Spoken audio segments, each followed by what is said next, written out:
song of the world tree, dedication to the whispers of the wind through ancient trees, to the shimmering dance of the aurora borealis across the Nordic sky, and to the enduring power of stories passed down through generations, weaving magic and wonder into the fabric of our lives. This tale, born from the depths of Norse mythology and the boundless imagination of childhood dreams, is dedicated to every young heart who dares to dream of realms beyond the known, to every soul who finds solace in the whispers of ancient tales, and to all those who believe in the unwavering strength of courage, kindness, and the enduring power of hope. It is a tribute to the magic that lives within the rustling leaves, the whispering winds, and the eternal song of Yggdrasil, the world tree, its roots grounding us in the earth, its branches reaching towards the heavens. May this narrative transport you to a land of wonder and adventure, where the gods walk among mortals and the fate of worlds hangs in the balance. May it ignite your own inner skald, stirring within you the ancient rhythms of storytelling and inspiring you to seek your own destiny with the same unwavering courage as young Einar, the son of a shield-maiden, who dared to listen to the whispers of Yggdrasil and to follow the path illuminated by the eternal song of the 9 realms. May it remind you that even the smallest of beings, like Ratatoskr, the squirrel, can play a vital role in the grand tapestry of life, carrying messages of hope and warning, connecting the seemingly disparate forces of order and chaos, weaving together the threads of fate and destiny. May the Valkyries guide you on your own path, carrying you through life's trials and tribulations, always reminding you that even in the face of darkness, hope remains a beacon, leading us towards a brighter future. May this book serve as a testament to the power of myth, the strength of the human spirit, and the unending potential for courage in the face of adversity, a legacy as enduring as the ancient runes carved into the bark of the world tree itself. For within every story lies a spark of truth, a reflection of our own human experience, and a timeless echo of the tales that have shaped our world for centuries past. And let this story, like the wind whispering through the branches of Yggdrasil, carry its message to all those who are brave enough to listen and dream. Einar's discovery. The wind, a biting serpent slithering through the skeletal branches of the pines, whispered secrets only the snow-laden boughs could understand. Einar, bundled in furs, thick enough to withstand a frost giant's breath, trudged through the pristine landscape, the air, crisp and sharp, bit at his cheeks, painting them a rosy hue that contrasted sharply with the stark white of the snow. His breath plumed out before him, each exhalation a fleeting white ghost in the twilight. Above, The aurora borealis painted the heavens with strokes of emerald, sapphire, and amethyst, a celestial canvas shimmering with an ethereal, otherworldly light. He was far from the familiar comfort of his village, venturing deeper into the whispering woods than he ever had before. The call of the wild, a primal urge humming beneath his skin, had drawn him onward, a siren song promising adventure and untold mysteries. He'd felt it for days, a restless energy that gnawed at his peace, a yearning for something more. His mother, a shield-maiden, renowned throughout the village for her strength and unwavering spirit, had warned him against venturing so far from the hearth fire's warmth, but the pull was too strong to resist.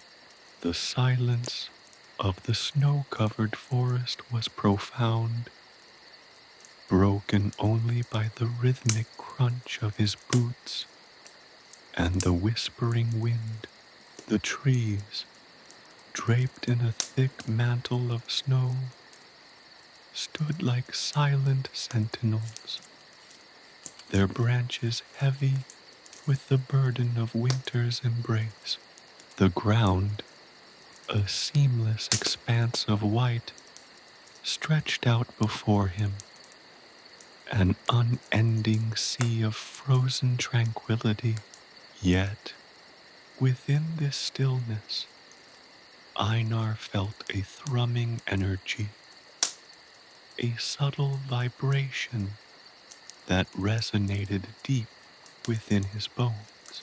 It pulsed with an almost palpable life force, a current of magic that stirred his very soul. Then he saw it, emerging from the heart of the woods, bathed in the ethereal glow of the aurora, stood an ash tree of colossal proportions. It dwarfed every other tree in the vicinity, its gnarled branches reaching towards the heavens like supplicating arms, almost touching the dancing lights. The tree was ancient, its bark a tapestry of age, etched with deep furrows and crevices that whispered of centuries past. Its colossal trunk, thicker than any Einar had ever seen, seemed to hold the weight of the world upon its shoulders, and etched into its bark, in a language both familiar and alien, were runes, intricate, powerful symbols that pulsed with a faint inner light. A sense of awe, profound and overwhelming, washed over Einar. He felt a pull towards the tree, a magnetic force that seemed to draw him closer, despite a prickle of unease, a whisper of foreboding that snaked its way into his heart. He approached cautiously, his boots sinking slightly into the soft snow, the silence of the forest holding its breath as he drew near.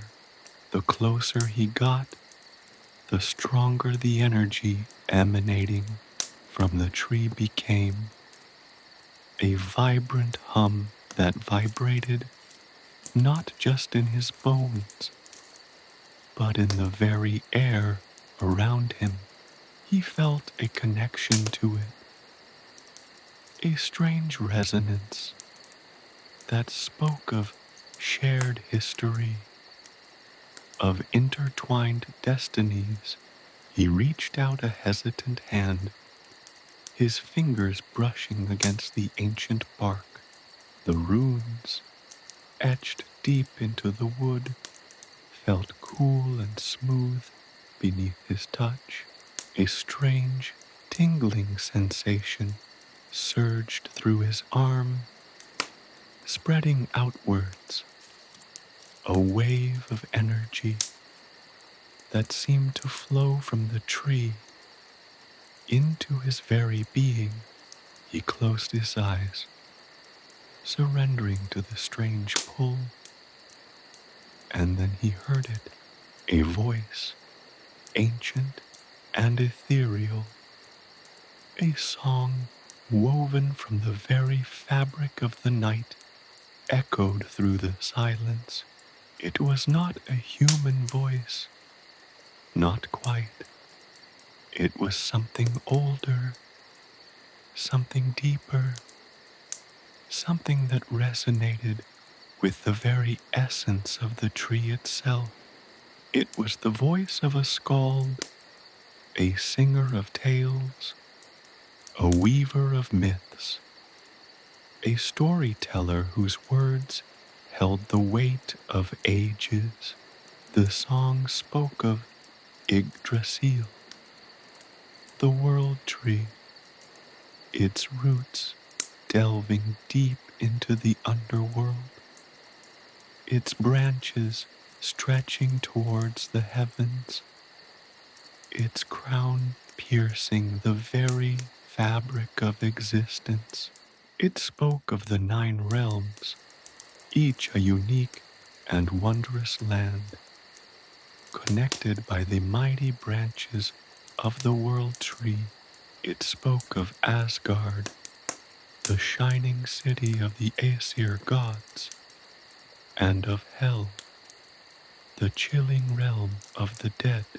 It spoke of Alfheim, the sunlit home of the light elves, and of Svartalfheim, the shadowy land of the dark elves.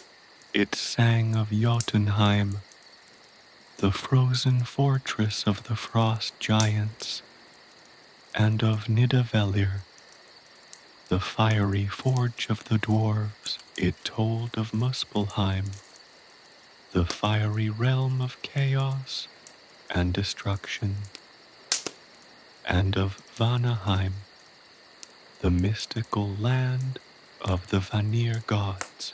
And finally, it spoke of Midgard, the realm of mortals, the world in which Einar himself lived.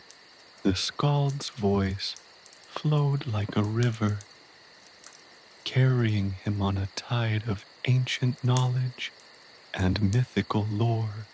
The song described the eagle, perched high atop Yggdrasil's crown, its keen eyes watching over the 9 realms, and the serpent, Jormungandr, coiled around the world tree's roots, its venomous gaze fixed on Midgard, a constant reminder of chaos and impending doom. It spoke of Ratatoskr, the mischievous squirrel, scurrying up and down the world tree, carrying messages between the eagle and the serpent, its relentless activity a symbol of the constant interplay between order and chaos, between light and darkness. Einar felt the weight of the song, the power of the ancient stories pressing down upon him. He was captivated, enthralled, his senses overwhelmed by the sheer immensity of the tale. The images painted by the skald's voice were vivid, breathtaking, each detail crafted with the precision of a master craftsman. He felt as if he were standing within the very heart of Yggdrasil, feeling the life force of the world tree pulsing through his veins, sensing the interconnectedness of all things.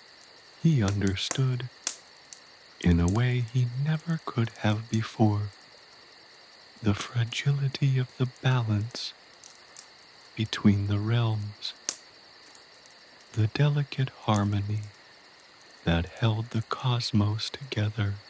The song described Odin, the All-Father, his wisdom as vast as the cosmos itself, his gaze piercing the veil between realms, his knowledge a boundless ocean. He saw the Valkyries, majestic warriors on winged steeds, sweeping across the battlefield, selecting fallen heroes to carry to Valhalla, their arrival a blaze of celestial light. He experienced the chilling presence of Hel, the goddess of death, her icy breath capable of freezing the very soul. He felt the warmth of Freya's love, her compassion a balm to the heart, her beauty a celestial radiance. The song reached its crescendo, a powerful wave of emotion washing over Einar, leaving him breathless, awestruck, utterly transformed. He felt a connection, a deep and profound kinship with the ancient world tree, its roots intertwined with the very fabric of his being. He felt a sense of purpose, a destiny waiting to be fulfilled. The skald's song, a potent brew of ancient wisdom and mystical power, had irrevocably altered his life's trajectory. As the final notes faded into the hushed silence of the snow-covered forest, Einar collapsed onto the soft snow, his body exhausted, but his mind ablaze with the knowledge he had received. The weight of his newfound destiny settled heavily upon him as the vibrant aurora borealis danced above, a silent witness to his awakening as sleep finally claimed him. He dreamt of Yggdrasil, its branches reaching into infinity, and he knew with a certainty that transcended all doubt that his life had changed forever. The skald's song, the runes, cool and smooth beneath his fingertips, pulsed with a faint warmth that spread through his arm like a gentle current. He felt a strange tingling sensation, a vibrant hum that resonated deep within his bones, a connection to something ancient and powerful. And then, from the heart of the ash tree, a melody emerged, faint at first, like the whisper of the wind through snow-laden branches, then growing stronger, richer, until it filled the forest with its ancient song. It wasn't a human voice, not exactly. It was older, deeper, imbued with the resonant power of the ages. It was the voice of a skald, a singer of tales, weaving a narrative spun from the very threads of Norse mythology. The song spoke of Yggdrasil, the world ash, its mighty trunk reaching down into the depth of the underworld, its crown piercing the celestial heavens, its branches stretching out to embrace the 9 realms. The melody painted vivid pictures in Einar's mind, each note a brush stroke on the canvas of his imagination. He saw Asgard, the glittering city of the Aesir gods, its golden halls shimmering under a sky ablaze with the aurora borealis. He saw Odin, the All-Father, perched upon his throne, his single eye piercing the veil of reality, his wisdom as vast and boundless as the cosmos itself. He witnessed the Valkyries, those glorious shield-maidens of the heavens, their winged steeds cleaving through the clouds, their ethereal forms radiating with power as they gathered the fallen heroes from the battlefields of Midgard, escorting them to the eternal halls of Valhalla. The song then descended into the shadowed realms. He saw the frost giants of Jotunheim, their icy breath freezing the very air, their forms monstrous and fearsome, yet strangely beautiful in their raw, untamed power. He felt the chilling presence of Hel, the goddess of death, ruling over her bleak kingdom, her countenance pale and ethereal, her gaze as cold as the grave. The song described the shadowy realm of Svartalfheim, home to the dark elves, their crafts shrouded in secrecy, and their motives often shrouded in darkness. In contrast, he envisioned the luminous world of Alfheim, where the light elves danced beneath the radiant sun, their laughter echoing through the sun-drenched meadows. The skald's song vividly evoked the fiery heart of Muspelheim, the realm of Surtur, the fire giant whose apocalyptic flames held the promise of Ragnarok, the twilight of the gods. The melody shifted, revealing the earthy, industrious realm of Nidavellir, the heart of dwarven civilization, where the legendary smiths toiled in their fiery forges, crafting magnificent artifacts of power and enchantment. Einar felt a pang of longing as the song described Vanaheim, the magical realm of the Vanir gods, their powers rooted in nature, their wisdom born from the rhythms of the earth. And lastly, the song returned to Midgard, the realm of mortals, the world where Einar himself lived, a small, insignificant speck within the vast tapestry of the 9 realms. The skald's voice didn't simply describe, it experienced. Einar felt the crushing weight of Jormungandr, the monstrous serpent, coiled around the roots of Yggdrasil, its venomous gaze fixed upon Midgard, a constant reminder of the looming threat of Ragnarok.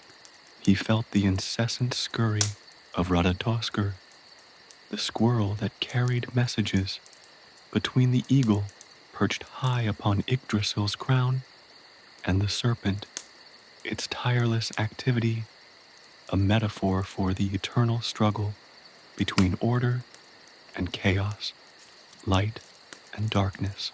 He experienced the world tree's interconnectivity, the delicate balance between the 9 realms, the intricate web of fate that bound them all together. The song spoke of the Norns, the 3 powerful goddesses who spun the threads of destiny, their actions determining the course of events across the cosmos.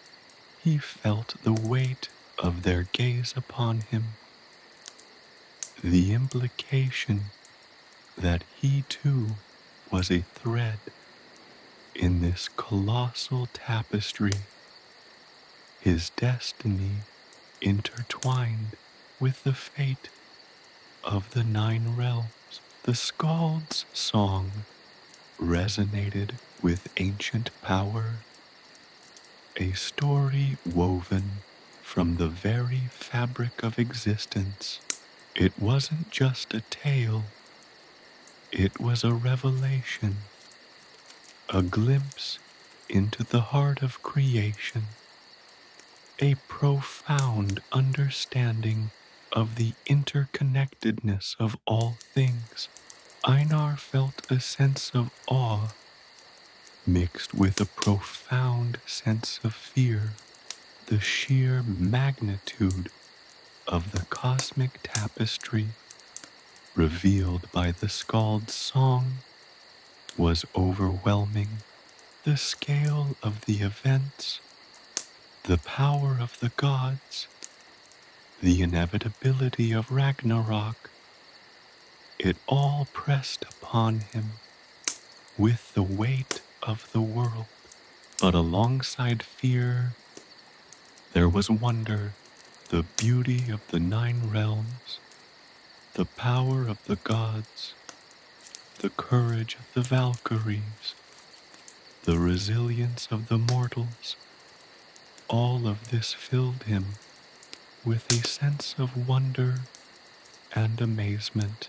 The song spoke of heroism, of courage in the face of overwhelming odds, of the importance of perseverance and strength in the face of adversity.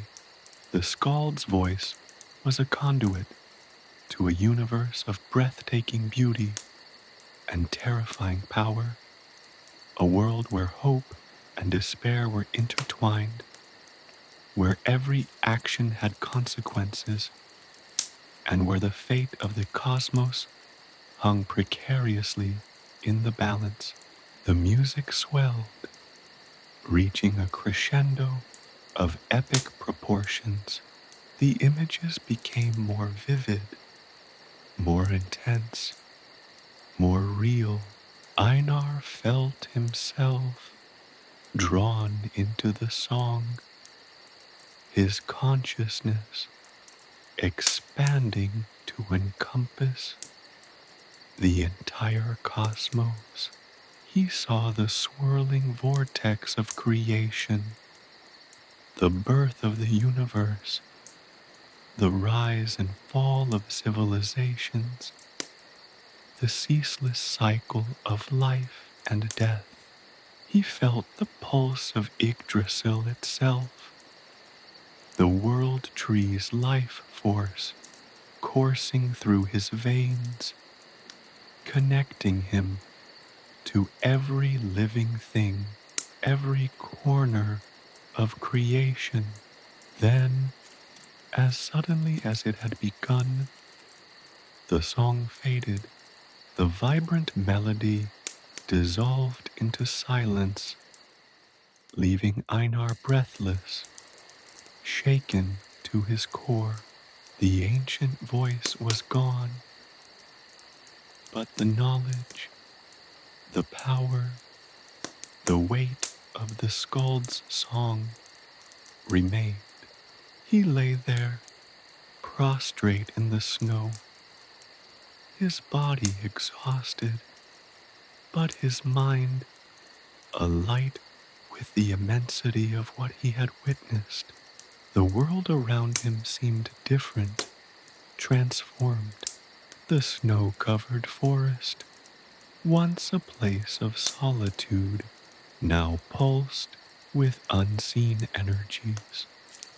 The whispering wind, carrying echoes of the skald's ancient song, the aurora borealis, danced above, a celestial tapestry woven from emerald, sapphire, and amethyst, its vibrant hues reflecting the kaleidoscope of emotions swirling within his soul.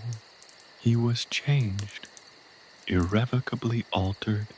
The encounter with the world tree, the song of the skald, had irrevocably changed the course of his life.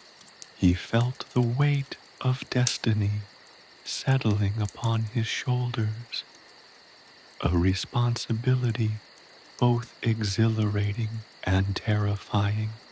His journey had begun.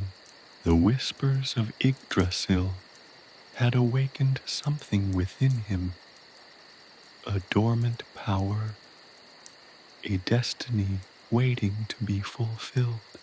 And as he closed his eyes, drifting into a deep, dreamless sleep, he knew with unwavering certainty that his life would never be the same. Vision of the 9 realms, the silence following the skald's song was not empty.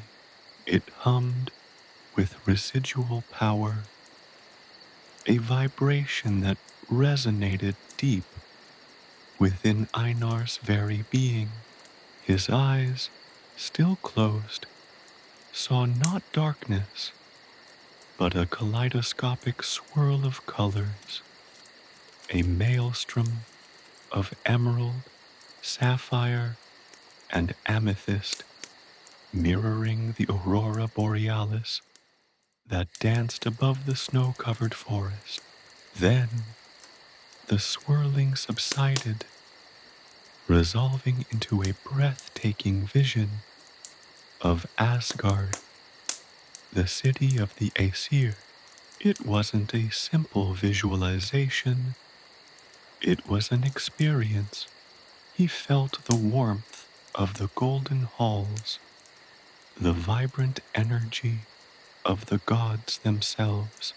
He saw Odin, the All-Father, not as a distant, unapproachable deity, but as a figure of immense wisdom and power, his single eye burning with an incandescent light that seemed to pierce the very fabric of reality.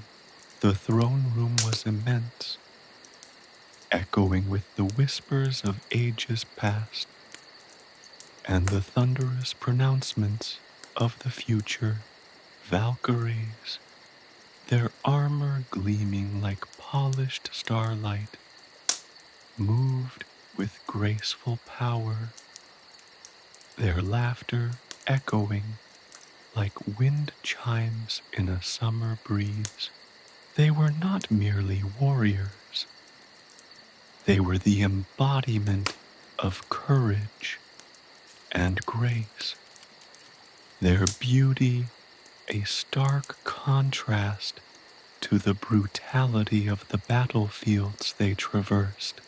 He saw them gather fallen heroes, their ethereal forms radiating a comforting warmth as they gently guided the souls of the slain towards Valhalla, the eternal hall of heroes. The air thrummed with the anticipation of feasting and the echoing clang of drinking horns. The vision shifted, the golden light of Asgard fading into the chilling gray of hell, the underworld. The transition was not abrupt, but a gradual darkening, a chilling descent into the icy depths.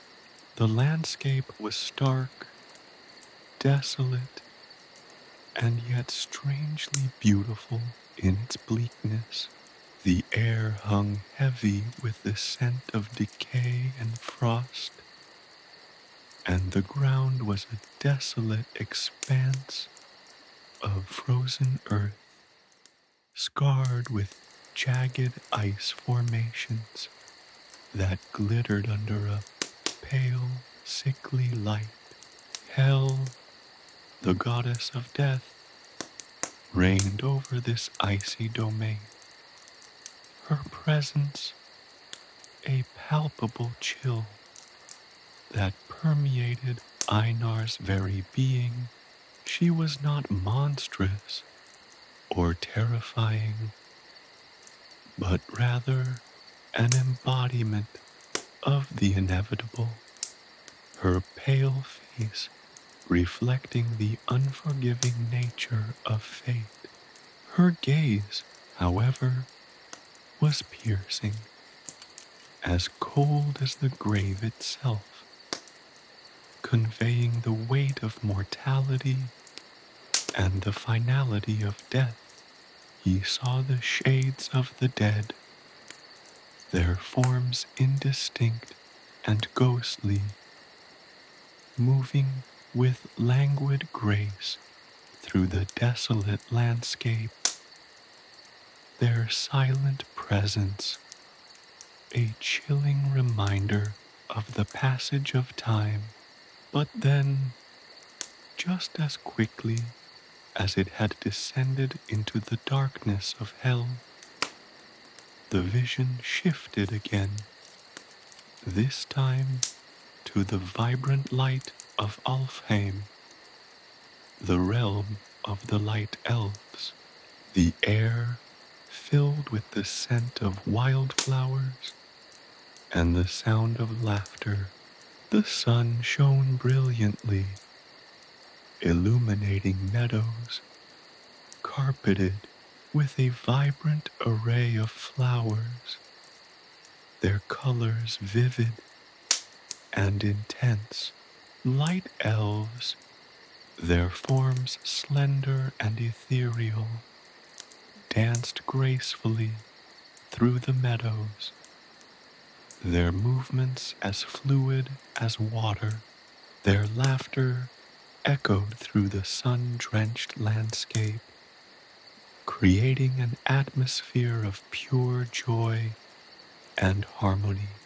The world sparkled with an almost unbearable radiance, the very air buzzing with the life force of creation. Their homes were carved from shimmering crystal, their architecture as delicate as spun moonlight. The contrast to the bleakness of hell was stark and dramatic, a testament to the diversity and wonder of the 9 realms. The vibrant beauty of Alfheim gave way to the shadowy depths of Svartalfheim, the realm of the dark elves. The light dimmed, replaced by a deep, almost oppressive darkness, punctuated only by the flickering light of torches and forges. The landscape was claustrophobic, a network of twisting tunnels and subterranean caverns. The dark elves themselves were shrouded in shadow, their faces hidden in the gloom, their movements stealthy and precise. They were masters of craft, their skills honed over centuries, their work a testament to their ingenuity. Einar saw them toiling in their forges, the heat of the fires reflecting in their eyes, their skill and artistry creating magnificent objects of power and enchantment.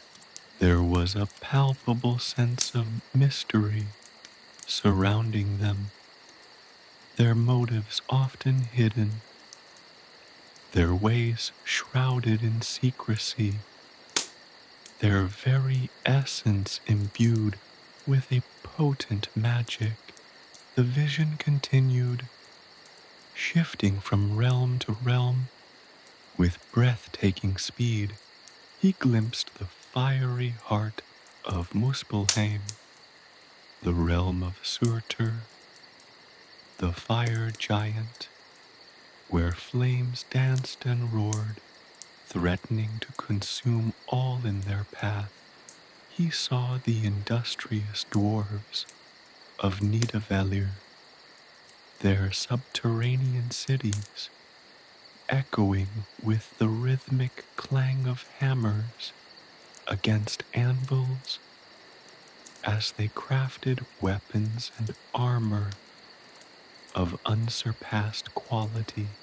He felt the earthy magic of Vanaheim, the realm of the Vanir gods, where nature reigned supreme, the very air alive with the power of the earth.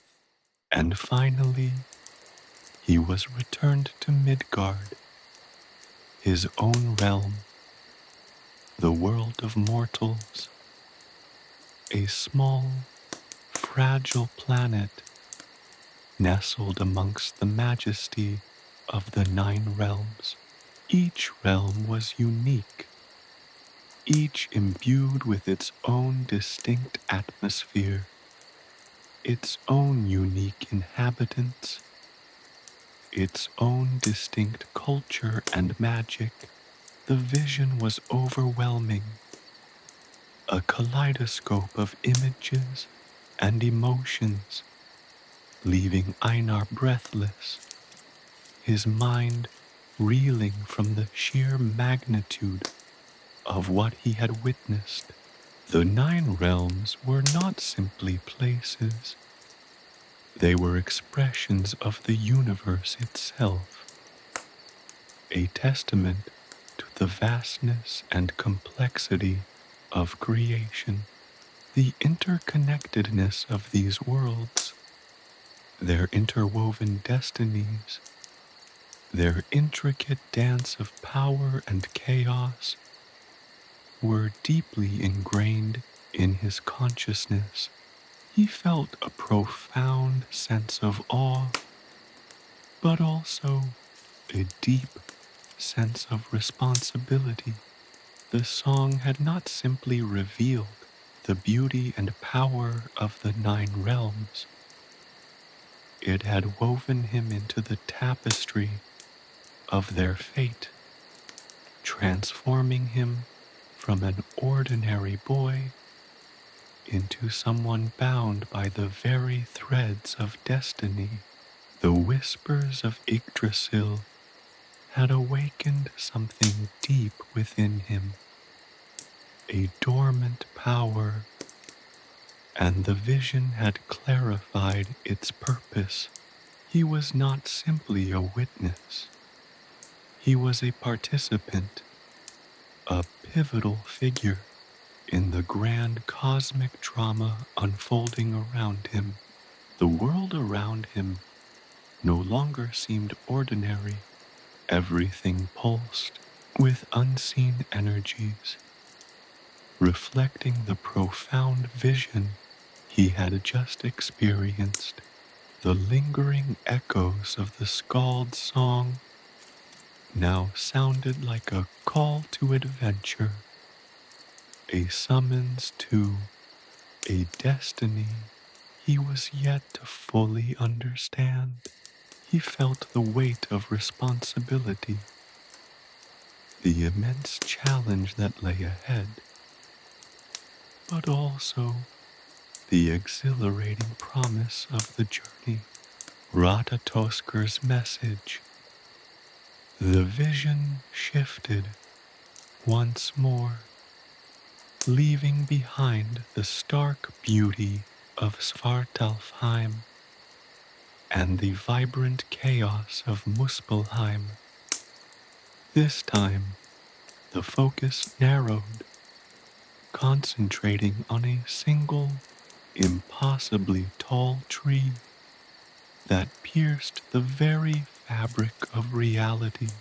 Yggdrasil, the world tree, stood before him in all its majestic glory, its branches stretching impossibly high into the heavens, its roots delving deep into the unseen abyss, its trunk, thicker than any mountain, was a tapestry of textures, smooth silver bark in some places, rough, knotted wood in others, etched with runes that pulsed with an inner light.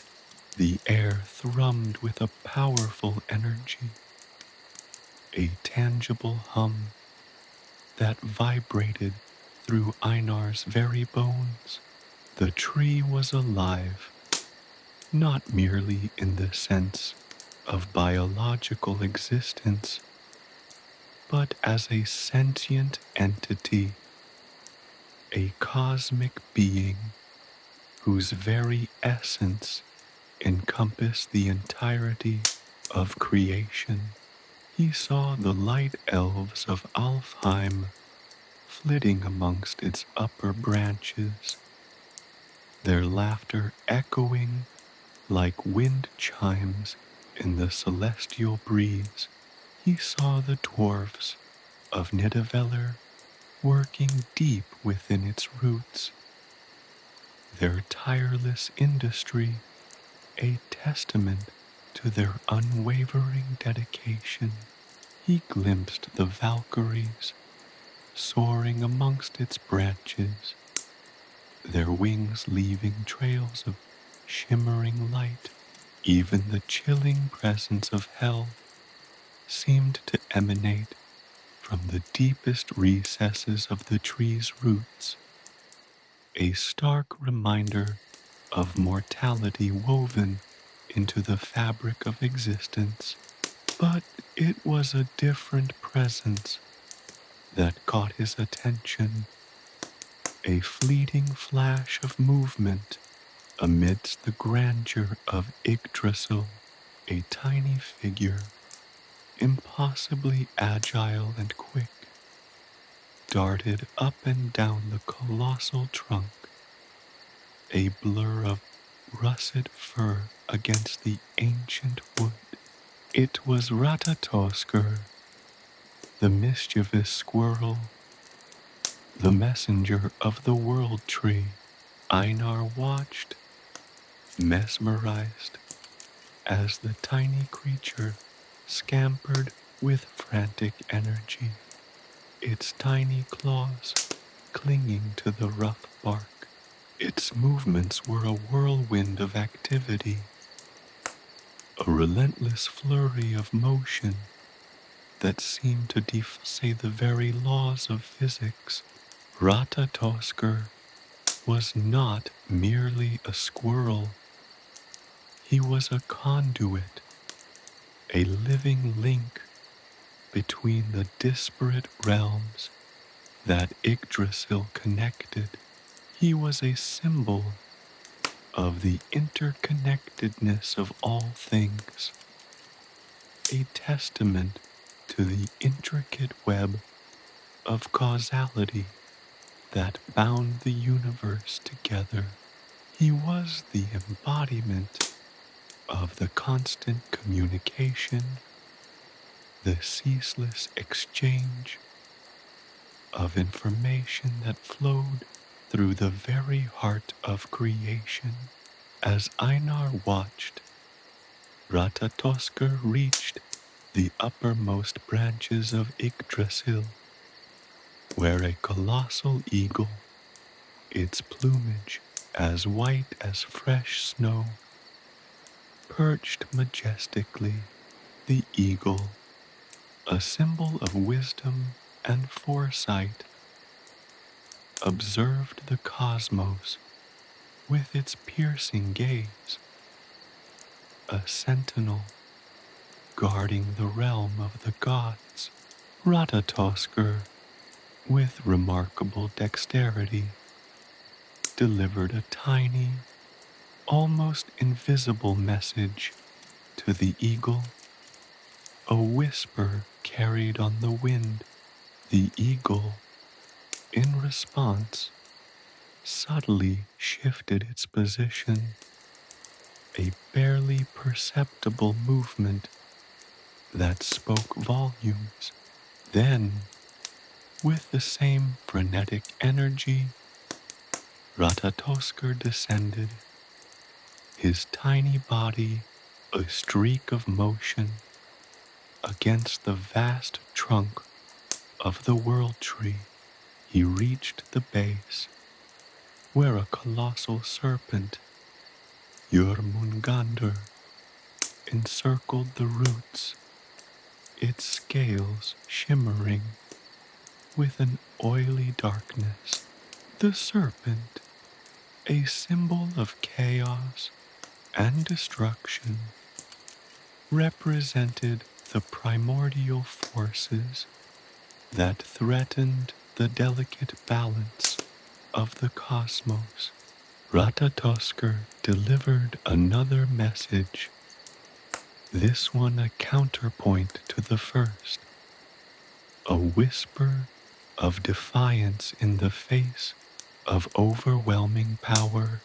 The serpent responded with a subtle shift of its massive form, a barely perceptible tremor that sent shockwaves through the earth. Einar felt it, a deep, resonating hum that vibrated through his very being. The exchange was subtle, almost imperceptible, yet it held profound significance. It was a dialogue between opposing forces, a constant negotiation between order and chaos, a delicate balance maintained by the very structure of the universe. Einar watched, mesmerized, as Ratatoskr continued his ceaseless journey, a tireless messenger shuttling between the extremes of existence. He saw the urgency in the squirrel's movements, the weight of responsibility borne by its seemingly insignificant actions. Each message was a vital piece of the cosmic puzzle, a thread in the vast tapestry of creation. The seemingly trivial act of delivering messages became a profound metaphor for the interconnectedness of all things, the subtle interplay of forces that shaped the destinies of realms and beings alike. The vision lingered on Ratatoskr for a long time. Einar saw not just a squirrel, but the embodiment of the relentless flow of information, the constant communication between the various elements of creation. He understood that every action, no matter how small, had far-reaching consequences, resonating through the intricate web of existence. The eagle and the serpent, the extremes of order and chaos, depended on this flow of information to maintain a precarious balance. Ratatoskr's relentless scurrying was not merely frantic, it was essential. It was the lifeblood of the cosmos. The vision then shifted away from Ratatoskr, widening to encompass the entire world tree again.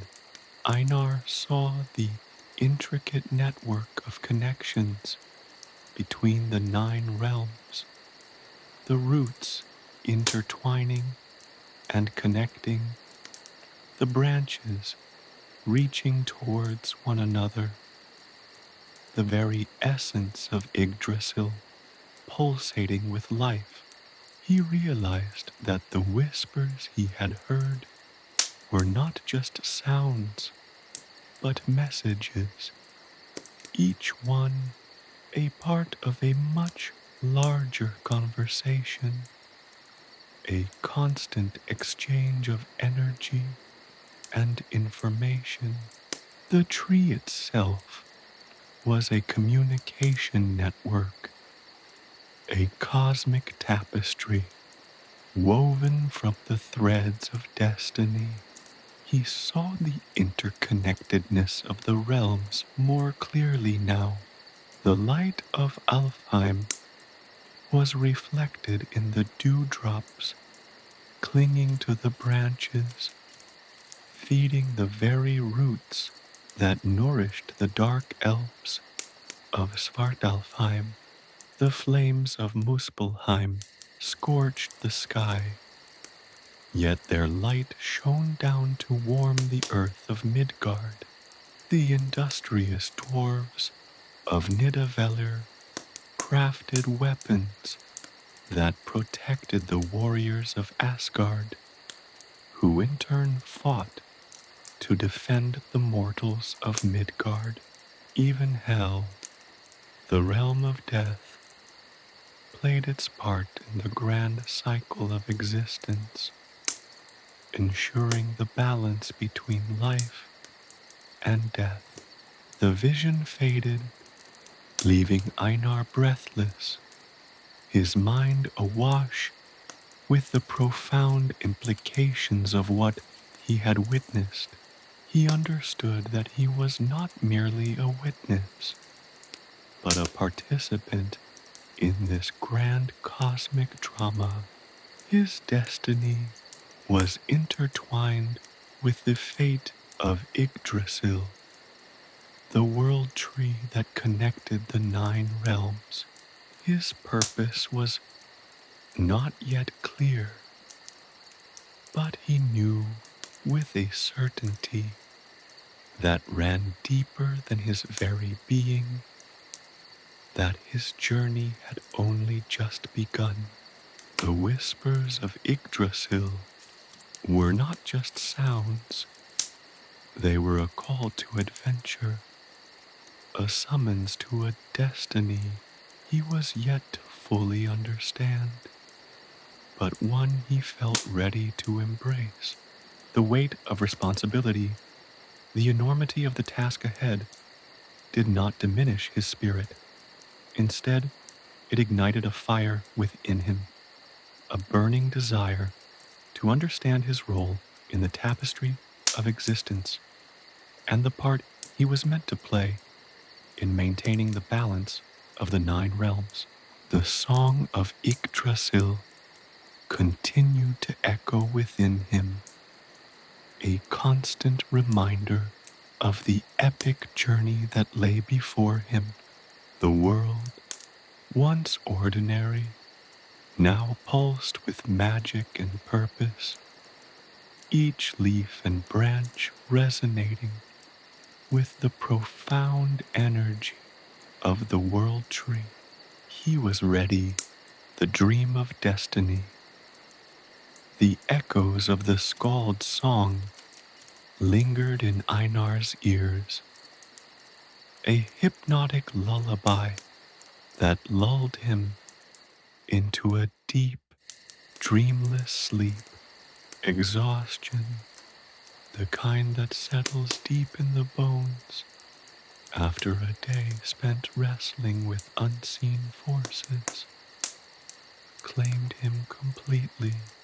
He lay nestled amongst the roots of the ancient ash tree, its silver-veined bark a cool comfort against his cheek.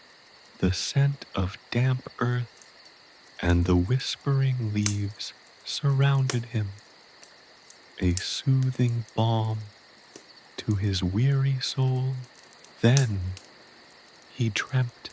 He dreamt of Yggdrasil, but not as he had seen it before, a static image of breathtaking grandeur. This was a living, breathing Yggdrasil, its form shifting and changing, a dynamic representation of the constant flux of the 9 realms. The trunk, immense and ancient, pulsed with a slow, rhythmic beat that resonated through his very being.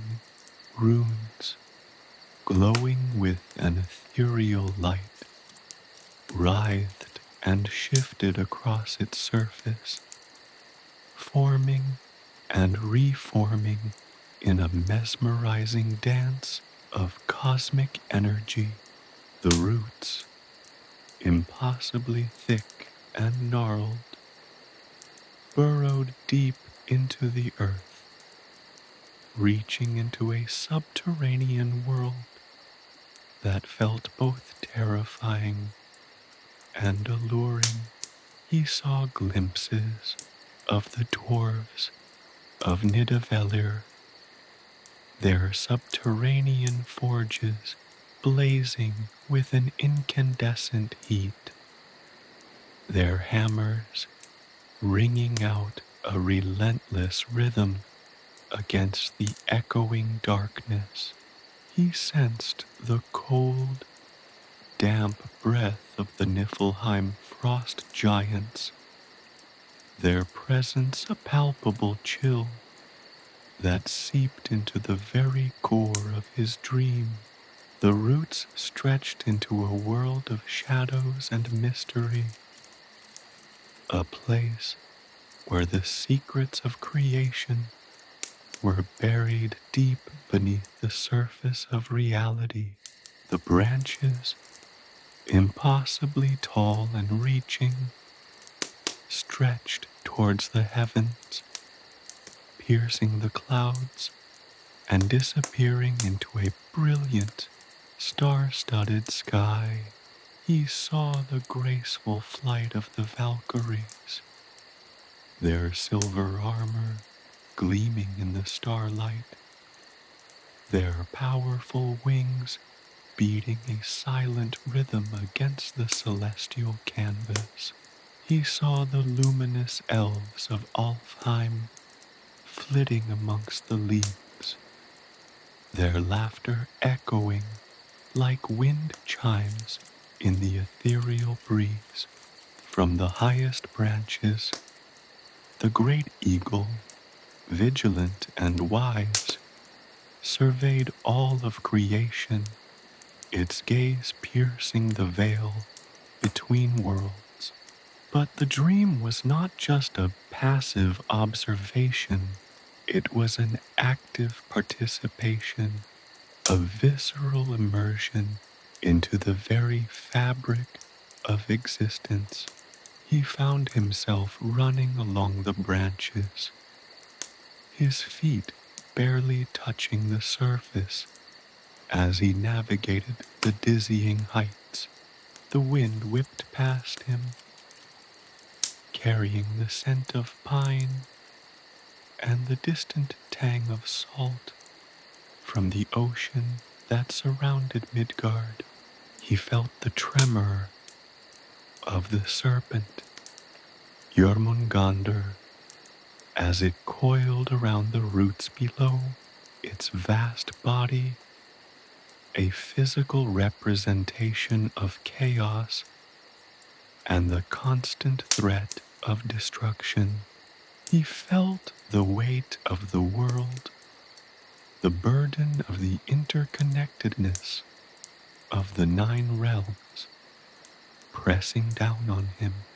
Each realm was intricately woven into the other, each relying on the delicate balance maintained by the constant flow of energy and information through Yggdrasil.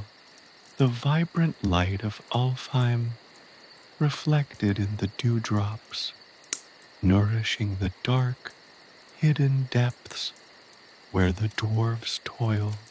The destructive flames of Muspelheim tempered the icy breath of Niflheim, creating a balance that allowed life to flourish.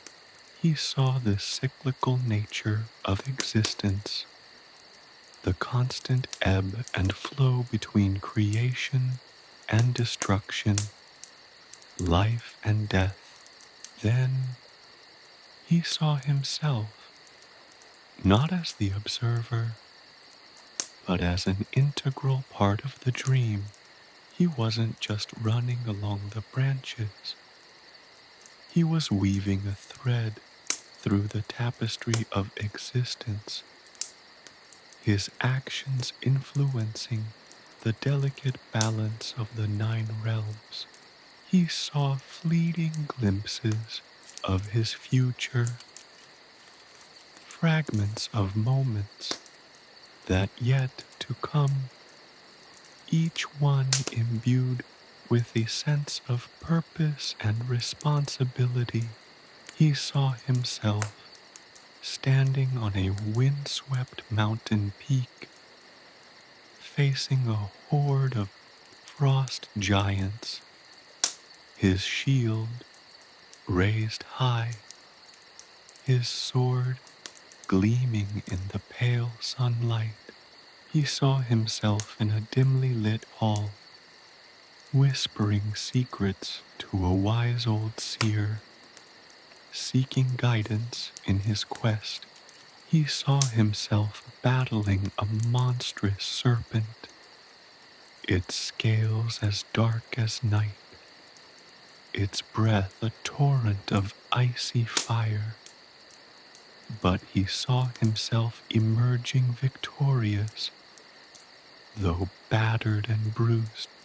Each of these visions were symbolic, filled with mythic imagery, hinting at the trials and tribulations that lay ahead. He saw moments of joy and triumph as well. A celebration in a sun-drenched mead hall, laughter ringing out amongst the warriors. A moment of quiet contemplation by a rushing waterfall, finding peace in the solitude of nature. The radiant glow of a mystical artifact, its power pulsating with ancient magic.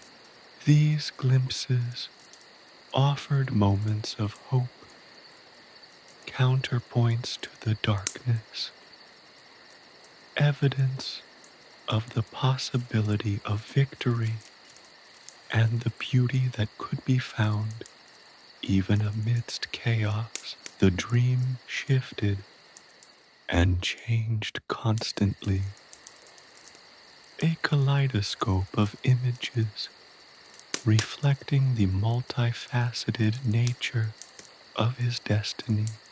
The beauty of Alfheim was juxtaposed against the bleakness of hell, the fire of Muspelheim against the ice of Niflheim. These opposing forces, instead of clashing, created a dynamic equilibrium, a constant struggle that was essential to the survival of all creation.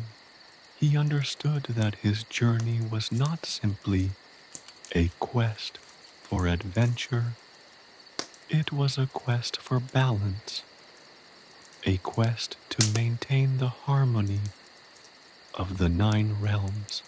As the dream began to fade, a profound sense of clarity washed over him.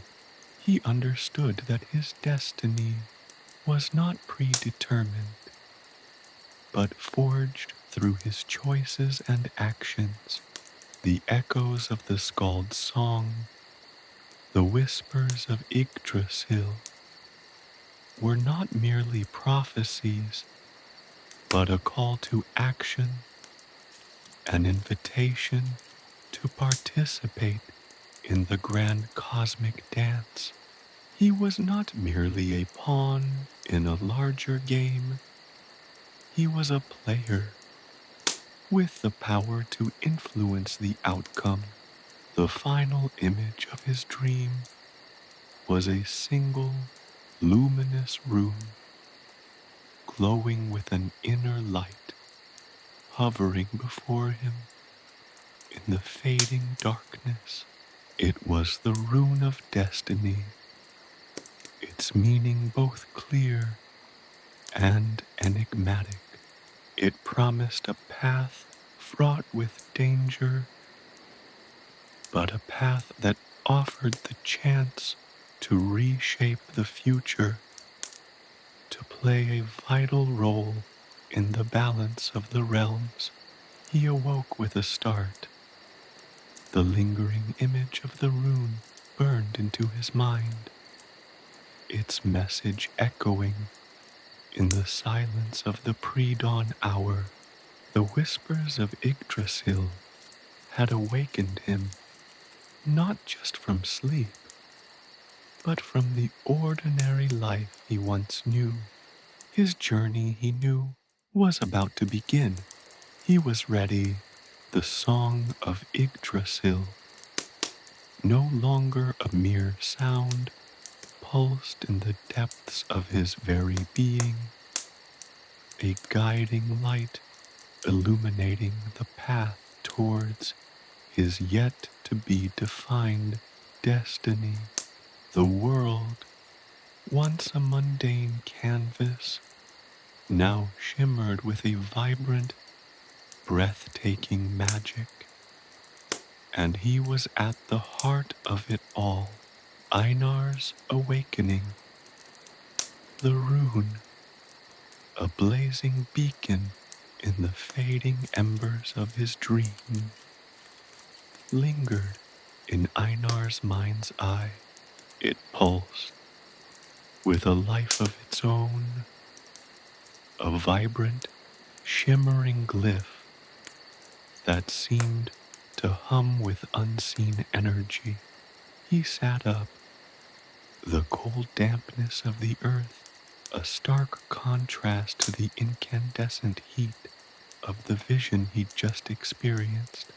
The ancient ash tree, its silver-veined bark glistening faintly in the pre-dawn light, seemed less a tree and more a sentinel, a silent witness to his awakening. The world, once familiar and comforting in its ordinariness, now felt different. The familiar sounds of the forest, the rustling leaves, the chirping birds, were imbued with a new depth, a resonance that spoke of hidden magic and untold possibilities. The very air seemed to vibrate with unseen energies, a subtle hum that resonated deep within his chest, echoing the rhythm of Yggdrasil's pulse. He was no longer simply Einar, son of a shield-maiden. He was something more, something chosen. The weight of his newfound awareness settled upon him, a heavy cloak woven from destiny and responsibility. He felt a profound sense of purpose, a burning urgency that propelled him to his feet. The small, mundane details of his previous life, the chores, the daily routines, the simple joys and sorrows of village life, now seemed insignificant, trivial against the backdrop of the cosmic tapestry he had glimpsed in his dream. His village, once his entire world, now felt small, confined, a mere speck in the vast expanse of the 9 realms. He looked at his hands, his calloused fingers tracing the faint lines etched into his palms. These were the hands that would wield a sword, that would guide a ship across treacherous seas, that would touch the ancient runes, that would shape the destiny of realms. The thought filled him with a strange mixture of fear and exhilaration, a potent cocktail that stirred within him, a potent brew of courage and determination. The memory of the dream was startlingly clear, every detail etched into his memory with breathtaking precision.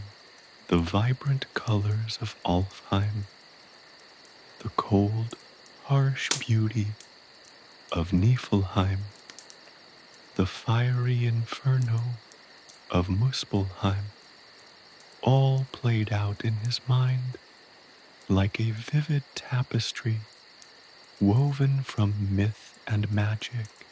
He could still feel the tremor of Jormungandr's colossal body, the chilling breath of the frost giants, the weight of the world pressing down upon him. The knowledge of this vast interconnectedness, the intricate balance between the realms, filled him with a sense of awe and a profound understanding of his place within this grand cosmic drama. He was not just an observer, he was a participant, a vital thread in the intricate tapestry of existence. The fleeting visions of his future, the battle against the frost giants, the whispered secrets with the seer, the struggle against the monstrous serpent, were no longer just dreams, but premonitions, glimpses into the trials that lay ahead. But interspersed with these moments of peril were moments of hope and triumph. The laughter in the mead hall, the peace by the waterfall, the radiant glow of the mystical artifact. These moments promised reward for his courage, beauty amidst the chaos. He felt a powerful connection to Yggdrasil, a bond that went beyond the superficial. It was a visceral link, a feeling of profound belonging, as though he were an integral part of the world tree itself. The rhythmic pulse, the whispering leaves, the ancient runes, all these elements of his dream resonated within him, a constant reminder of his purpose, his destiny. He knew with an unwavering certainty that he had to follow the path laid out for him. His journey was not a choice, but a calling, a summons from the heart of the cosmos. The rising sun cast its golden rays through the branches of the ash tree, painting the forest floor in streaks of vibrant light. Einar stood, bathed in the warm glow, feeling the strength of the new day coursing through his veins. He felt a sense of clarity he had never known before, a focused purpose that banished all doubt and uncertainty. The boy who had once dreamt of mundane adventures now stood poised on the threshold of a grand, epic quest. His mundane life, with its familiar comforts and predictable routines, seemed a distant memory, a pale imitation of the vibrant, magical world that now awaited him. The world had changed, not the physical world, but his perception of it.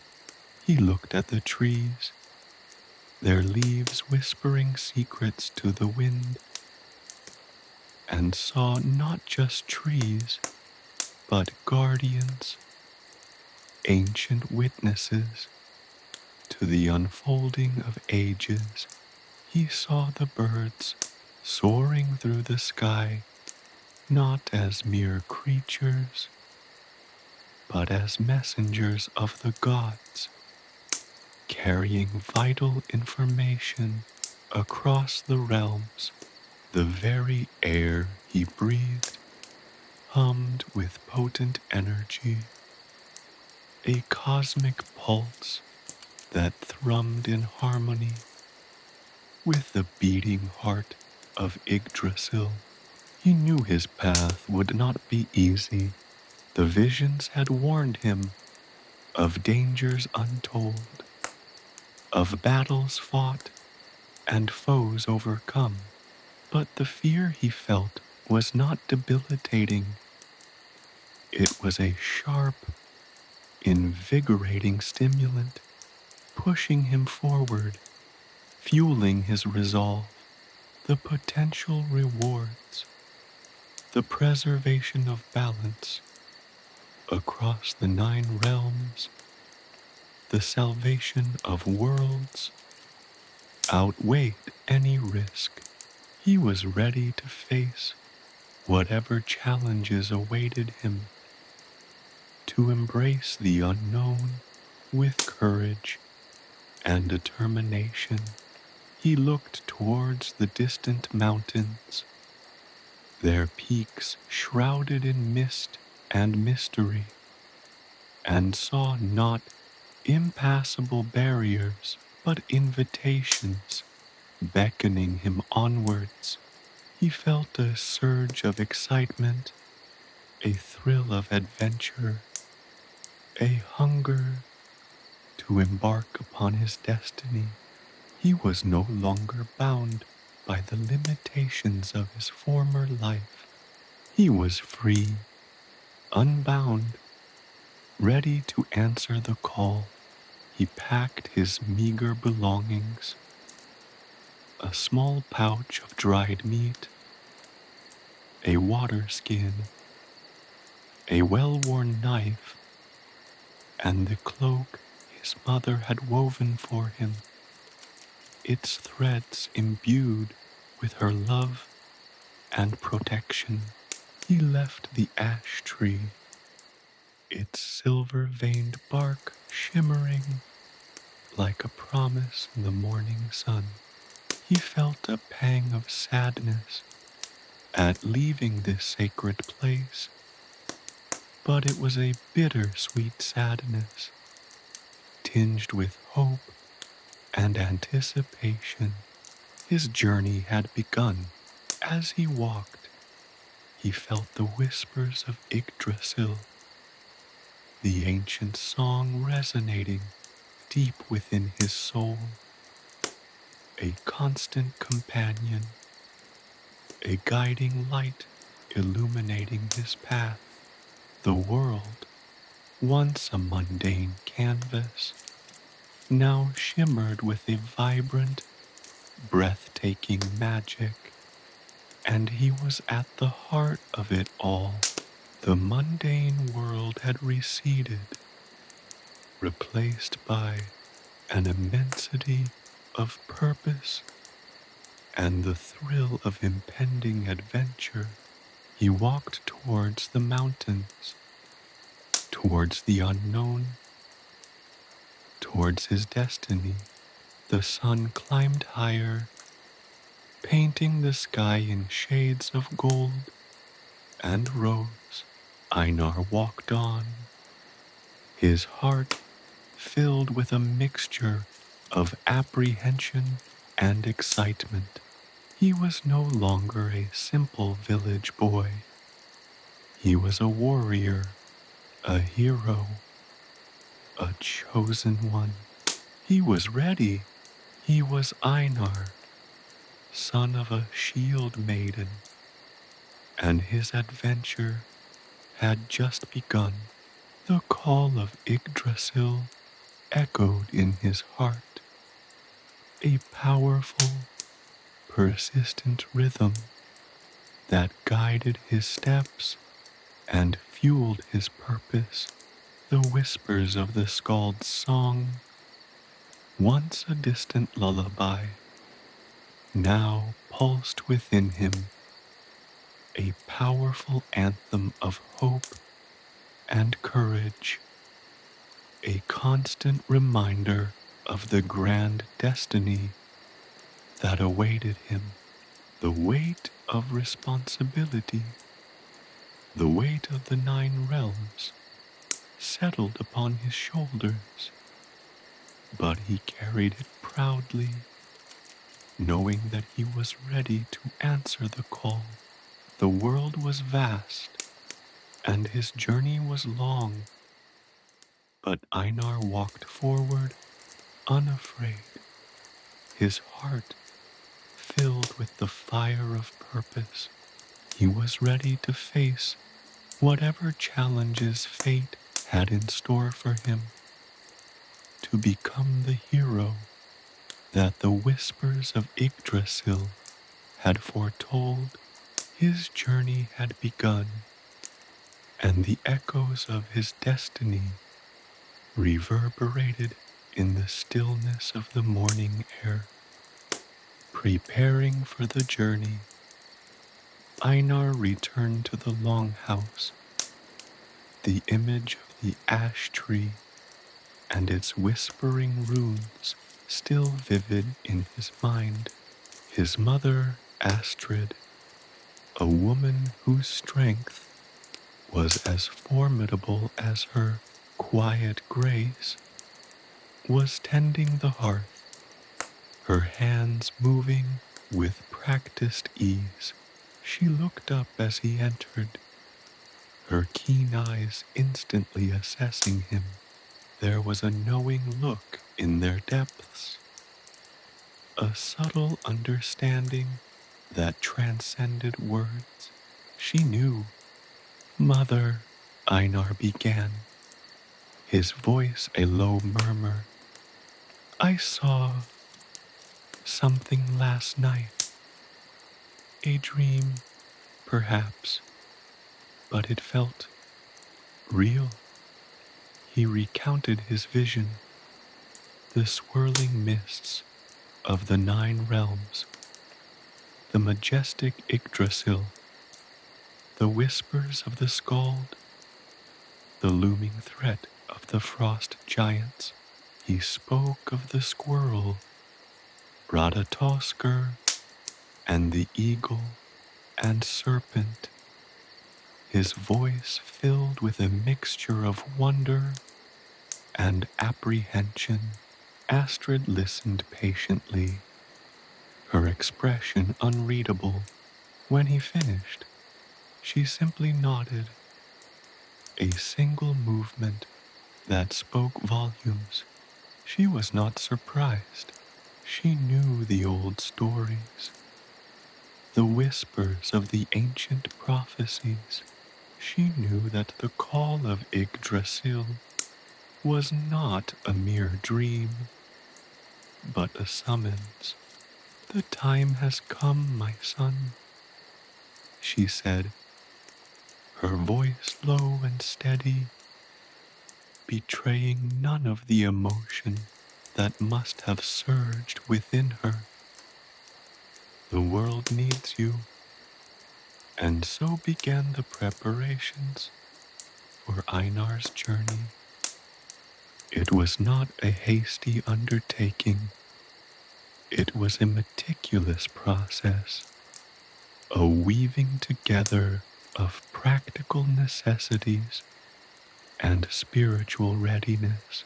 Astrid, drawing on her extensive knowledge of Norse lore and survival techniques, guided him through every step. First came the gathering of supplies. Einar, with his mother's assistance, scoured the longhouse for provisions. Dried meats, cured fish, and hardtack biscuits were carefully packed into sturdy leather pouches. A water skin, meticulously cleaned and filled, would sustain him during his travels.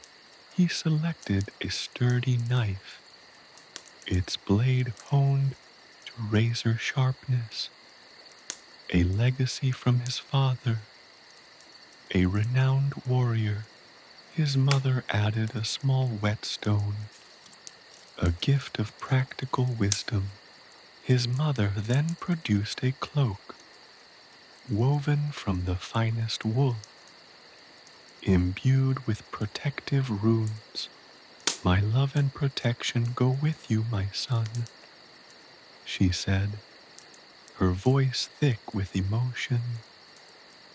She added a small pouch of herbs, for healing and for warding off evil spirits, a coil of strong rope, a flint and steel for fire, and a small, well-worn axe completed his physical provisions. He felt a surge of confidence, a tangible sense of preparedness instilled by his mother's practical wisdom. But the preparation was not merely physical. Astrid, understanding the spiritual nature of Einar's quest, led him on a journey into the depths of Norse mythology. She brought out ancient texts, illuminated manuscripts filled with intricate illustrations and runic inscriptions. She explained the complexities of the 9 realms, the intricate relationships between gods and giants, the delicate balance between order and chaos. Einar spent days poring over these texts, his mind absorbing the rich tapestry of Norse lore. He learned about the Aesir, the powerful gods who ruled Asgard, Odin, the All-Father, wise and cunning, Thor, the god of thunder, brave and strong, Freya, the goddess of love and beauty, gracious and kind. He learned about the Vanir, the gods of fertility and nature, Njord, the god of the sea, Freya, the goddess of love and war, and their unique magic. He learned of the Jotun, the giants, their immense power and unpredictable nature. the constant threat they posed to the realm of the gods. He studied the Eddas, the ancient poetic compilations that preserved the myths and legends of his people, discovering tales of epic battles, daring feats, and heroic sacrifices. He delved into the sagas, the prose narratives that recounted the lives and deeds of legendary heroes, their courage and their flaws, their triumphs and their defeats.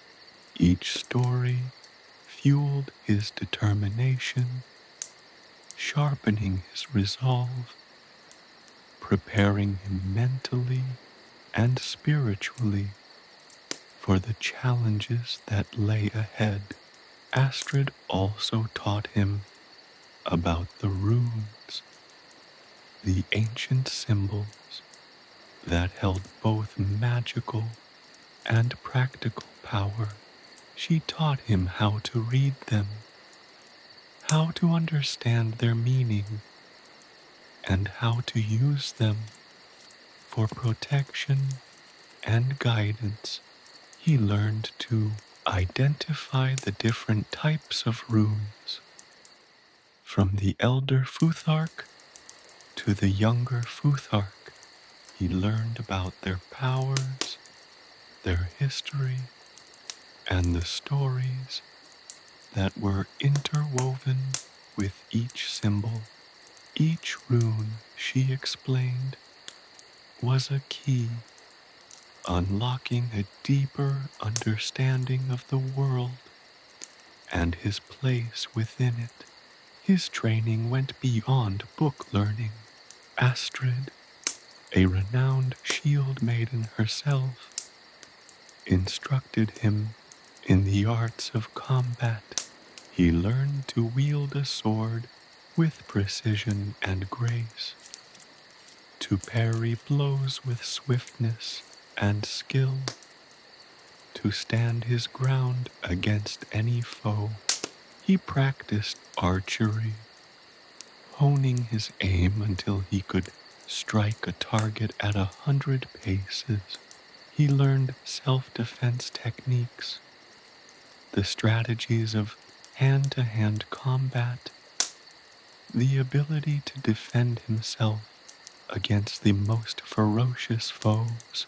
She taught him the importance of stamina, patience, and discipline, essential qualities of a true warrior. He learned about tracking, survival, and the use of herbs. Astrid taught him to read the signs of the forest, to identify edible plants and avoid poisonous ones. He learned how to build a fire, to seek shelter, and to navigate by the stars. These skills, she emphasized, were as crucial as swordsmanship in his upcoming journey. He understood that survival often demanded ingenuity and adaptation as much as brute strength. As the days turned into weeks, Einar's preparations continued. His physical strength grew, his knowledge deepened, and his spirit hardened. He felt the bond with his mother strengthen, a connection that transcended mere blood ties. She was not only his mother, but his mentor, his guide, his source of unwavering support. Finally, the day arrived when Einar felt ready. He stood before his mother, his heart filled with both apprehension and excitement. Astrid embraced him, her touch conveying a silent blessing, a silent strength. She gifted him with a small, intricately carved wooden figurine depicting Odin, the All-Father. "May he guide you," she whispered, "and may you return safely." Einar looked at the mountains in the distance, their peaks shrouded in mist and mystery. He knew the path ahead would be fraught with peril, but he was ready. He had prepared himself physically, mentally, and spiritually. He carried with him not only the provisions for his journey, but the wisdom of his ancestors, the love of his mother, and the strength of his own resolve. He was Einar, son of a shield-maiden, and he was ready to answer the call of Yggdrasil. His journey, his destiny, had begun. Meeting other travelers, the trail, barely more than a deer path, wound its way through a dense forest of ancient pines. The air hung heavy with the scent of pine needles and damp earth, a stark contrast to the crisp, clean air of his homeland. Einar, his pack weighing heavily on his shoulders, pressed onward, his gaze constantly scanning the surroundings. He'd traveled for days, the mountains looming larger with each passing hour, their snow-capped peaks piercing the swirling mists. The solitude, while initially peaceful, had begun to weigh on him. He craved companionship, a fellow traveler to share the burden, the journey, the stories. Then he saw him. A figure emerged from the shadows of the forest, his silhouette stark against the fading light. As he drew closer, Einar could make out the details. A grizzled warrior, his face a road map of past battles, etched with wrinkles and scars. His beard, long and braided, was streaked with gray, matching the color of his weathered leather armor. A battered shield, adorned with the runes of protection, hung from his back alongside a long, well-used sword. He carried a heavy pack, similar to Einar's own, hinting at a journey of considerable length. The warrior stopped, his keen eyes assessing Einar with an appraising gaze. He wasn't hostile, not exactly, but there was a wariness in his demeanor, a seasoned traveler's instinct to remain vigilant. "Well met, young one," he rumbled, his voice deep and gravelly, like stones tumbling down a mountainside. "Traveling alone, are you?" Einar, though initially hesitant, felt a surge of relief at the sight of another human. "My name is Einar," he replied, his voice still carrying a hint of the nervousness he felt. "I'm on my way to the heart of the mountains." He hesitated, unsure how much he should reveal. The warrior grunted, a non-committal sound The mountains hold many secrets, he said, his gaze drifting towards the peaks shrouded in mist, and many dangers. A journey such as yours requires strength, not just of body, but of spirit. He paused, studying Einar more closely. You carry the markings of a warrior. Tell me, young Einar, what business do you have in those perilous heights? Einar, feeling a sense of trust despite the warrior's gruff manner, decided to confide in him. He recounted his vision, the whispering ash tree, the song of the skald, the summons of Yggdrasil. He spoke of his mother's blessing and the prophecies she had revealed.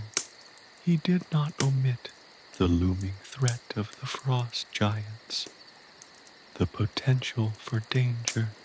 The warrior listened intently, his expression remaining stoic, yet his eyes held a spark of recognition.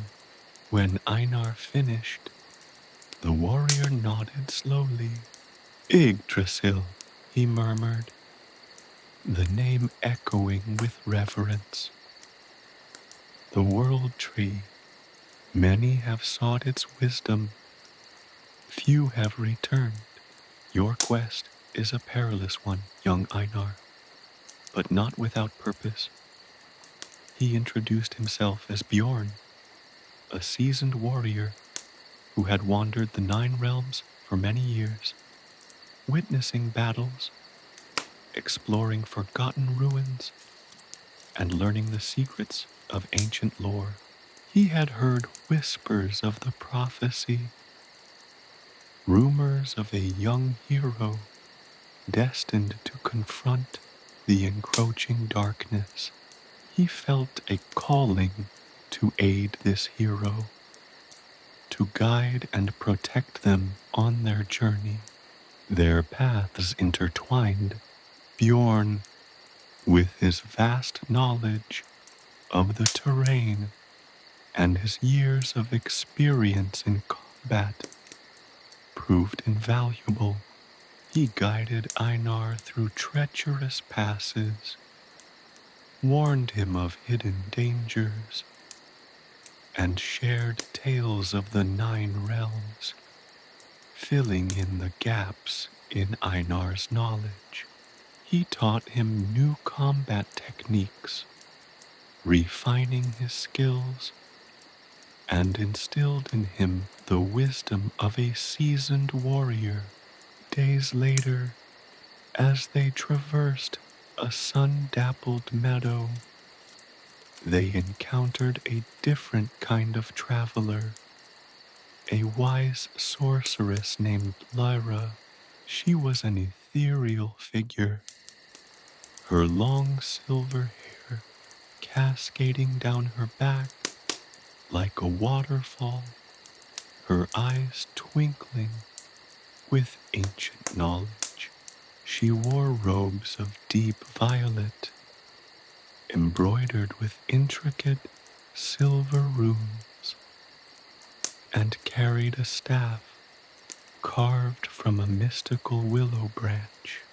Her presence radiated an aura of serenity and power. She greeted them with a gentle smile, her voice as soft as the whisper of the wind. Lyra revealed that she had been watching Einar's journey, sensing the importance of his quest. She offered her aid, her knowledge of herbs and potions proving invaluable. She taught Einar about the subtle energies of the world, the magic woven into the very fabric of existence. She shared ancient spells, and protective charms, enhancing his abilities and fortifying his spirit. Lyra's presence brought balance to the journey, adding a mystical element that contrasted with Bjorn's pragmatic approach. Their journey continued, and along the way, they encountered a mischievous trickster named Loki. He was a master of disguise, shifting his appearance effortlessly, always keeping Einar on his toes.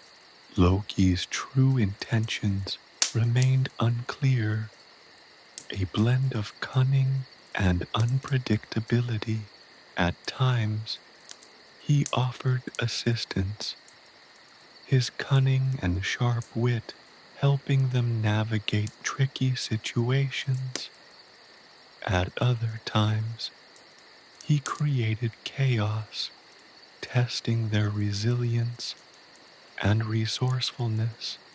He was an enigma, a wild card that added a layer of unexpected excitement to their quest. The encounters with Bjorn, Lyra, and Loki were pivotal, each character adding unique dimensions to Einar's journey. Bjorn provided the strength and guidance of a seasoned warrior, Lyra the wisdom and magic of a powerful sorceress, and Loki the unpredictable energy of a trickster, testing Einar's limits and pushing him to evolve. They were not mere companions. They became integral to his growth, each interaction shaping his perspective and strengthening his resolve. Their stories intertwined with his own, weaving a complex tapestry of adventure, challenging Einar's perceptions of trust, loyalty, and the ever-shifting nature of reality in the mystical realms they traveled. The path to Yggdrasil was proving more complex than he had initially imagined, but with each new encounter, Einar's confidence grew. He was not merely walking a path, he was forging his own destiny, one step, one encounter, one story at a time. The call of Yggdrasil had brought him far, but the true test, the true heart of his adventure, still lay ahead. The vastness of the 9 realms beckoned, and Einar, alongside his unlikely companions, was ready to answer challenges on the path.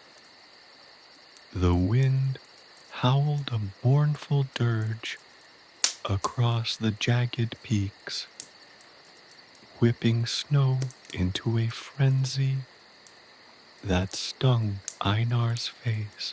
He stumbled, his foot catching on a hidden crevice in the ice, sending a jolt of pain through his ankle. Bjorn, ever vigilant, steadied him with a strong hand. "Careful, young one," he cautioned, his voice barely audible above the wind's roar. This was not the idyllic journey Einar had envisioned. The path to Yggdrasil was proving to be a brutal gauntlet, testing his physical and mental endurance at every turn. The mountain pass was a treacherous labyrinth of ice and rock, a seemingly endless ascent that demanded every ounce of Einar's strength. The biting cold seeped into his bones, numbing his fingers and toes. He longed for the warmth of a hearth fire, the comfort of a familiar home, a stark contrast to the desolate beauty of the snow-covered peaks. Yet, the memory of the skald's song, the prophecy of his destiny, spurred him onward. He would not falter. Days bled into nights, the line between them blurred by the perpetual twilight of the high mountains. They navigated treacherous glaciers, their surfaces deceptively smooth, hiding yawning crevasses, ready to swallow them whole. Einar's knowledge of the terrain was limited, relying entirely on Bjorn's expertise and Lyra's intuitive guidance.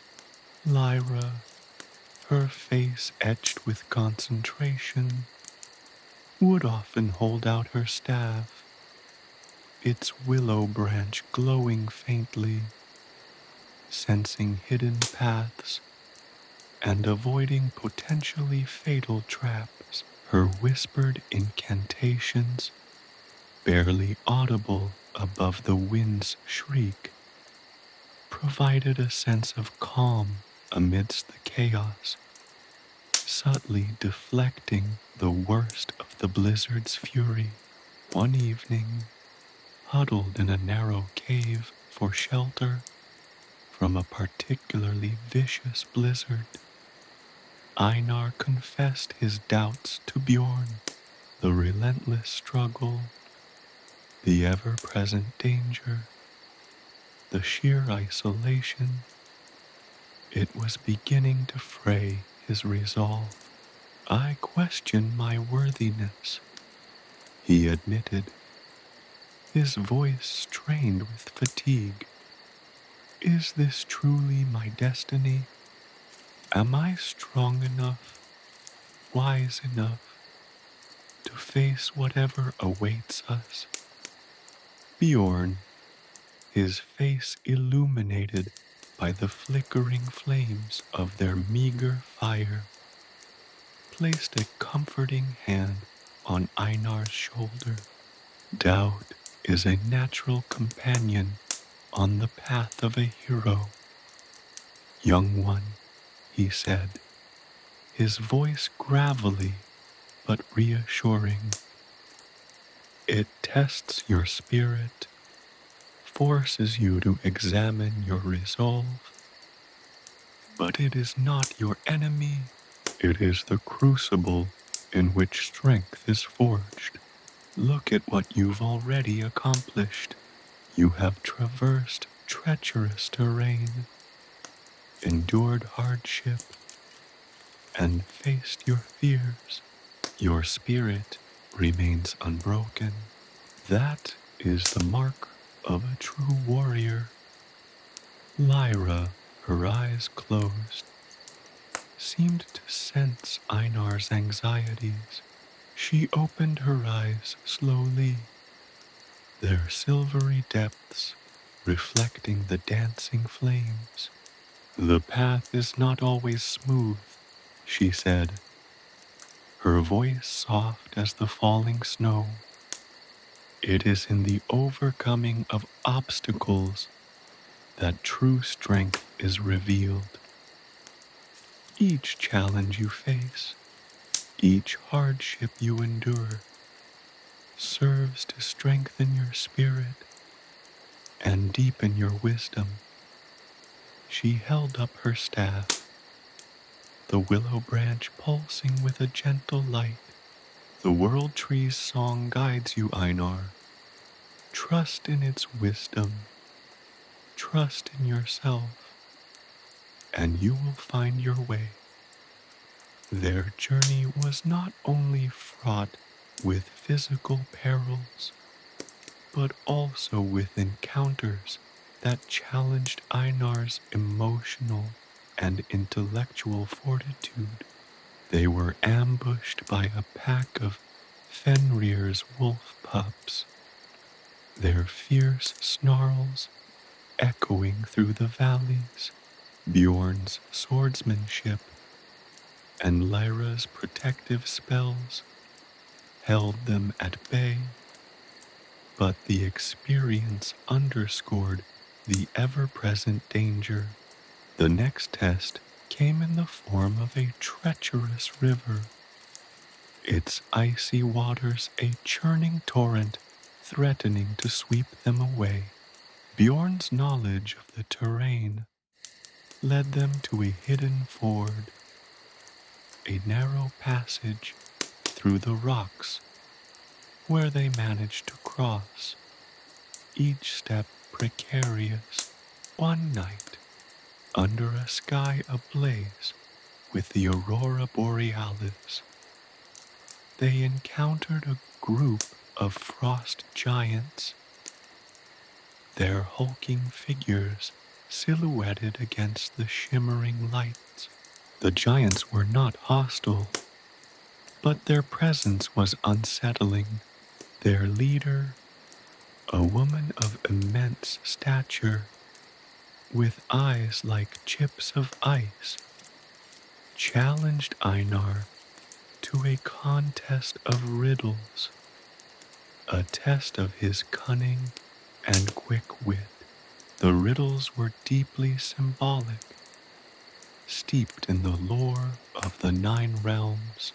Einar, drawing upon Lyra's guidance and his own growing understanding of Norse mythology, answered the riddles with unexpected insight, surprising even himself.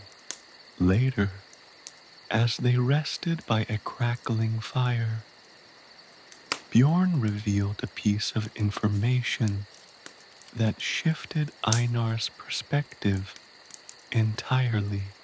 He confessed that he'd been following the whispers of the prophecy for years, sensing the oncoming darkness and seeking the hero destined to prevent its arrival. Einar was not merely traveling to Yggdrasil. He was leading the effort to save the 9 realms. The weight of this revelation settled on Einar's shoulders, a heavy burden that added another layer to his already arduous quest.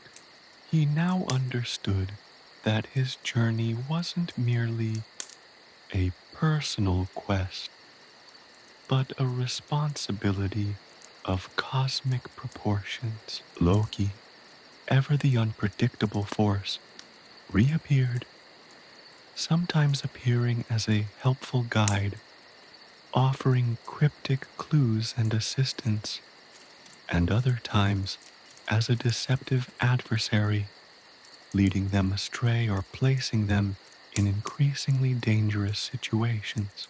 His presence served as a constant reminder of the unpredictable nature of their journey and the ever-present need for vigilance and adaptability. The trickster's unpredictable interventions tested Einar's resilience and forced him to rely on his instincts and the wisdom gained from his companions. One particularly perilous encounter involved navigating a labyrinthine cave system, a place steeped in ancient magic and guarded by shadowy creatures. The air hung heavy with the scent of decay, and the silence was broken only by the drip of water and the occasional unsettling rustle. Lyra's guidance proved essential, her staff acting as a beacon, leading them through the maze, warding off unseen dangers. Her knowledge of ancient runes and symbols, allowing them to decipher cryptic clues left behind by long-forgotten civilizations. This harrowing experience brought the three companions closer, their bonds forged in the crucible of shared peril. As the journey neared its most perilous leg, Einar found himself facing his deepest fear, not of physical danger, but of failure. The sheer magnitude of the task, the weight of the prophecy, the lives of the 9 realms resting on his shoulders. The burden seemed almost insurmountable. He found solace in the companionship of his friends, the understanding that he wasn't alone in this battle, that he had allies who believed in him and who stood ready to fight alongside him. Their journey was a testament to the power of friendship, courage, and resilience. The call to adventure had been answered, and the path to Yggdrasil, though fraught with challenges, was inching closer, guiding Einar ever onward to his destiny. Arrival at the first realm. The air thinned. The biting wind of the mountain peaks, replaced by a strange stillness, heavy with an unseen energy. Before them, the landscape shifted, the stark, icy wilderness, giving way to a vista of impossible beauty. The snow-covered peaks melted into rolling hills, cloaked in an ethereal mist, the air shimmering with an iridescent light. Towering trees, their branches laden with luminous blossoms, reached towards a sky painted in shades of amethyst and gold. The very ground beneath their feet seemed to hum with a vibrant, almost palpable energy. This was the threshold, the gateway to the first realm. Einar felt a tremor run through him, a resonance that mirrored the hum of the earth. It was a sensation both exhilarating and terrifying, a mixture of awe and apprehension. He felt smaller here, insignificant, yet strangely significant, a mere speck in a universe of breathtaking grandeur. The journey to this point had tested him physically and mentally, pushing him to the limits of his endurance. But nothing had prepared him for the sheer otherworldliness of this place.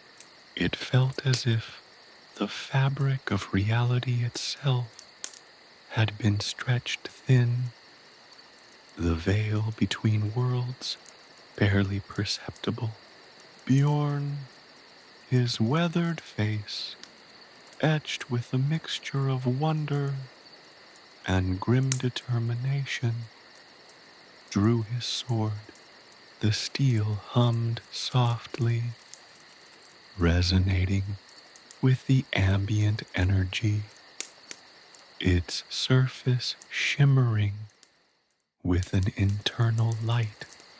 "We stand at the edge of Alfheimer," he said, his voice low and reverent. the realm of the light elves. Be vigilant, young Einar. The beauty here is deceptive. There is magic in every breeze, in every shadow, in every blade of grass.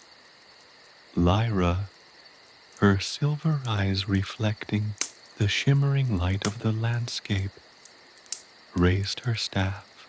The willow branch glowed with a soft, pulsating light, its intricate carvings seeming to writhe and shift before his eyes.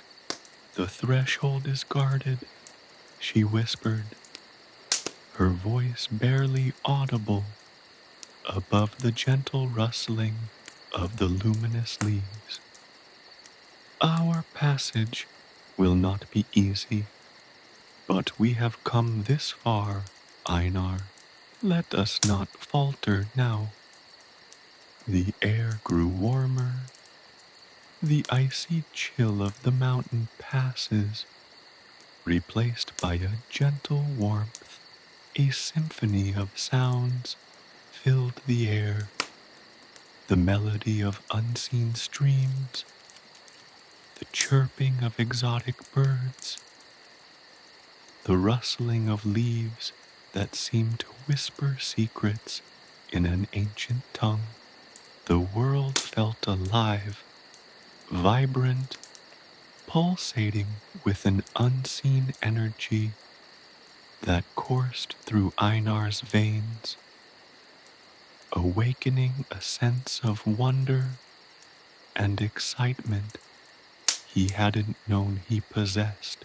It was a land of vivid contrasts, towering trees that seemed to reach for the heavens, their branches interlaced with shimmering waterfalls, valleys carpeted in flowers of impossible colors, rivers that flowed with liquid light, their currents shimmering with an ethereal glow. As they ventured deeper into Alfheimer, Einar's senses were overwhelmed by the sheer abundance of life and magic. The air hummed with unseen energy, a symphony of subtle vibrations that tickled his skin and resonated within his very being. He saw creatures he had only dreamt of, graceful deer with antlers that branched like living starlight, birds with feathers that shimmered with all the colors of the rainbow, butterflies with wings that looked like stained glass windows, their movements as fluid and effortless as the wind. The light elves themselves were as wondrous as their realm. Their forms were slender and graceful, their skin shimmering like polished pearl, their hair a cascade of sunlight. They moved with a fluidity that seemed to defy gravity, their laughter echoing through the trees like the tinkling of bells. They were not hostile, but neither were they welcoming. They watched from the shadows, their eyes curious, their expressions unreadable.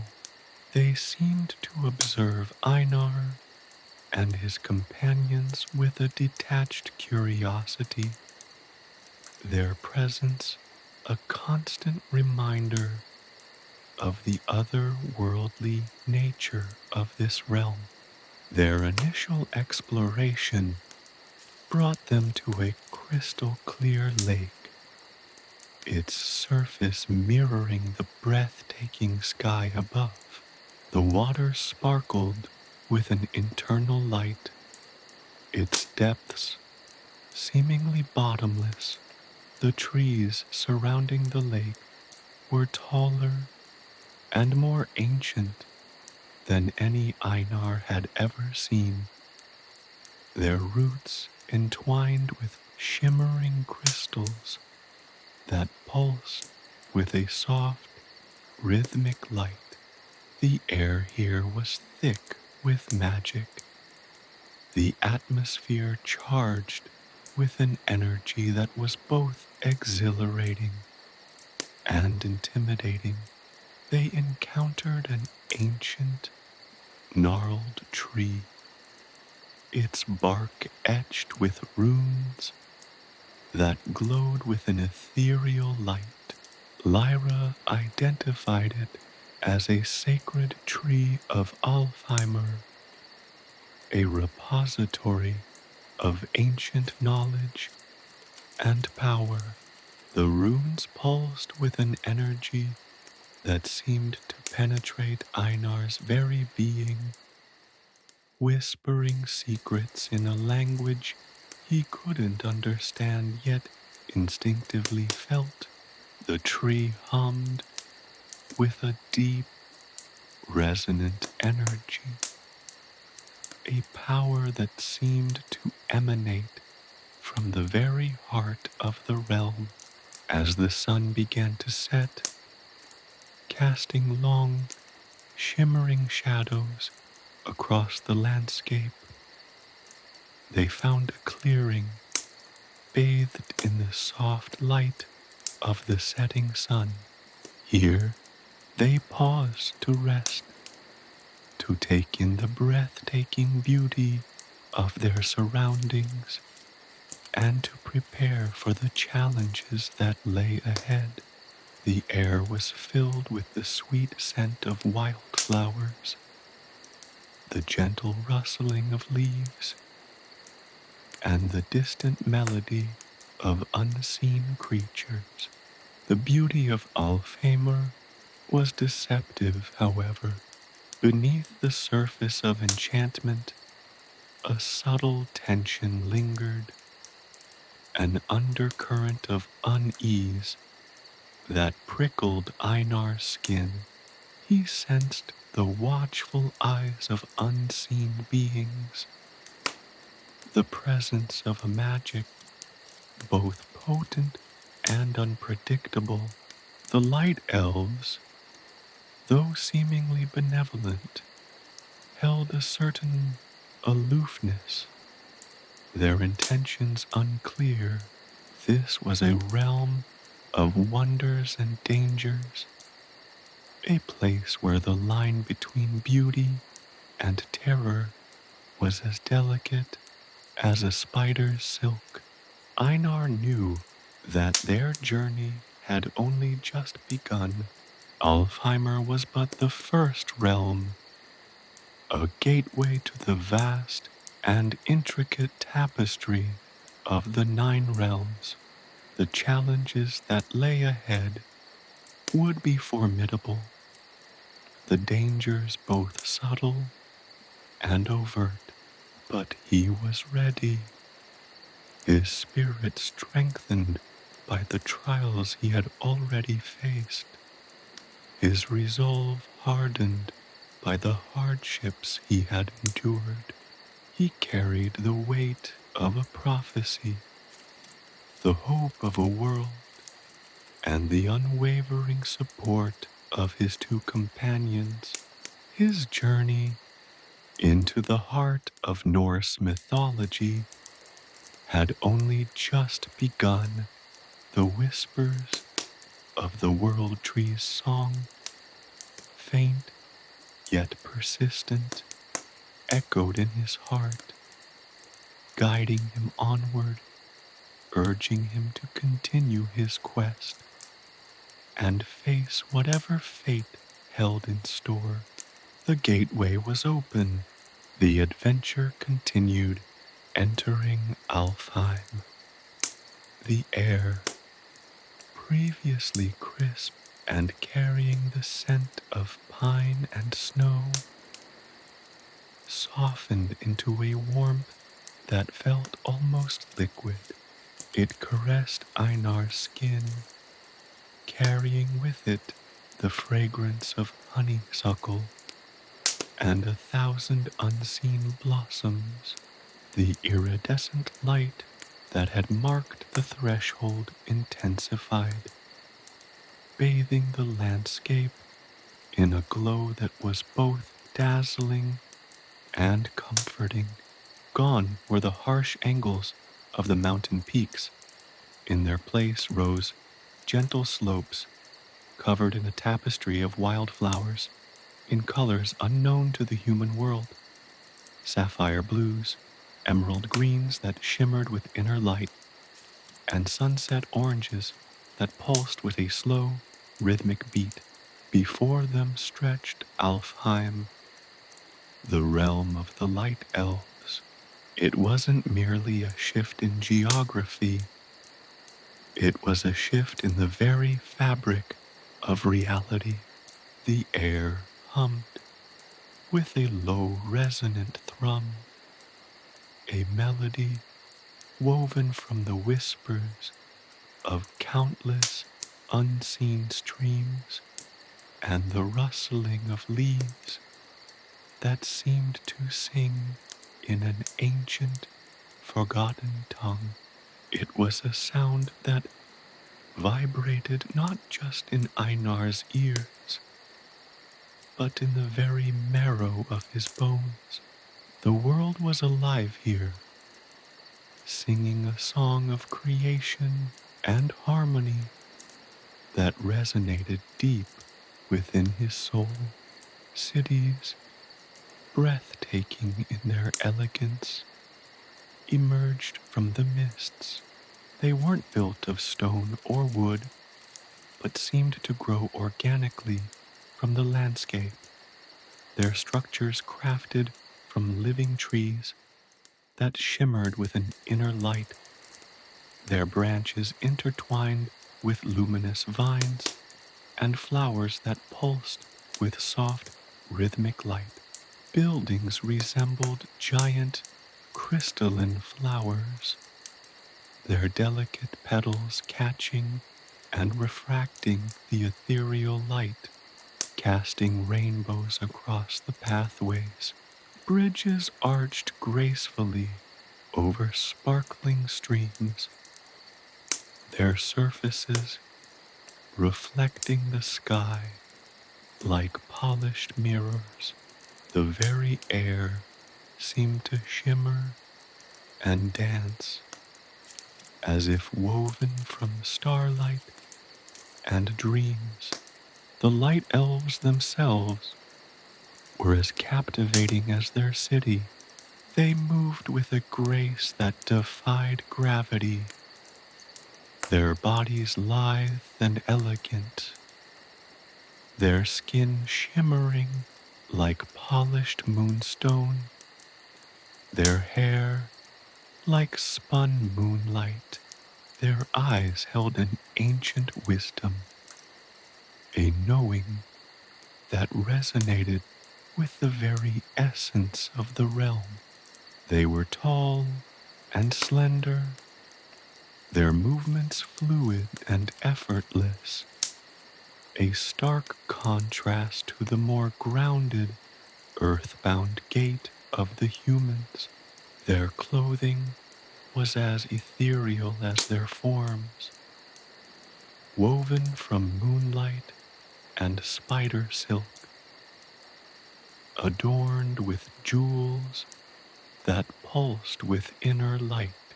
Einar watched them in silent awe as they went about their daily lives. There was no sense of hurry or urgency in their movements. Everything seemed to flow in a seamless rhythm, a dance of effortless grace and harmony. He saw them tending gardens filled with glowing flowers, their laughter echoing through the trees like the tinkling of bells. He witnessed them crafting intricate works of art from shimmering crystals and luminous vines, their hands moving with a speed and precision that was both mesmerizing and breathtaking. The air was filled with the sound of their gentle voices, their music soft and haunting, like the murmur of a distant stream. The elves' artistry was astonishing. Sculptures carved from shimmering quartz depicted scenes of breathtaking beauty, swirling galaxies, majestic trees reaching for the heavens, and creatures of impossible grace, tapestries woven from moonlight and spider silk hung from the trees, depicting scenes from the elves' rich history, their threads shimmering with untold stories. The very air seemed to hum with the energy of their creative spirit, a force that imbued everything they touched with a sense of wonder and magic. But the elves were not merely artisans and musicians. They were scholars and philosophers. Their understanding of the universe, profound and subtle.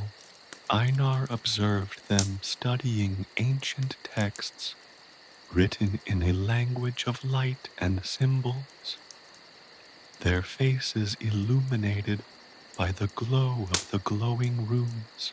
He overheard snippets of conversations that hinted at a deep understanding of the cosmos, of the interconnectedness of all things. Their wisdom was woven into the very fabric of their world, evident in the harmonious way they lived, in accordance with the rhythms of nature. The sensory experience of Alfheim was overwhelming. The light, a constant, gentle caress, seemed to penetrate every corner of his being. The sounds, a symphony of nature's gentle music, calmed his soul and filled him with a sense of peace he had never known. The smells, a heady mix of exotic blossoms and sweet herbs, invigorated his senses and filled him with a sense of wonder.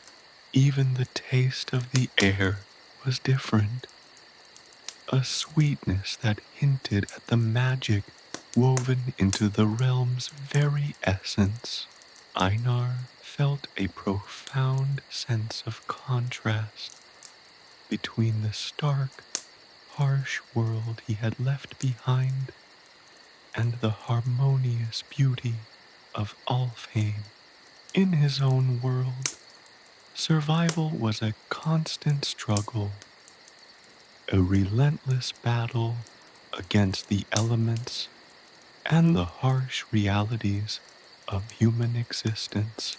Here, in Alfheim, life flowed effortlessly, a harmonious dance of creation and beauty. The elves seemed to exist in perfect balance with nature, their lives a testament to the power of harmony and cooperation. It was a world untouched by the greed and conflict that plagued his own. As dusk settled, casting long, ethereal shadows across the landscape, the elves gathered for a nightly ritual. They assembled around a giant, ancient tree whose branches were adorned with luminous blossoms. The tree pulsed with a soft, rhythmic light, its energy palpable, filling the air with a sense of serenity and wonder. The elves chanted in unison, their voices rising and falling like the waves of an ocean, their words weaving a spell of peace and protection over their realm. Einar felt a profound sense of connection to this ancient ritual, a sense of belonging that resonated deep within his soul. The night in Alfheim was as magical as the day. The stars shone with an intensity unknown in the human world, their light intensified by the ethereal glow of the realm, the air filled with the sound of crickets and the gentle murmur of unseen streams. The elves continued their nightly activities, their movements fluid and graceful. Even in the darkness, Einar felt a deep sense of peace and contentment, a feeling of being cradled in the gentle embrace of the realm. This was a world where magic was not a mystery to be feared, but a natural part of life, a harmonious force that permeated every aspect of their existence. He felt a sense of longing, a desire to remain in this world forever, but he knew his journey was far from over. The whispers of the world tree, faint yet persistent, reminded him of the purpose of his quest. He knew his time in Alfheim was merely a stage in his greater journey. The beauty he had witnessed, the wisdom he had glimpsed, would serve to strengthen his resolve as he continued onward to face the unknown challenges that awaited him in the realms beyond. The memory of Alfheim, a testament to the power of harmony and beauty, would serve as a beacon of hope and a source of strength as he continued his quest, a constant reminder of the wonders that awaited those who dared to seek them out. He left Alfheim not with sadness, but with a heart filled with a newfound sense of purpose and hope. The world tree's song echoed in his heart, guiding his steps toward the next leg of his adventure. The journey into the 9 realms continued, encountering the Light Elves.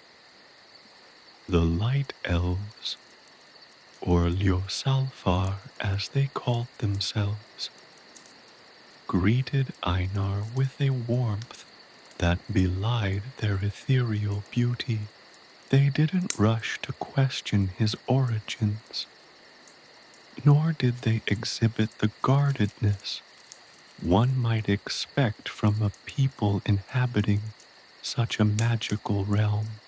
Instead, they welcomed him with a gentle curiosity, their movements as fluid and graceful as the dance of willow branches in a summer breeze. Their leader, a woman named Lyra, whose hair cascaded down her back like spun moonlight, approached Einar with a smile that seemed to radiate inner light. Her eyes, the color of a twilight sky, held a depth of understanding that resonated with the very essence of the forest. She spoke in a language that seemed to weave itself into the very fabric of the air, a melodic tongue that resonated with the gentle rustling of leaves and the murmur of unseen streams. Einar surprisingly understood her perfectly.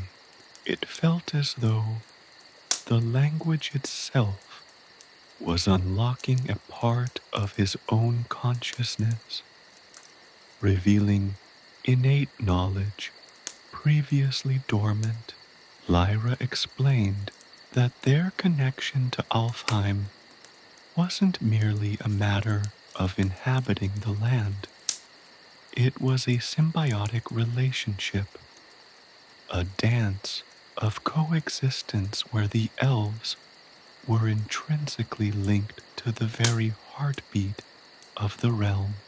They revered Yggdrasil, the world tree, not simply as a powerful symbol, but as a living entity, a source of life and energy that permeated every aspect of their existence. Their homes, the crystalline structures that blended seamlessly with the natural landscape, were extensions of the forest itself, built from living trees that pulsed with a faint inner light. They showed him their gardens, not mere plots of cultivated land, but living tapestries woven from luminous flowers and glowing vines. Each flower possessed its own unique properties, some emitting a soft, healing light, others humming with a subtle energy that could invigorate the soul. The elves tended to these gardens with an almost religious reverence, their touch gentle and reverent, as if they were interacting with sacred beings. They spoke of the flower's properties, explaining how each blossom possessed its own unique magical properties, offering remedies for various ailments, both physical and emotional. They explained the interconnectedness of each plant, the intricate web of life that sustained their delicate ecosystem. The elves emphasized the symbiotic relationship between the plants and the very fabric of Alfheim's existence. Their knowledge was deep and profound, extending beyond simple horticulture to a profound understanding of the plant kingdom's vital role in the realm's magical energy. The elves' artistry wasn't confined to their gardens. They were master craftsmen, creating intricate works from shimmering crystals, luminous vines, and moonstone. Their skill transcended mere craftsmanship. It was a form of magic, a way of imbuing their creations with the essence of Alfheim's energy. Einar watched them create sculptures that seemed to breathe, their forms shifting and changing under the soft, ethereal light. They spun tapestries from spider silk and starlight, their threads imbued with ancient stories and potent enchantments. The elves' art wasn't merely decorative, it was a means of storytelling, a way of preserving their history and passing down their knowledge through generations. These tapestries weren't just visual delights, they were living records of the elves' cultural and historical past, pulsating with faint magic. Their music was as enchanting as their art. The elves played instruments fashioned from the branches of luminous trees, their melodies a symphony of whispers, murmurs, and ethereal chimes. Their songs spoke of the world tree, of the interconnectedness of the 9 realms, and of the ancient wisdom passed down through generations.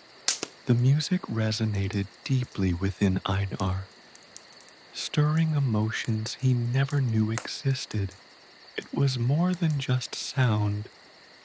It was a form of communication that bypassed words, reaching directly into the soul. The elves explained that their music was a way of connecting with the natural world, a means of harmonizing with the rhythms of Alfheim and the larger cosmos. Lyra and her people shared their knowledge of the 9 realms, revealing secrets only whispered among their kind. They described Asgard, the shining city of the Aesir gods, and its gleaming halls, Jotunheim, the frozen land of the frost giants, and Svartalfheim, the dark realm of the dwarves. They spoke of the dangers and the wonders of each realm, of the challenges Einar would face on his quest. They even spoke of Hell, the realm of the dead, and its intricate workings. They spoke of the stories associated with each realm, tales of battles and alliances, of heroism and betrayal, and of the complex relationships between the various beings that inhabit the 9 realms. Their knowledge of Yggdrasil was particularly profound. They explained its intricate structure, its roots delving deep into the underworld, and its branches reaching into the heavens. They spoke of its interconnectedness to the 9 realms, its vital role in maintaining the balance of the cosmos. The light elves' deep understanding of Yggdrasil exceeded even the knowledge Einar had gleaned from the ancient runes. They shared stories of the world tree's creation, its place in the Norse cosmology, and its influence on the very fabric of reality. They spoke of the various creatures that inhabit the world tree, including Ratatoskr, the mischievous squirrel that carried messages between the eagle and the serpent. Perhaps most importantly, the light elves offered Einar a profound insight into the nature of his quest. They revealed that his destiny was intertwined with the fate of Yggdrasil, that his journey would not only involve traversing the 9 realms, but also restoring balance to the world tree itself. They spoke of a growing darkness threatening Yggdrasil, a malevolent force that sought to unravel the very fabric of reality. They explained that Einar's strength and courage were necessary to confront this darkness, to protect the world tree, and to safeguard the balance of the cosmos. Einar spent several days with the Light Elves, learning from their wisdom, sharing stories of his own world, and experiencing a level of peace and harmony he had never known. He learned about their intricate social structure, their system of governance, and their deep respect for each other. They displayed a level of interconnectedness rarely seen in the human world, a collaborative spirit that sustained their community. They treated him not as a stranger, but as a fellow traveler, sharing their knowledge and resources freely. Their trust and acceptance helped ease Einar's apprehension about his future journey. As the time came for him to depart, a bittersweet feeling washed over him. He felt a profound sense of loss, but also a renewed sense of purpose. The Light Elves' wisdom and encouragement had bolstered his resolve. He carried with him not only their knowledge, but also their blessing, their belief in his ability to succeed. He knew the journey would be perilous, but he also knew he wasn't alone. The memory of Alfheim and the Light Elves' profound connection to nature served as a beacon of hope, guiding him towards his destiny. Leaving Alfheim wasn't an end, but a transition, a necessary step in his larger quest to restore balance to the 9 realms. He carried with him the echoes of their songs, the fragrance of their blossoms, and the wisdom of their ancient culture, all bolstering his journey into the unknown. The road ahead would be challenging, but Einar felt prepared, equipped with the knowledge and hope bestowed upon him by the gentle people of Alfheim, seeking guidance. Leaving the crystalline embrace of the Light Elves' city, Einar felt a profound shift within him. The idyllic beauty of Alfheim, the gentle wisdom of its inhabitants, had resonated deeply, leaving an imprint on his soul that transcended mere experience. It was a feeling of profound connection, a sense of belonging to something larger than himself, a realization that his journey was not simply his own, but a thread woven into the very tapestry of the 9 realms. He carried with him not just the knowledge imparted by Lyra and the other Light Elves, but also a newfound understanding of his own potential. Their teachings had been far more than simple instructions. They were a series of carefully crafted lessons designed to illuminate the path ahead, to prepare him for the trials and tribulations that awaited him. he found himself contemplating their words, dissecting their meanings, searching for hidden layers of wisdom.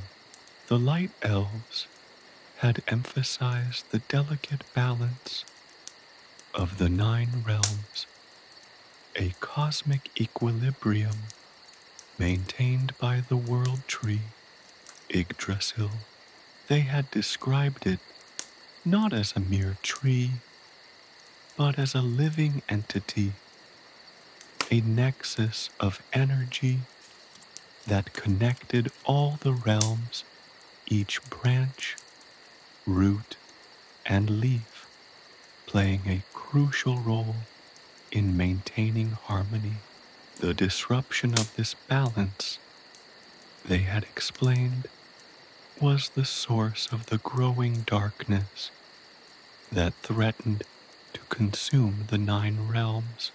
They had delved into the specifics of this imbalance, revealing that the darkness wasn't a simple force of evil, but rather a manifestation of disharmony, a result of the weakening of Yggdrasil's connection to the other realms. The roots, which drew sustenance from the depths of hell, were withering. Their connection to the underworld fractured. The branches, reaching towards Asgard, were becoming brittle. Their connection to the gods weakened. The leaves, representing the vibrant life of the realms, were losing their luster, their energy dwindling. This weakening was not merely a physical phenomenon. It was a reflection of a deeper spiritual decay, a fading of the vital life force that sustained the cosmos. The light elves' explanation of the threat went beyond simple ecological concerns. They presented it as a philosophical and metaphysical crisis. The growing imbalance, they explained, reflected a discord within the very fabric of reality, a dissonance that threatened to unravel the 9 realms and plunge them into chaos. This imbalance, they emphasized, was not only reflected in the weakening of Yggdrasil, but also in the increasingly strained relationships between the inhabitants of the different realms. The ancient alliances were crumbling. Mistrust and suspicion were growing, and the potential for catastrophic conflict loomed large. This wasn't just a battle against a tangible enemy. It was a battle against the forces of entropy and disharmony, a struggle to restore the essential harmony of the cosmos.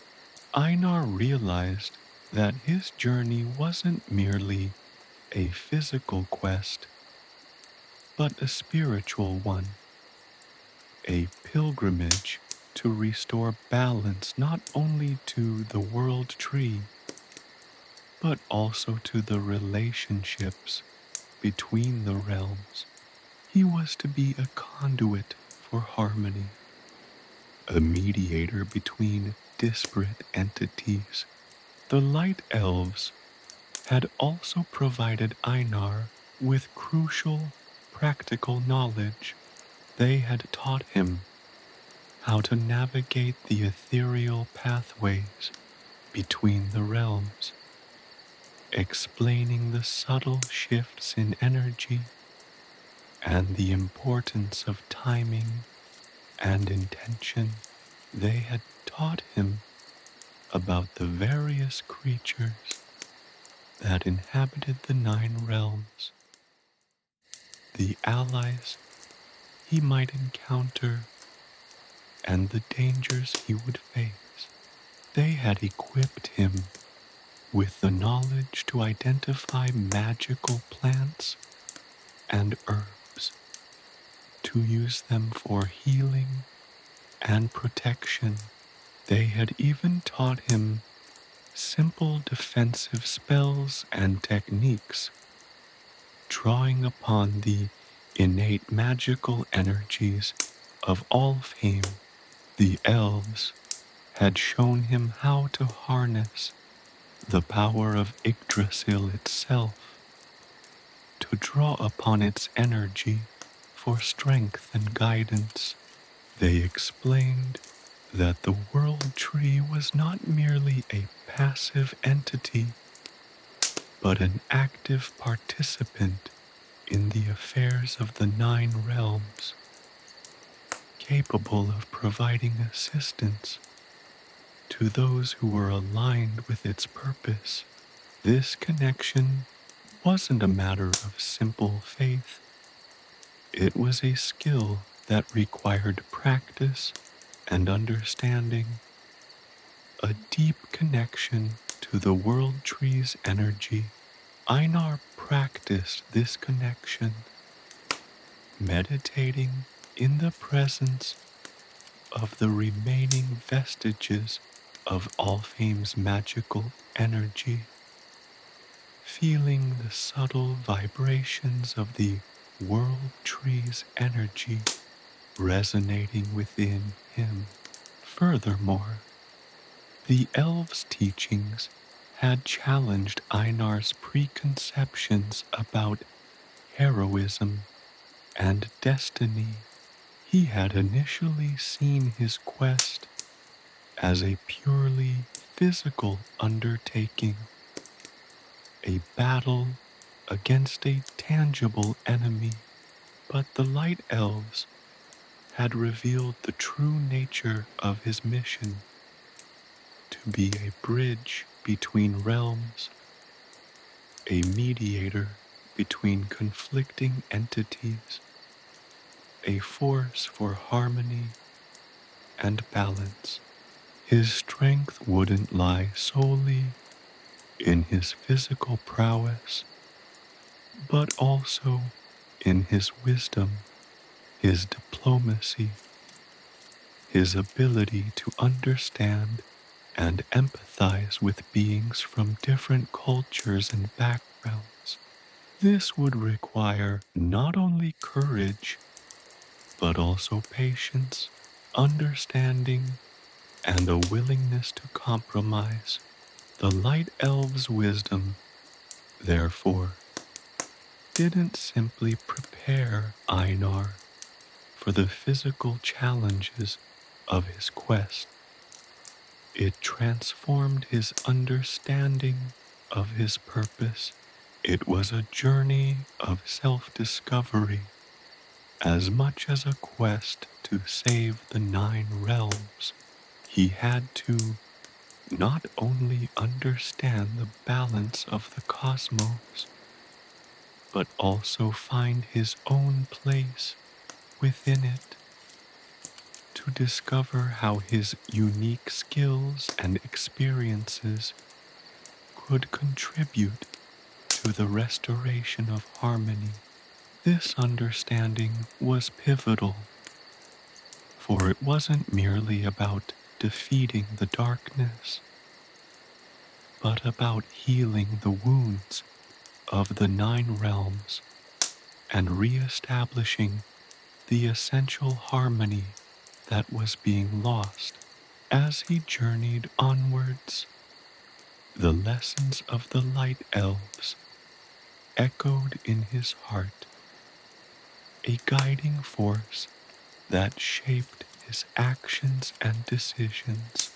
He approached each challenge with a newfound wisdom, a deeper understanding of the interconnectedness of the realms, and a renewed sense of his own potential to restore balance to the cosmos.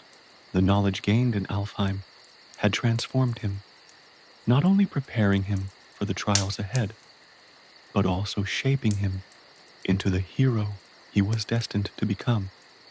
A hero whose strength lay not just in his sword, but in his understanding, his empathy, and his ability to bring harmony to a world teetering on the brink of chaos. His journey was no longer just a quest for survival.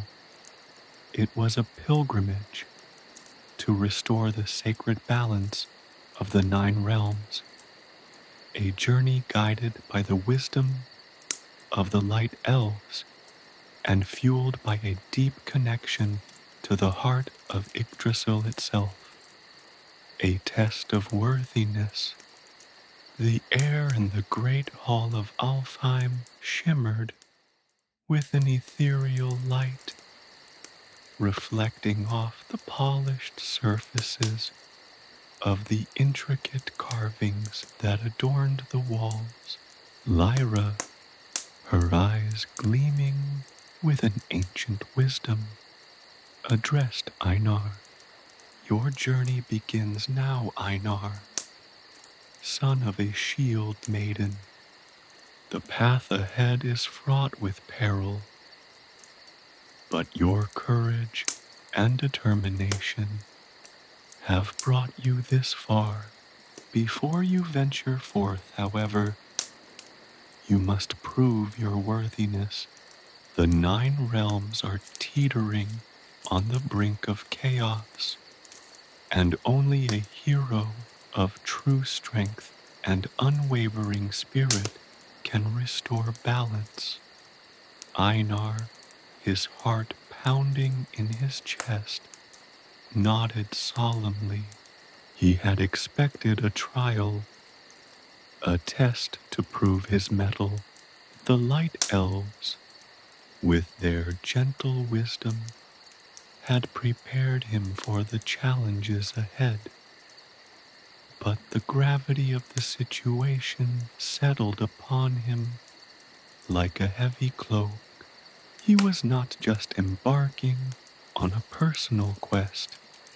He was venturing into a cosmic struggle, a battle for the very survival of the 9 realms.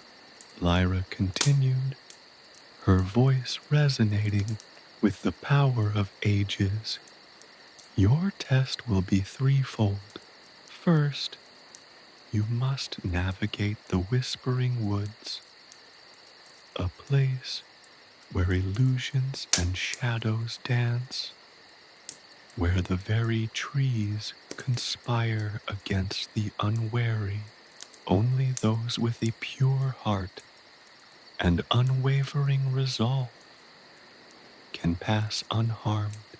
Within its depths, you will find the key of Asgard, a relic imbued with the power of Odin himself. This key is not a simple object. It represents the unwavering resolve and true strength of heart needed to withstand the encroaching darkness. The description of the Whispering Woods sent a shiver down Einar's spine. He had heard tales of the deceptive nature of the forest, whispers of travelers lost within its labyrinthine paths, forever ensnared by the illusions that masked its deadly traps. He pictured gnarled trees twisting into monstrous shapes, their branches reaching out like skeletal fingers, and shadowy figures lurking behind every ancient trunk. But the thought of failure did not deter him. The fate of the 9 realms rested on his shoulders, and fear was a luxury he could not afford. Lyra then revealed the second trial. Next, you must traverse the Serpent's Pass, a treacherous mountain range where the winds howl like banshees and the rocks themselves seem to shift and writhe. Only those with exceptional agility and strength can hope to survive its perils. Atop the highest peak, you'll find the Helm of Freya, a helm imbued with the goddess's own protection. It safeguards the wearer from the illusions and manipulation that the forces of darkness will cast your way. The image of the Serpent's Pass was equally daunting. He pictured jagged peaks piercing the sky, treacherous cliffs dropping into fathomless chasms, and the relentless assault of wind and snow. The journey would test his physical strength and endurance to their limits, pushing him beyond the boundaries of his comfort zone. But the thought of the Helm of Freya, a symbol of protection and divine grace, spurred him onward. Finally, Lyra revealed the third and final test. Your final challenge lies within the labyrinth of Loki, a place where cunning and wit are more vital than strength. It is a realm of illusions and deception, where the very stones whisper lies, and the paths twist and turn without end. Only those with a sharp mind and an unyielding will can unravel its secrets. At its heart, you will discover the rune of Heimdall, a symbol of vigilance and insight.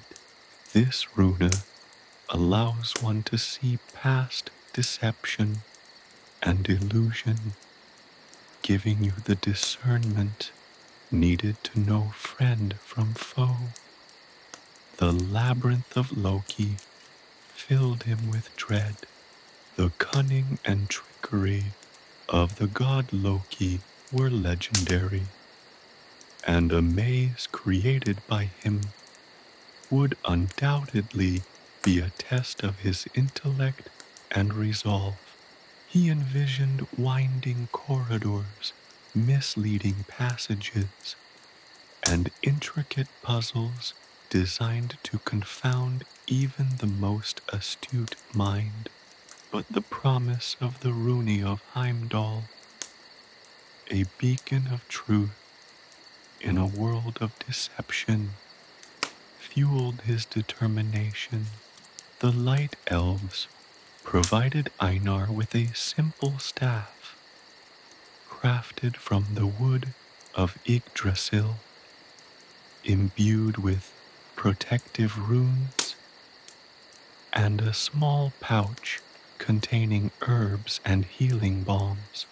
They offered no further assistance, their trust in his abilities unwavering.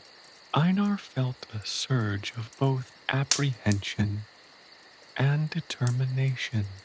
He knew that these trials would test him to his limits, but he was ready. The fate of the 9 realms rested upon his shoulders, and he would not falter.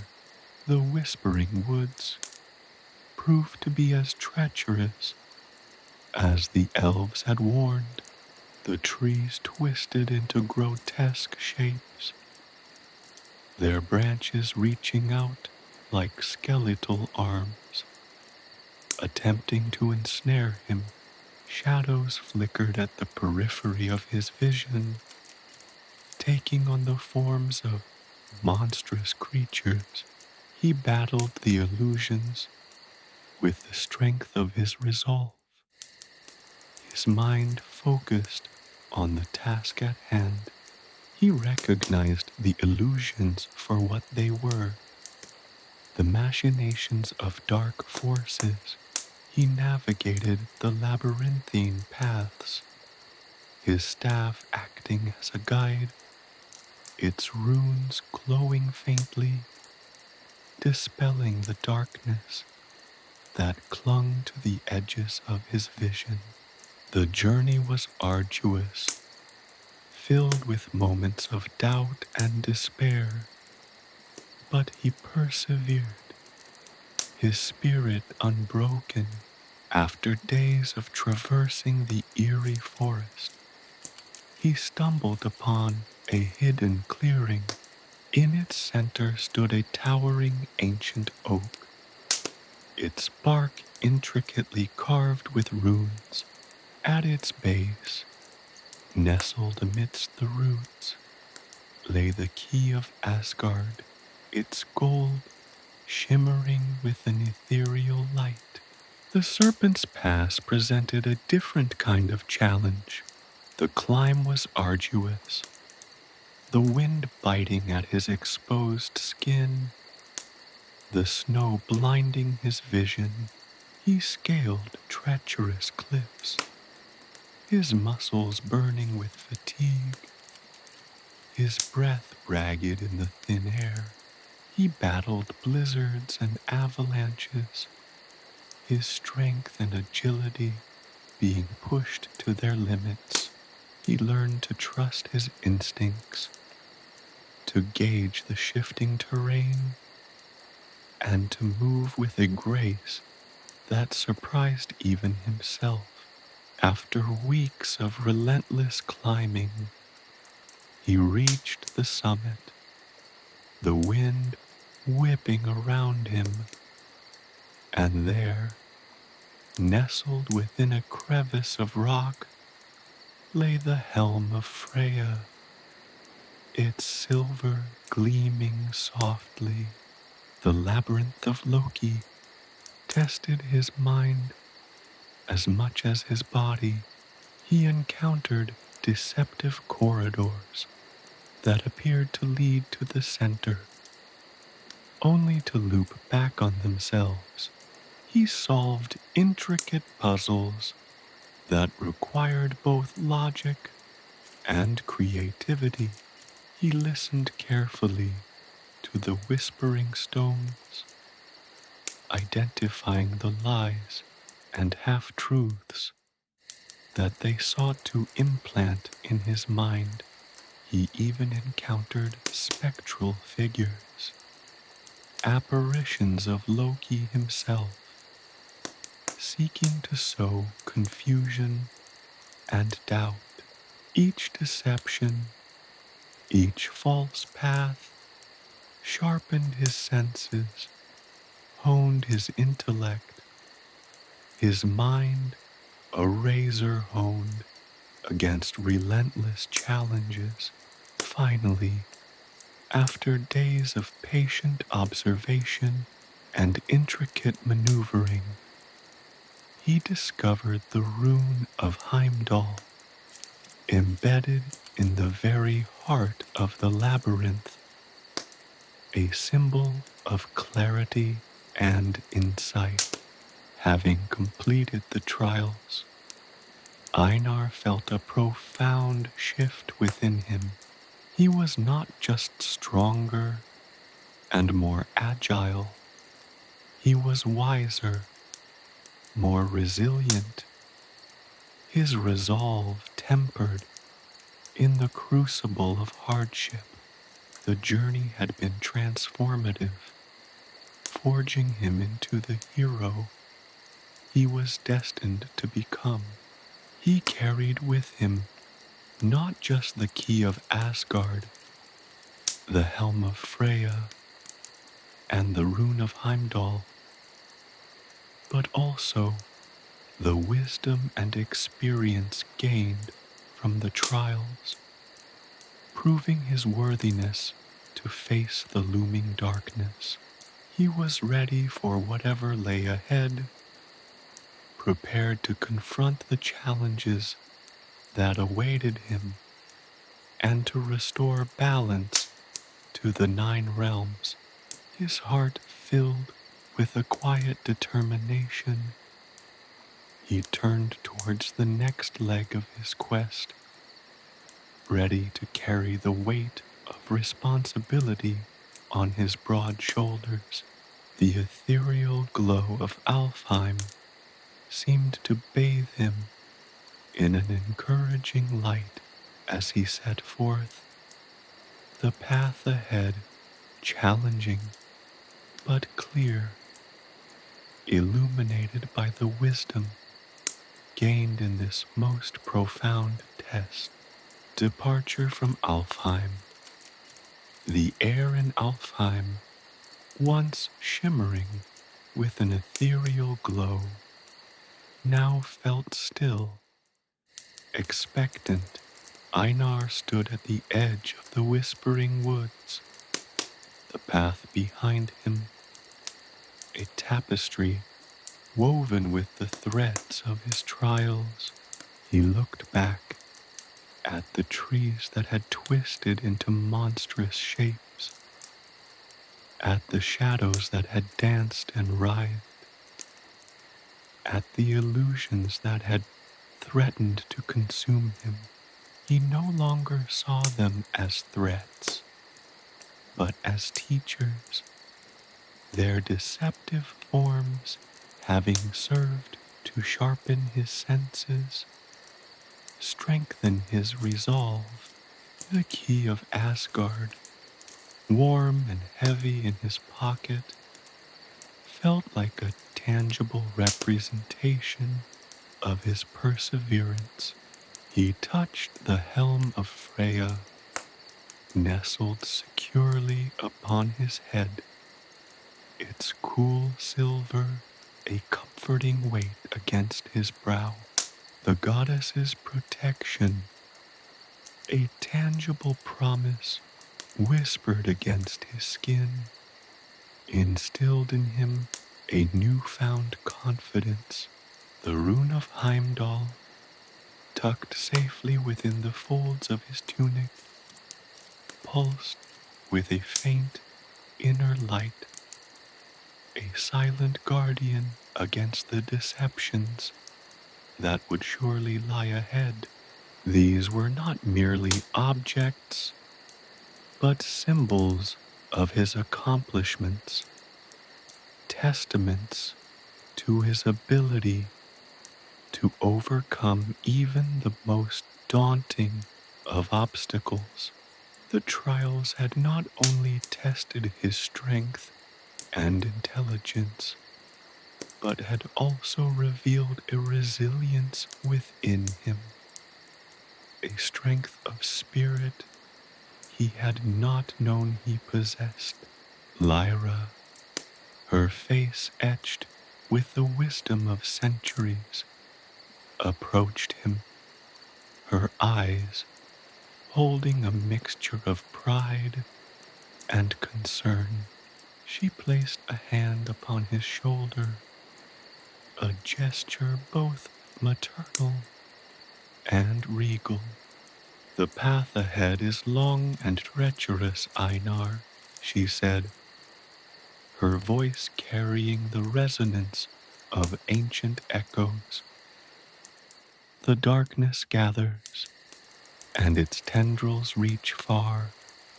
Yet, you have proven yourself worthy. You carry with you the strength of heart, the clarity of mind, and the resilience of spirit to withstand the forces that threaten to engulf the 9 realms. Einar nodded, his gaze fixed on the horizon. He no longer felt the trepidation that had gripped upon his arrival in Alfheim. The fear hadn't vanished entirely.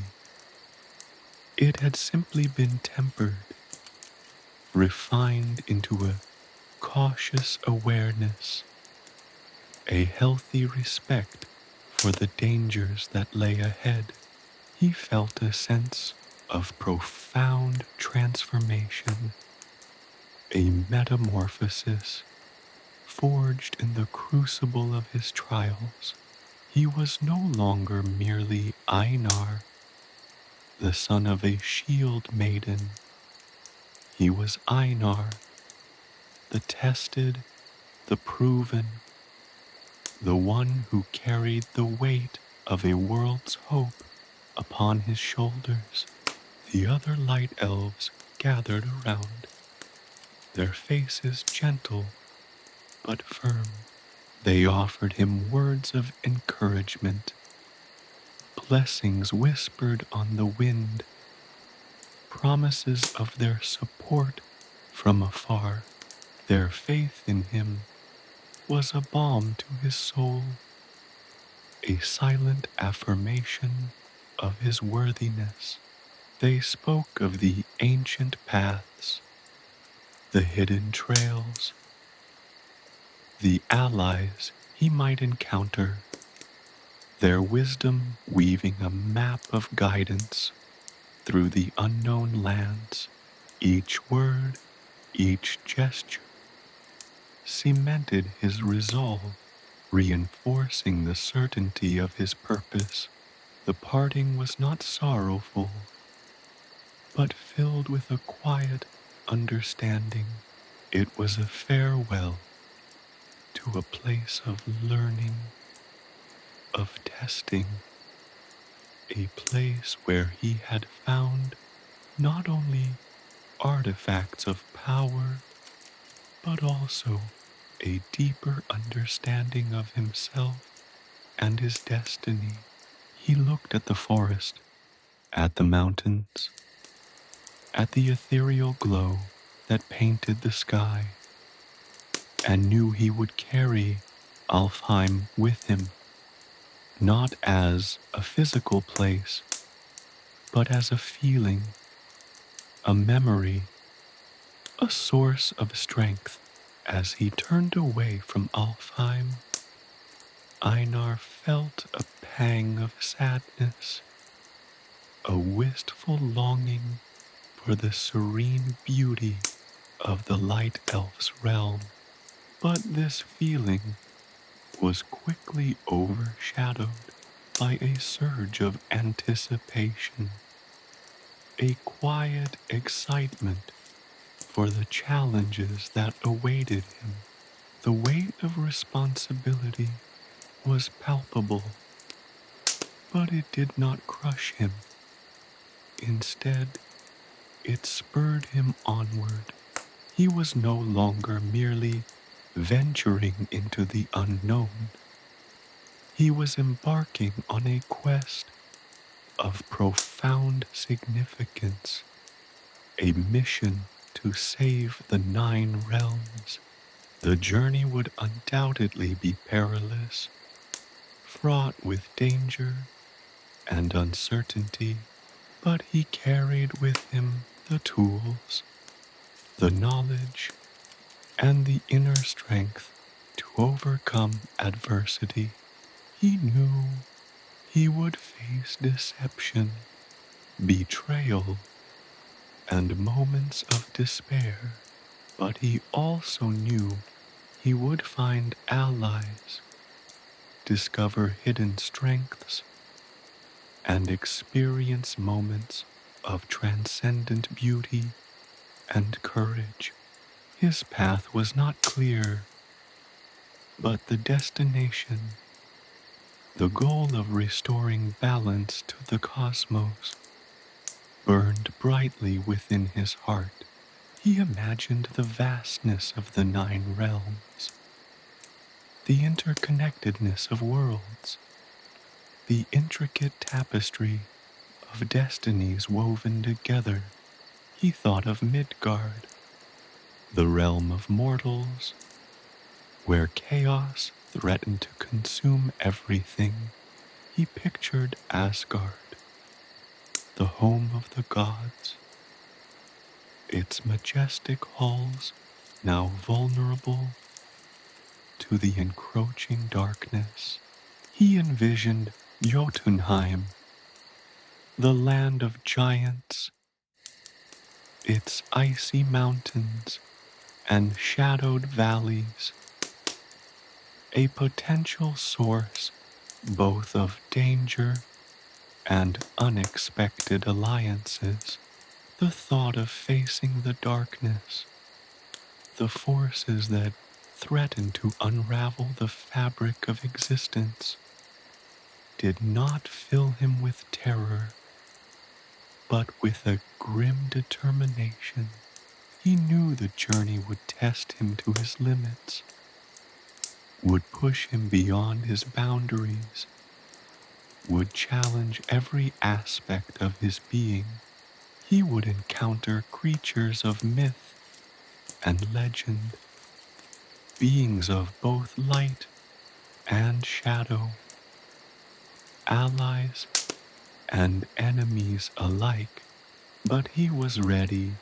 The trials in Alfheim had forged him into something new, something stronger, something indomitable.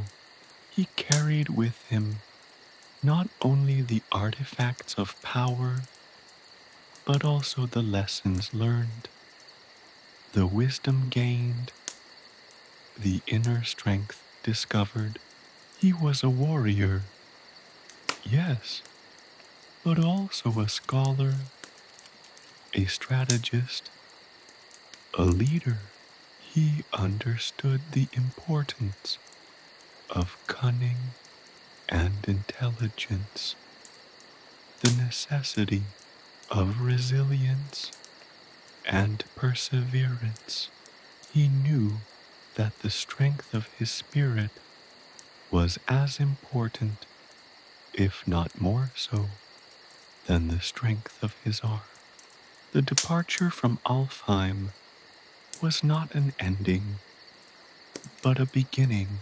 It was a step into the unknown, a leap of faith, a journey toward destiny. Einar walked confidently toward the horizon, the setting sun painting the sky with hues of orange and purple, mirroring the fire of determination that burned within his heart. He was not simply a hero, he was a beacon of hope, a symbol of resilience, a guardian of the 9 realms.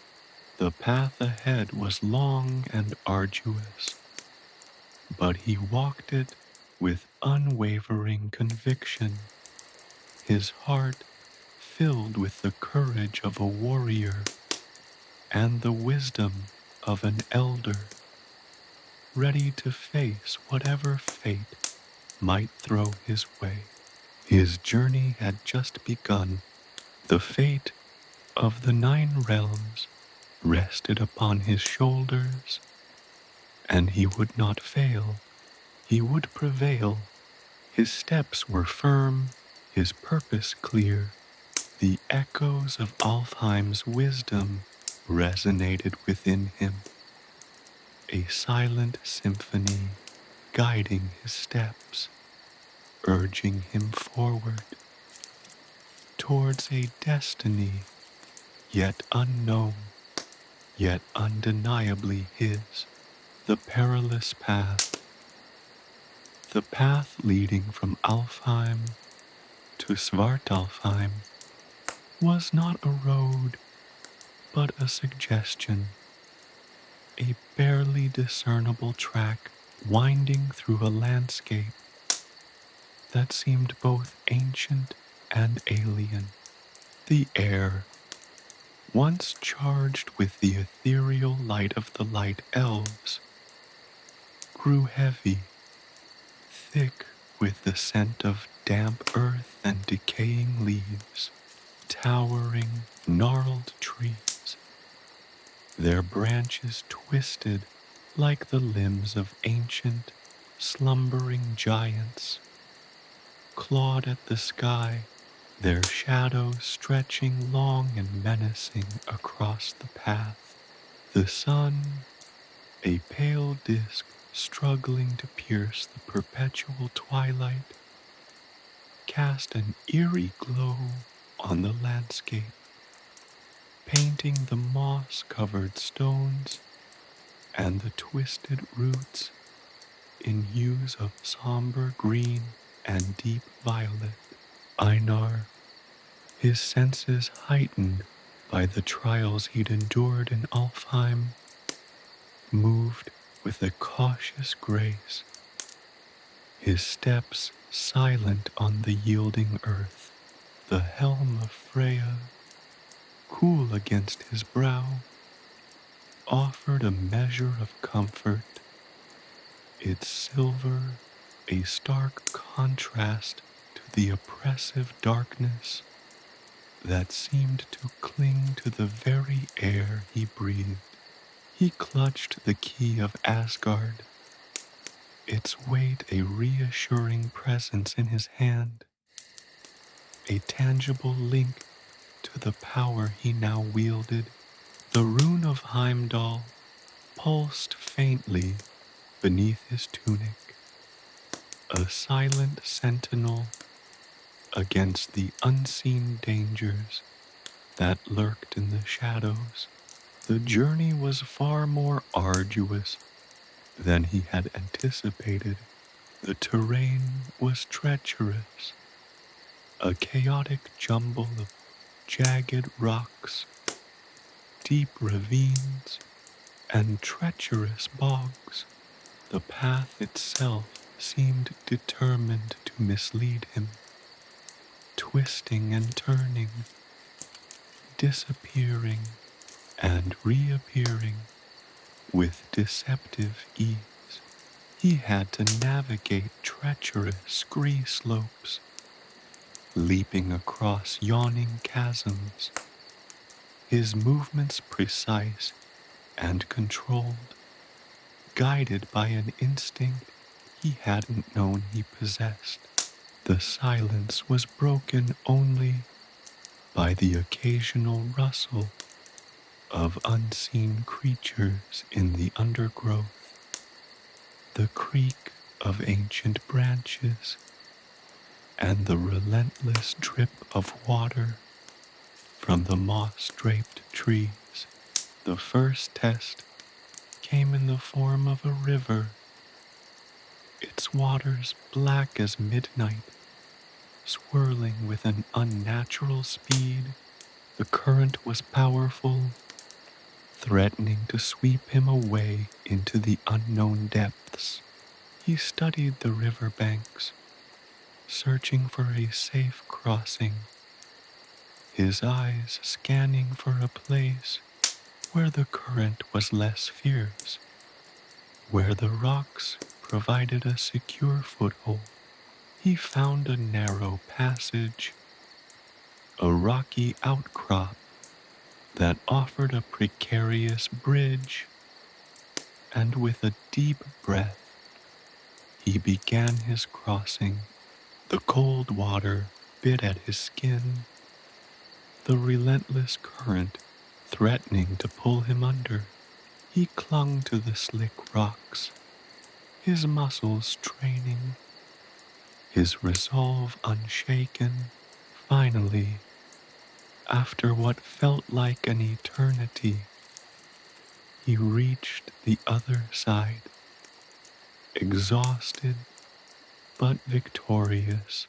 Further along his path, he encountered a dense fog, so thick it rendered the path almost invisible. He could barely see a few feet in front of him. The world around him reduced to a hazy, indistinct realm. The fog carried with it a chilling dampness and a whispering sound, like the rustling of countless unseen wings. He knew he couldn't simply plow through. To do so would be to invite certain disaster, drawing on the wisdom gained in Alfheim. He relied on his other senses, his hearing and his intuition, guiding his steps. He felt his way through the fog, his hands brushing against the rough bark of the trees, the damp earth, his feet finding purchase on the uneven ground. He moved slowly, deliberately, his senses keenly alert, listening for any sign of danger. The fog eventually thinned, revealing a vista of breathtaking beauty. A vast subterranean canyon opened before him, its walls rising like sheer cliffs of obsidian, punctuated by shimmering veins of quartz that glittered like captured starlight. A waterfall, its water as black as the river he had crossed, cascaded down the cliff face, its roar echoing through the canyon. The beauty was stark, almost brutal, a testament to the power and unforgiving nature of Svartalfheim. But the beauty was deceptive. As he descended into the canyon, he discovered that the path was not merely challenging, but actively hostile. The ground was littered with sharp rocks, treacherous crevices, and hidden pitfalls. He had to navigate this treacherous terrain with extreme caution, his movements precise and measured. He used his staff to probe the ground ahead, testing for stability, his eyes searching for hidden dangers. He discovered that the seemingly solid ground could give way unexpectedly, revealing hidden chasms. His next encounter was with a pack of Fenrir's cubs, monstrous wolf-like creatures with eyes that glowed with an inner fire. They were smaller than their father, but no less dangerous. They were swift, agile, and possessed a savage ferocity. Einar had no desire to fight them. His resources were limited, and a prolonged battle would leave him vulnerable. Instead, he used his cunning and agility to evade them, weaving through the rocks and trees, his movements fluid and graceful. He relied on his knowledge of the terrain, using the shadows and the rocks to his advantage, until he had distanced himself from the hungry predators. Days bled into nights, each step bringing him closer to the heart of Svartalfheim. He faced more challenges, treacherous ravines, dark tunnels that seemed to stretch into an infinite abyss, and eerie caverns filled with bizarre formations of rock and crystal. The landscape, though harsh and unforgiving, possessed a strange, hypnotic beauty. It was a land sculpted by the relentless forces of nature, a place where darkness and light coexisted in an uneasy truce. He encountered strange, and wonderful creatures, the swift and silent wraiths, their forms shifting and flickering at the edge of his vision. The earth tremors, shaking the ground beneath his feet, warning him of impending geological shifts. The echoing cries of creatures he could not see, adding to the unsettling nature of the realm. The final challenge, a colossal, ancient bridge spanning a chasm of unimaginable depth. It was constructed not of stone, but of twisted, gnarled roots that writhed and pulsed with a faint inner life. The bridge seemed to sway and shift beneath him, threatening to collapse under his weight. He knew that a single misstep could send him plummeting into the abyss below. He moved slowly and deliberately, placing each foot carefully, his entire weight balanced, every muscle working in perfect harmony. His heart pounded with the rhythm of a war drum, but his mind was clear, his focus unwavering. He made it across, a testament to his endurance and skill. And then, finally, after what seemed like an eternity of struggle and perseverance, he emerged from the darkness.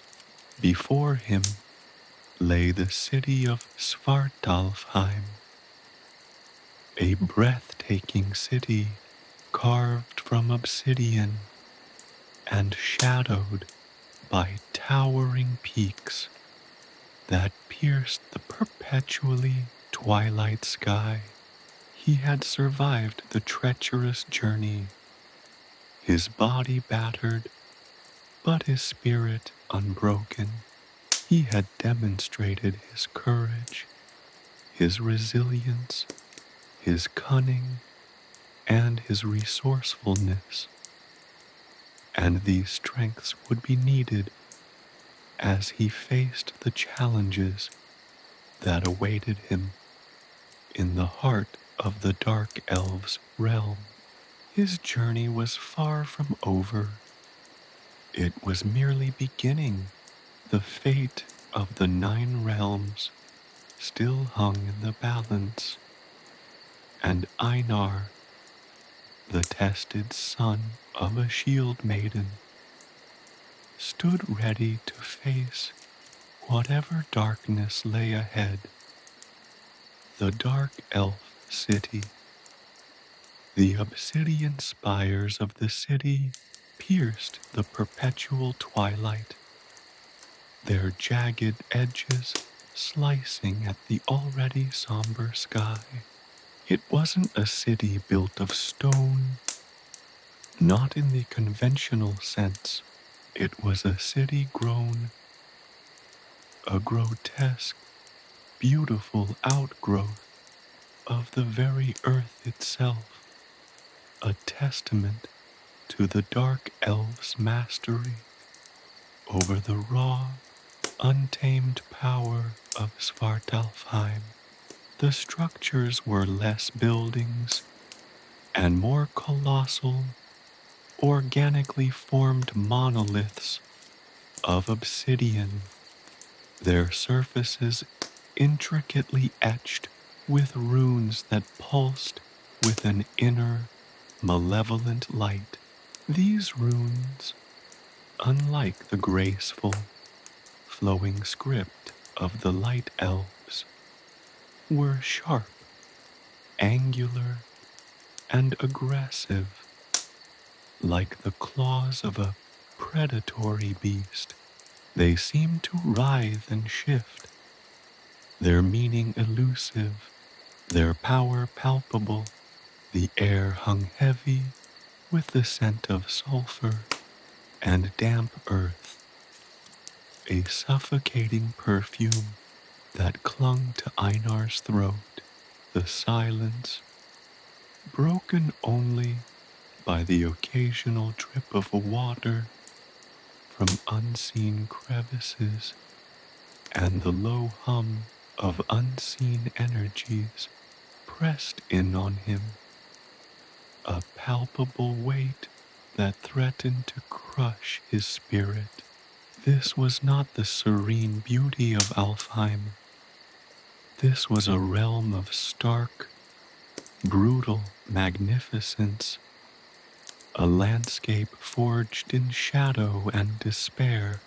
The very ground seemed to vibrate with a low, resonant thrum, a silent testament to the power that pulsed beneath the city's obsidian heart.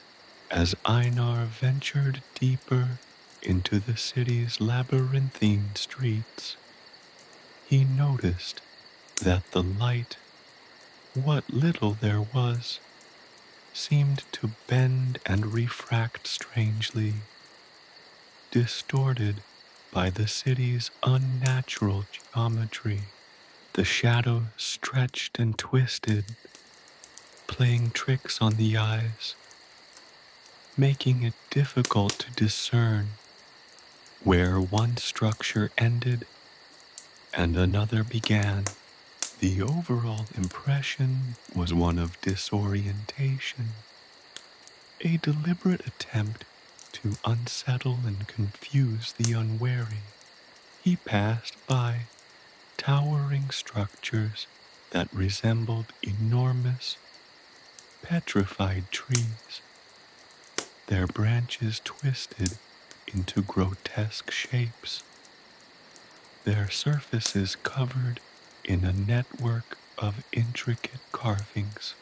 These were not simply decorative, they were conduits, pathways for the city's dark energies, channels through which the city's malevolent power flowed. The dark elves themselves were as unsettling as their city. They moved with a fluid grace that belied their imposing stature. Their skin was a shade of dark gray, almost black, their eyes burning with an inner fire that seemed to consume the scant light. They possessed a gaunt beauty, accentuated by their long, pointed ears and their dark, flowing hair that cascaded down their backs like waterfalls of night. They were not uniformly dressed. Their attire appeared functional rather than decorative, woven from dark, rough materials. Their clothing reflected their surroundings, seeming almost to absorb the light, making them appear to melt into the shadows. He observed their customs, their interactions, and their rituals, a silent observer, trying to learn as much as possible without attracting undue attention. He saw them working, their movements precise and efficient, their hands skilled and dexterous. He watched them commune, their conversations conveyed through a series of subtle gestures and almost imperceptible facial expressions. Their language was strange and guttural, filled with clicks and hisses, wholly unlike anything he'd heard before. The city's architecture reflected their society. There were no grand plazas or wide, open spaces. The streets were narrow, twisting corridors that seemed designed to disorient and confuse. The buildings were crammed together, their obsidian surfaces almost touching, creating a claustrophobic atmosphere. There were no windows, no openings to the outside world. The city was a self-contained entity, a fortress against the outside world. Einar noticed a peculiar pattern in their work. They seemed to be constructing something massive, something that dwarfed even the already colossal structures around it. The scale of the project was immense, its purpose inscrutable. He saw them carrying massive blocks of obsidian, their movements precise and coordinated, their efforts tireless.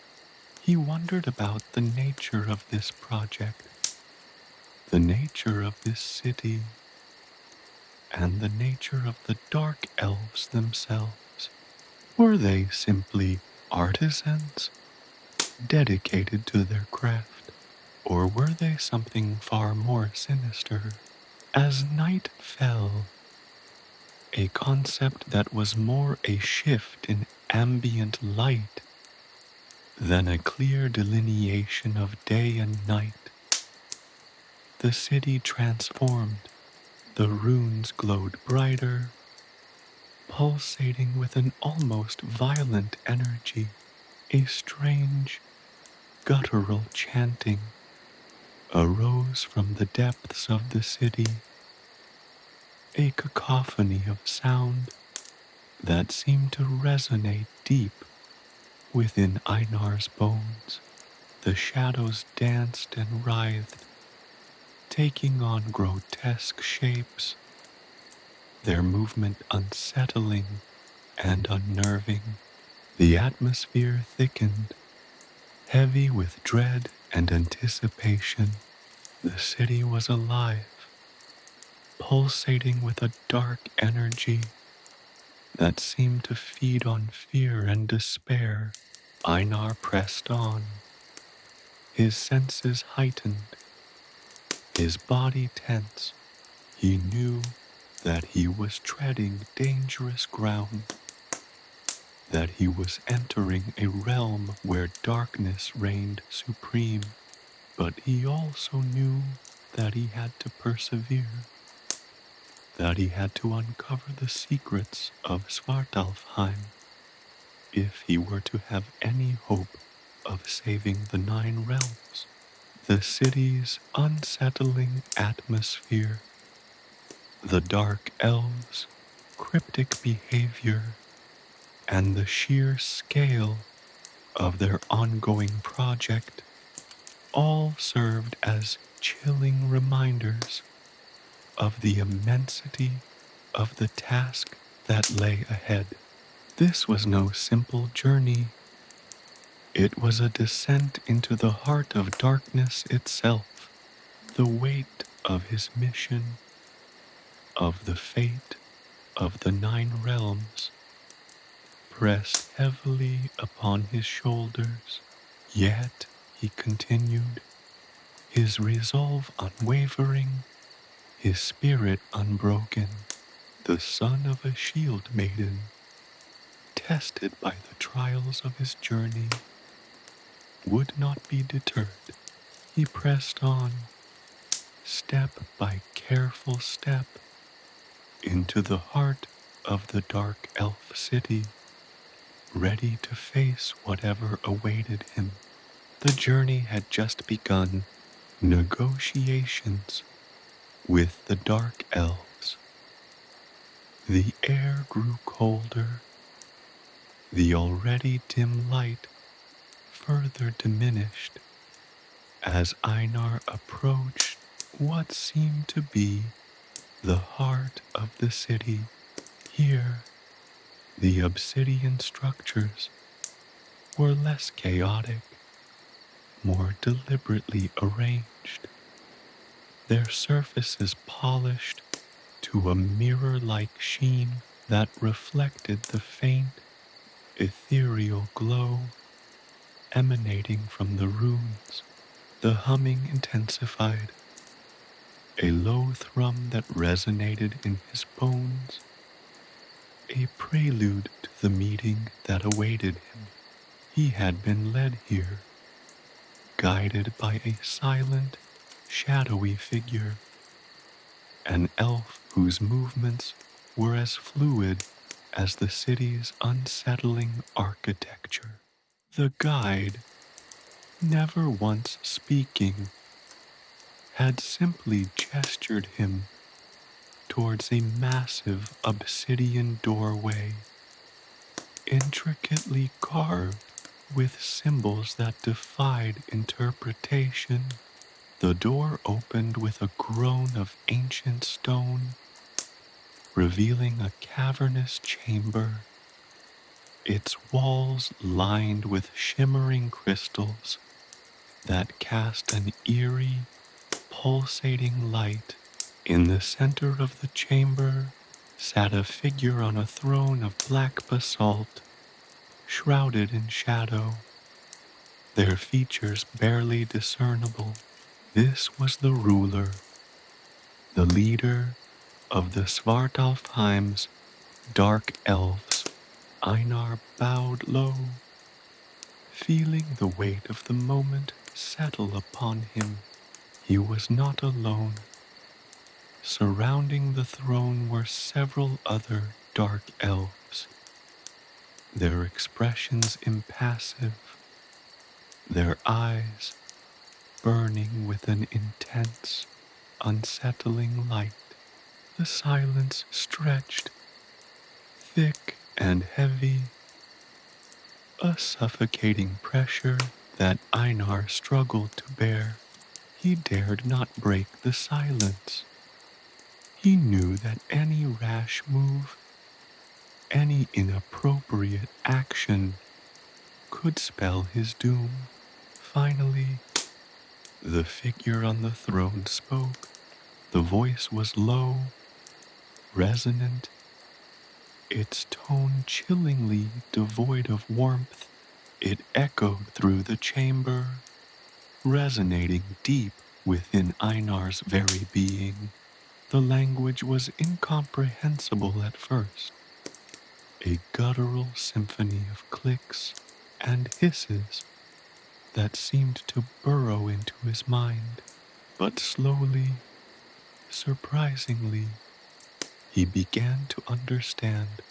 The dark elf's mind reached out to him, not through spoken words, but through a telepathic connection, a direct line to the ruler's thoughts. You trespass in our realm, human.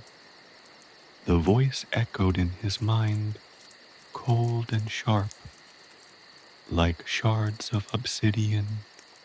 State your purpose and be swift. Einar, his heart pounding against his ribs, straightened himself.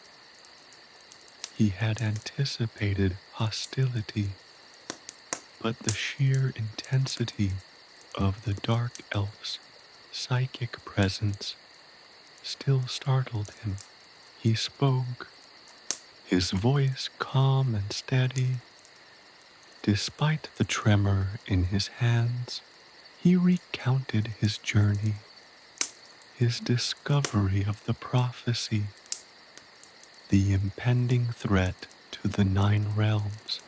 He spoke of the impending doom and the desperate need for allies. He spoke of the ancient pact, the fragile balance between the realms, and the urgent necessity to prevent its destruction.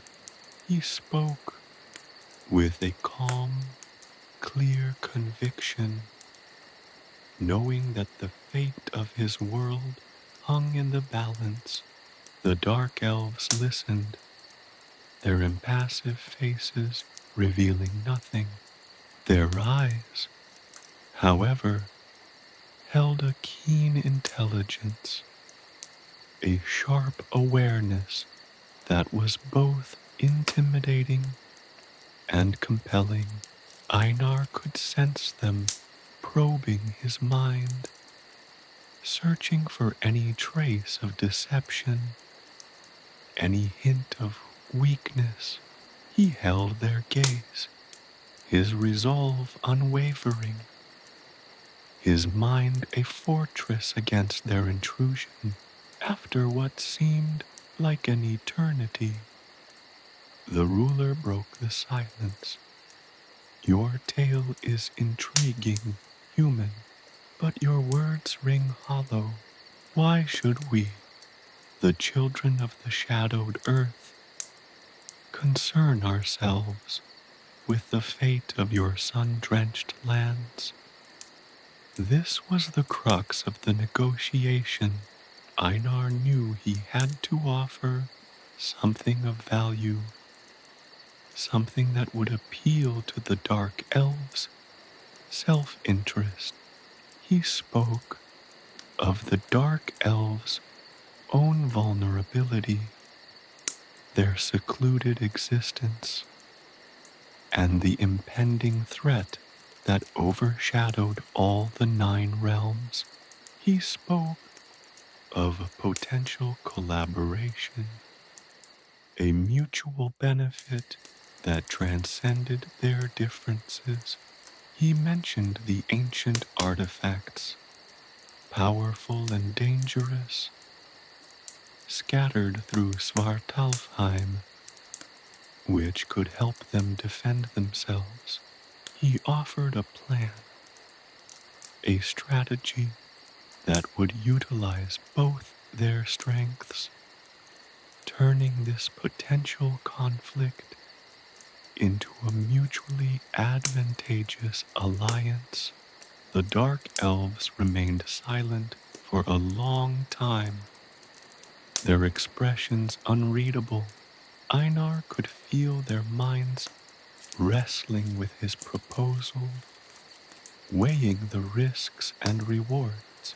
The air crackled with unspoken tension, the silence more oppressive than any outright threat. He knew that this was a test, a trial of his intelligence, his ability to persuade, his capacity for compromise. Finally, the ruler spoke again, their voice still cold, but with a hint of something else, something that might have been grudging respect. Your proposal holds a certain merit, human, but trust is a fragile thing, especially between our kind and yours. The negotiations stretched over days, a series of cryptic exchanges, veiled threats, and tentative compromises. Einar learned more about the Dark Elves, their culture, their history, their motivations. He learned about their reverence for their crafts, their deep connection with the earth, their ancient grudges, and their deep-seated distrust of the surface world. He learned of their sophisticated underground cities, intricate networks of tunnels and chambers that spanned vast distances beneath the surface. He learned of their mastery over the earth's raw power, their ability to manipulate obsidian and other minerals, shaping them into weapons, tools, and even living structures. He learned of their ancient magics, their deep understanding of runes, and their ability to harness the raw power of the earth. Through careful observation and skillful questioning, Einar discovered that the massive construction project he'd witnessed was not a weapon, but a safeguard, a colossal shield designed to protect their realm from a looming threat, a threat far greater than he had initially anticipated. The threat was not just external, but internal as well, a growing darkness, an ancient evil that threatened to consume not only Svartalfheim, but all the 9 realms. The negotiations were a slow, arduous process, filled with subtle maneuvers and carefully worded promises. Einar, with his inherent diplomacy and cunning, skillfully navigated these treacherous waters. He demonstrated his understanding of their culture, his respect for their strength, and his determination to overcome their mutual distrust. He offered assurances, compromises, and ultimately a viable partnership that held the key to survival. At last, after days of tense negotiations and intricate bargaining, a compromise was reached. The Dark Elves, recognizing the shared threat, agreed to a temporary alliance. Their assistance would not come easily. It would require sacrifices, compromises, and a willingness to overcome centuries of mutual animosity. But Einar had succeeded. He had forged an unlikely alliance, a pact that gave him a fighting chance against the encroaching darkness. The journey ahead would remain dangerous, filled with untold perils. But Einar now had allies, unexpected allies, from the shadowed depths of Svartalfheim. The path to saving the 9 realms was still treacherous, but it was no longer entirely his own to traverse. Unveiling a secret, the ruler of Svartalfheim, their face still obscured by shadow, leaned forward, a subtle shift that sent a ripple of tension through the obsidian chamber. The air, already thick with the scent of damp earth and something akin to ozone, crackled with anticipation. Days of tense negotiations, of carefully calibrated words and veiled threats had led to this moment. Einar, despite the gnawing anxiety in his gut, held his gaze, his own resolve mirroring the unwavering intensity of the dark elves surrounding him. The ruler's voice, transmitted directly into Einar's mind, was devoid of its previous icy coldness.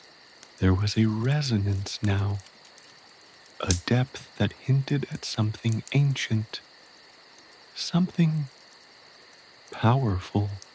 Your dedication to the balance of the 9 realms is noteworthy, human, but even your impressive display of guile cannot fully mask the naivete in your understanding of the true threat. Einar felt a prickle of unease. He had believed he'd presented a comprehensive account of the impending doom, highlighting the encroaching darkness that threatened to consume all. Yet, The implication that he was missing a critical piece of the puzzle unsettled him deeply.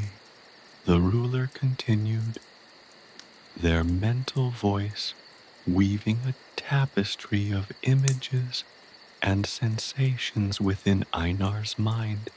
He saw flashes of scenes, ancient battles, forgotten gods, and a serpentine entity of immense power, its eyes burning with malevolent energy. He felt the chill of an ancient, forgotten magic, a power that predated even the creation of the 9 realms. The darkness you perceive, the looming threat that unites the realms in fear, it is but a symptom, a manifestation of a far greater evil. The ruler's voice echoed in his thoughts, each word imbued with a gravity that resonated deep within his soul. The serpent you speak of, your Mungander, it is not the primary threat. It is a pawn, a tool wielded by a far older, far more sinister entity. The images intensified, becoming sharper, more vivid. Einar witnessed a cataclysmic event, a primordial battle between beings of unimaginable power, their clash shaking the very fabric of existence. He saw the shattering of a world, the birth of the 9 realms from the fragments of a shattered cosmos. He saw an ancient being, its form obscured by shadows and swirling mists, its essence a vortex of pure, malevolent energy. The ruler's voice continued, painting a picture of a cosmic horror, an entity beyond comprehension, imprisoned long ago by the Aesir and Vanir gods in a realm beyond even the 9. This entity, a being of pure chaos and annihilation, had been thought vanquished, sealed away in a prison forged from the very heart of Yggdrasil. But the prison was weakening, its seals fraying under the relentless pressure of the ancient entity's hatred and power. This is the true threat. The ruler's voice resonated, laced with a palpable dread Einar had never encountered before. The serpent is merely a herald, a harbinger of its imminent return. It serves as a distraction, a diversion, while the true enemy gathers its strength. The secret, the pivotal piece of the puzzle, was the true nature of the impending doom. It wasn't just a looming darkness, but an ancient cosmic entity, imprisoned and forgotten, now poised to break free. The weight of this revelation settled upon Einar, crushing him beneath the enormity of its implications. The threat wasn't just to the 9 realms, it was to the very fabric of existence. This revelation profoundly altered Einar's understanding of his quest. He was no longer just fighting a looming darkness. He was confronting a primordial evil that threatened to unravel the very foundation of creation. His initial understanding had been far too simplistic, his initial plan pitifully inadequate.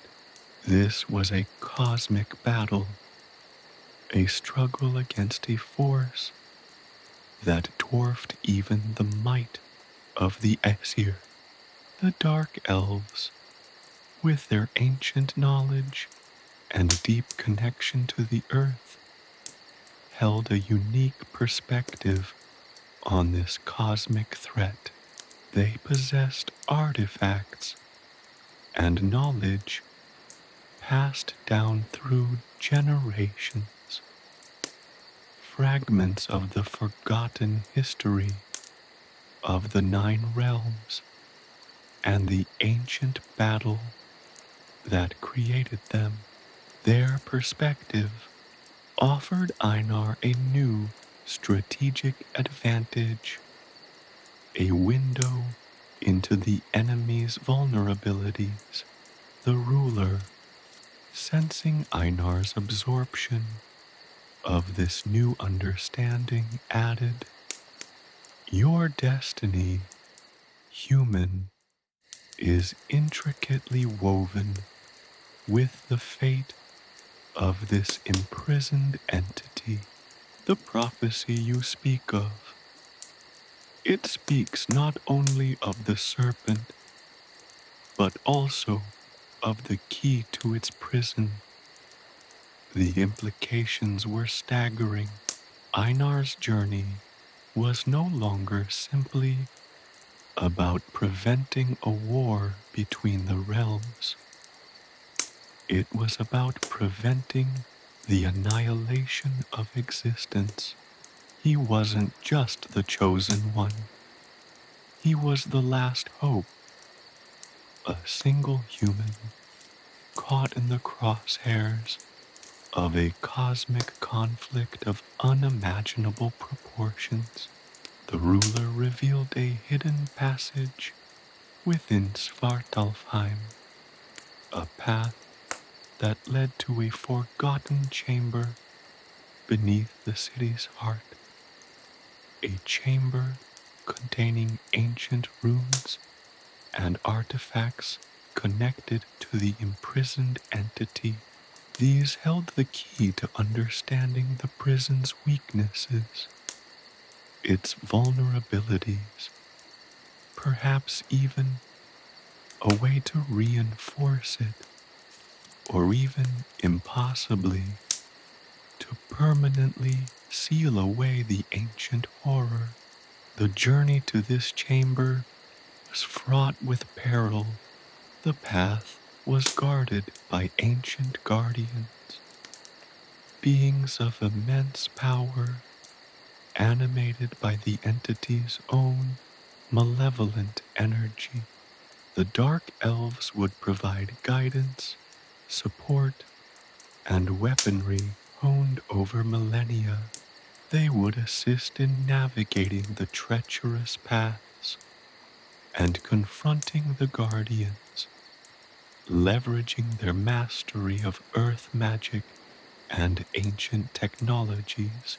Einar, armed with this newfound knowledge and the unexpected alliance with the Svartalfheim, felt a surge of purpose.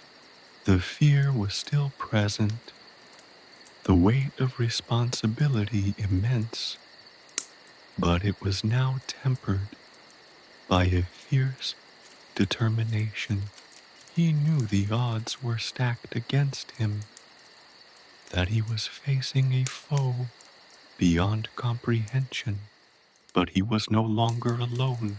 He had allies, unexpected allies from the shadowed depths, and the knowledge he now possessed was a weapon as powerful as any forged in the fires of Muspelheim.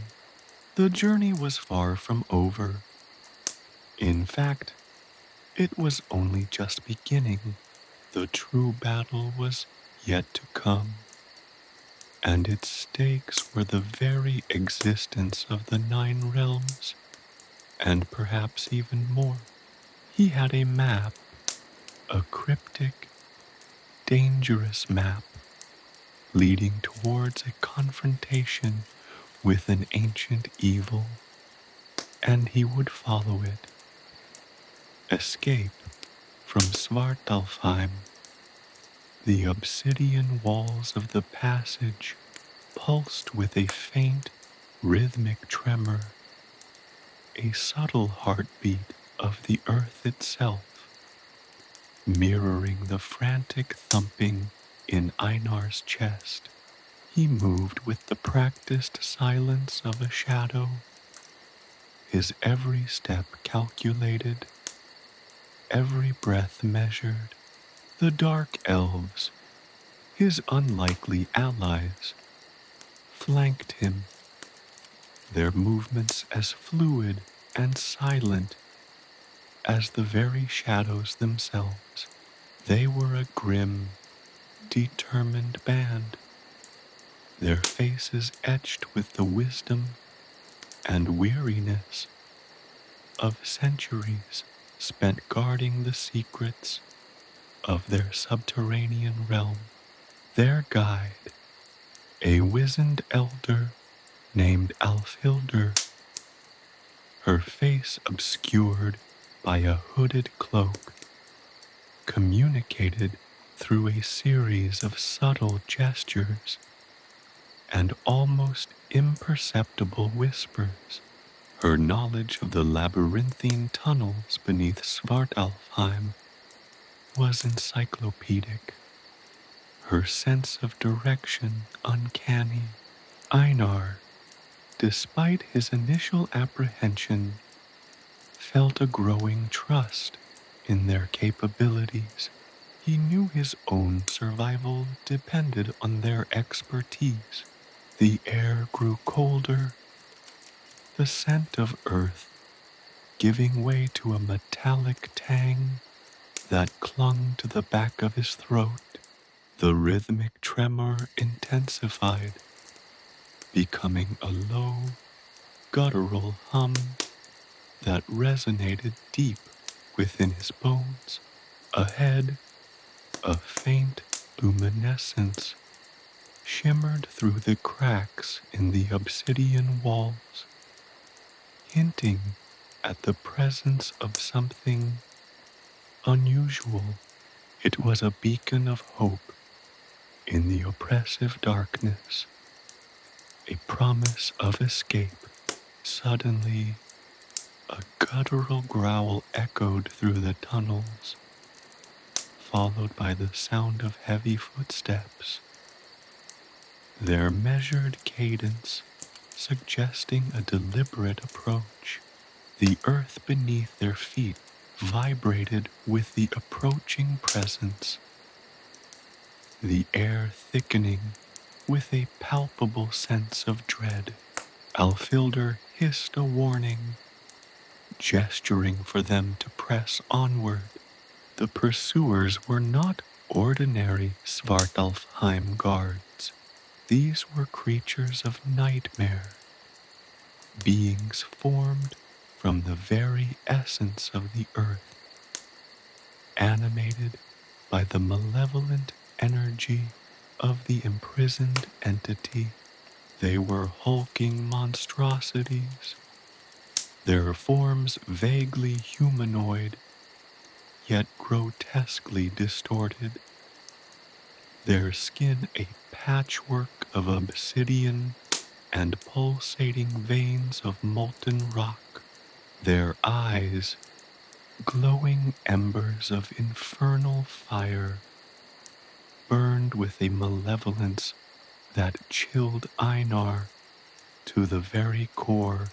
The chase was relentless, a desperate flight through the twisting, claustrophobic tunnels.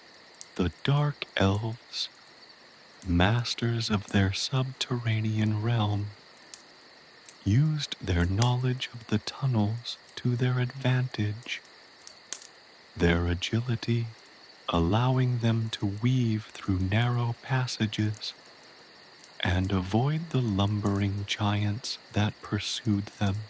Einar, though lacking their experience, matched their pace, his heart pounding like a war drum, his muscles screaming in protest.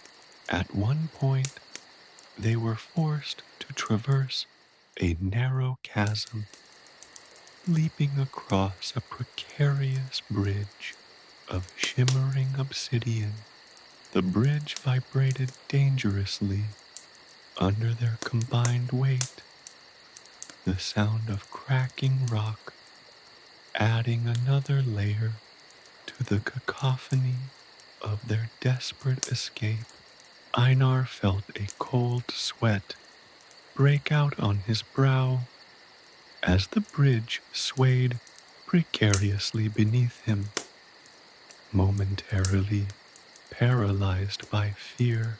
But the urgency of the situation spurred him on, and with a burst of adrenaline, he launched himself across, landing hard but safe on the other side.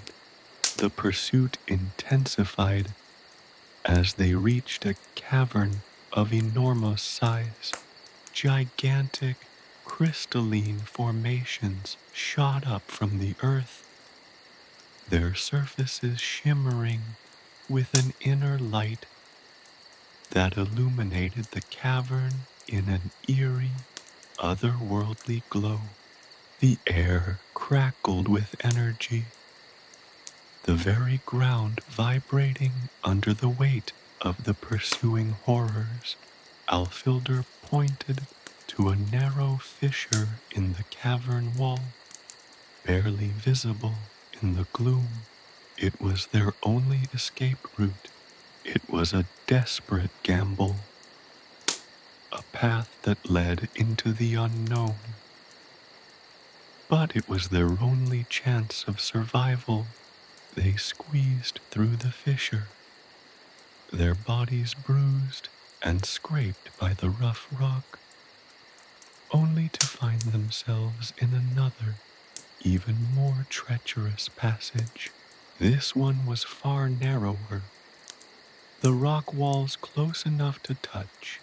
As they slithered through the narrow passage, Einar felt a searing pain as a jagged shard of rock tore into his arm.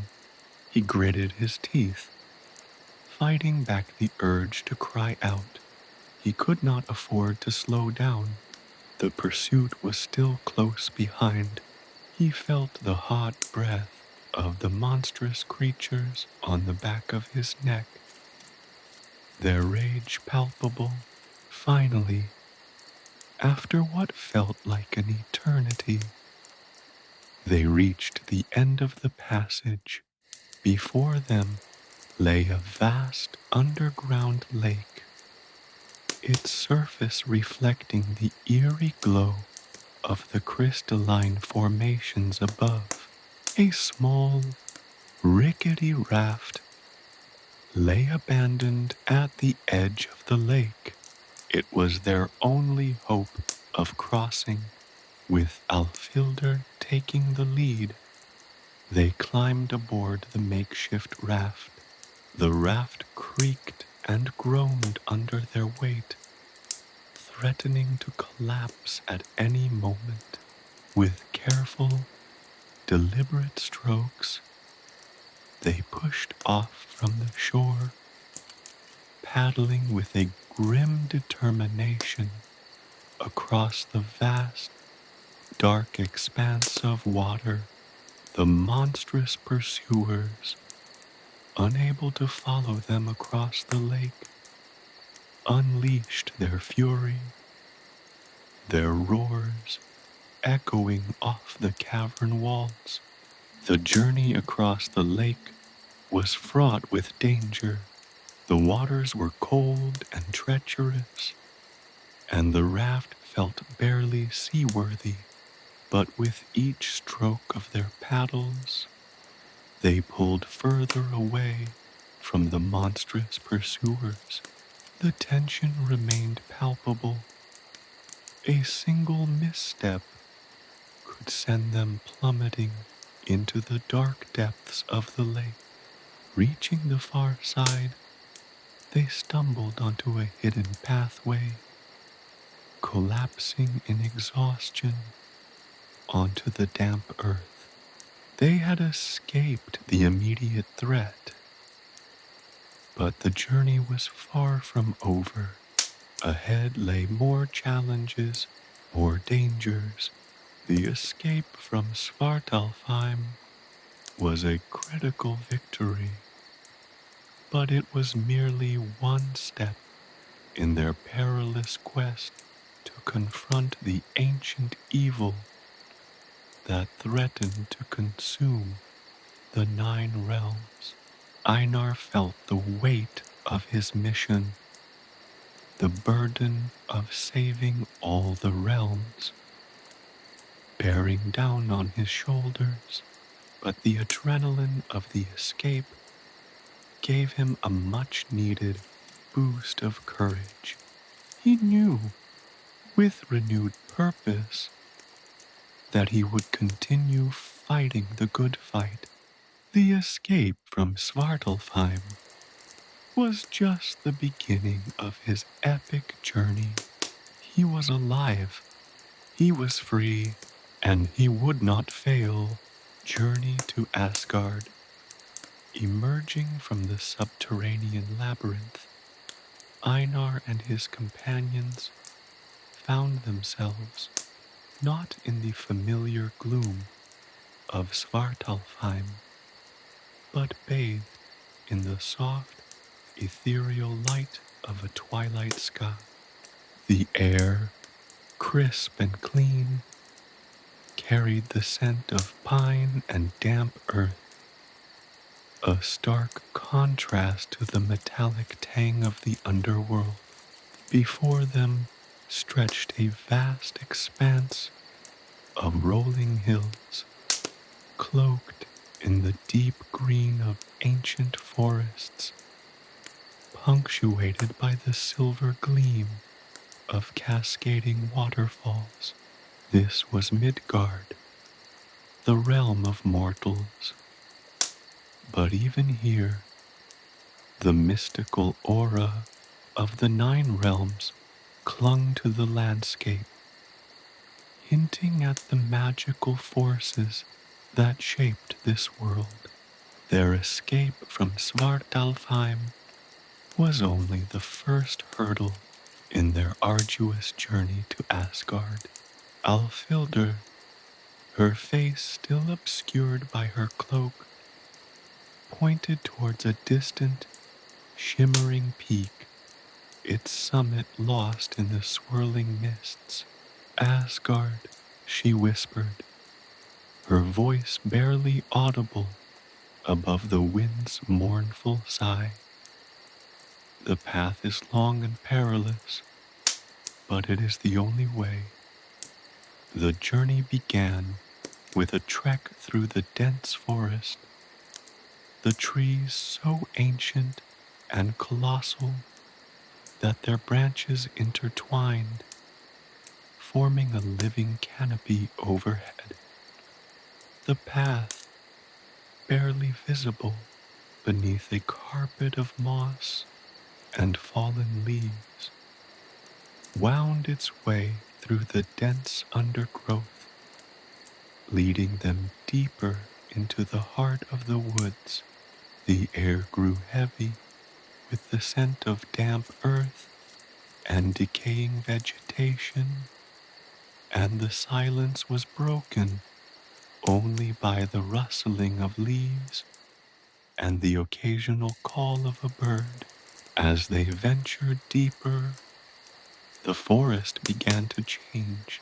The trees grew taller, their branches gnarled and twisted into grotesque shapes, their bark etched with ancient runes that seemed to writhe and shift before their eyes. The light dimmed, casting long, eerie shadows that danced and flickered in the periphery of their vision. The very air seemed to hum with unseen energy, a palpable sense of the mystical power that permeated this realm. They encountered creatures born of myth and legend, mischievous sprites that flitted through the trees, their laughter echoing through the woods, shy wood nymphs that emerged from behind ancient oaks, their eyes luminous in the dim light, and the occasional glimpse of a fearsome troll lurking in the shadows, its eyes glowing like embers. Each encounter tested their resolve, their courage, and their ability to navigate the ever-shifting landscape of this enchanted forest. The path eventually led them to a treacherous mountain range, its peaks jagged and unforgiving, piercing the sky like the teeth of some slumbering giant. The ascent was arduous, demanding every ounce of their strength and stamina. The terrain was treacherous, steep slopes, rocky cliffs, and narrow winding paths that tested their agility and balance. The wind howled relentlessly, threatening to sweep them from their precarious footing, and the cold bit through their clothing, numbing their limbs.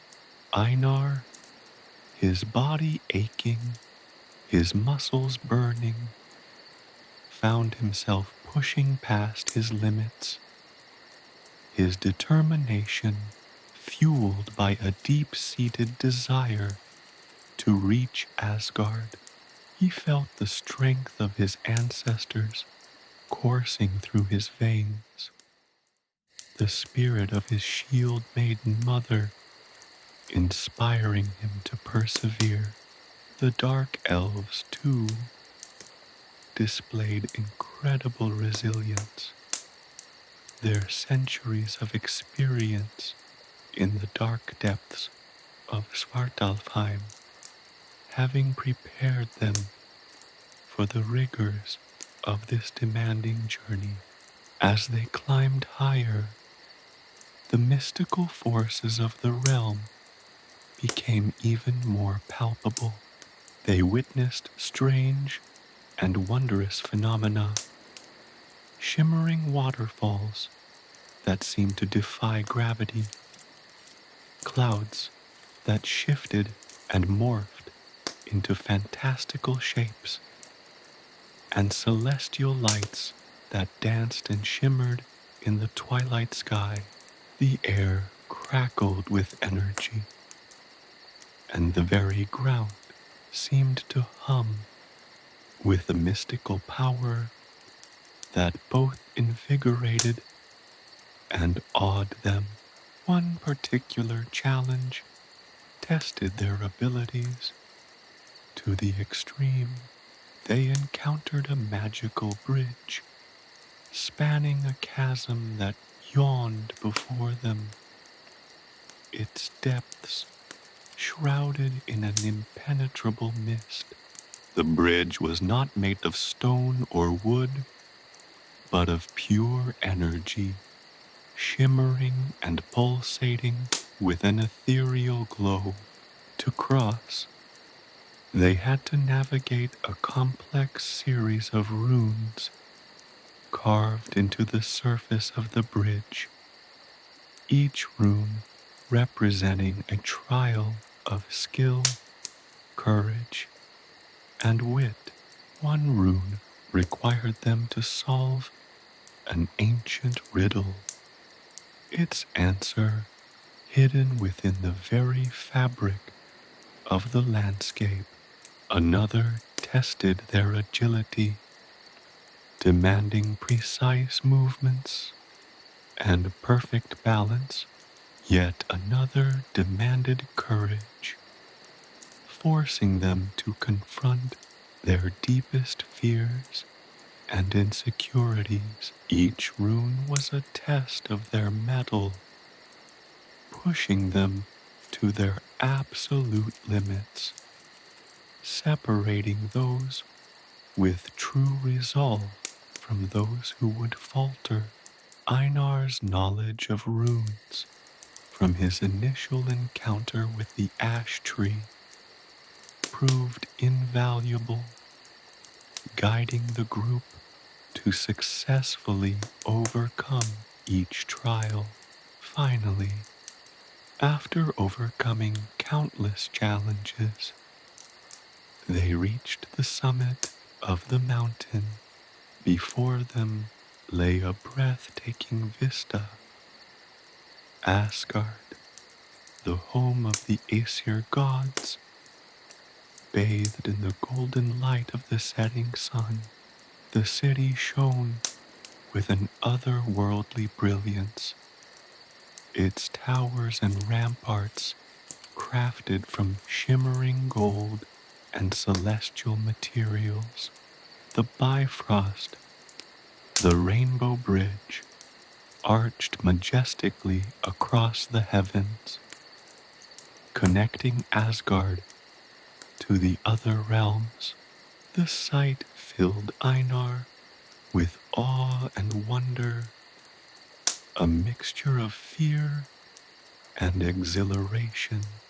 The journey had been arduous, but they had reached their destination.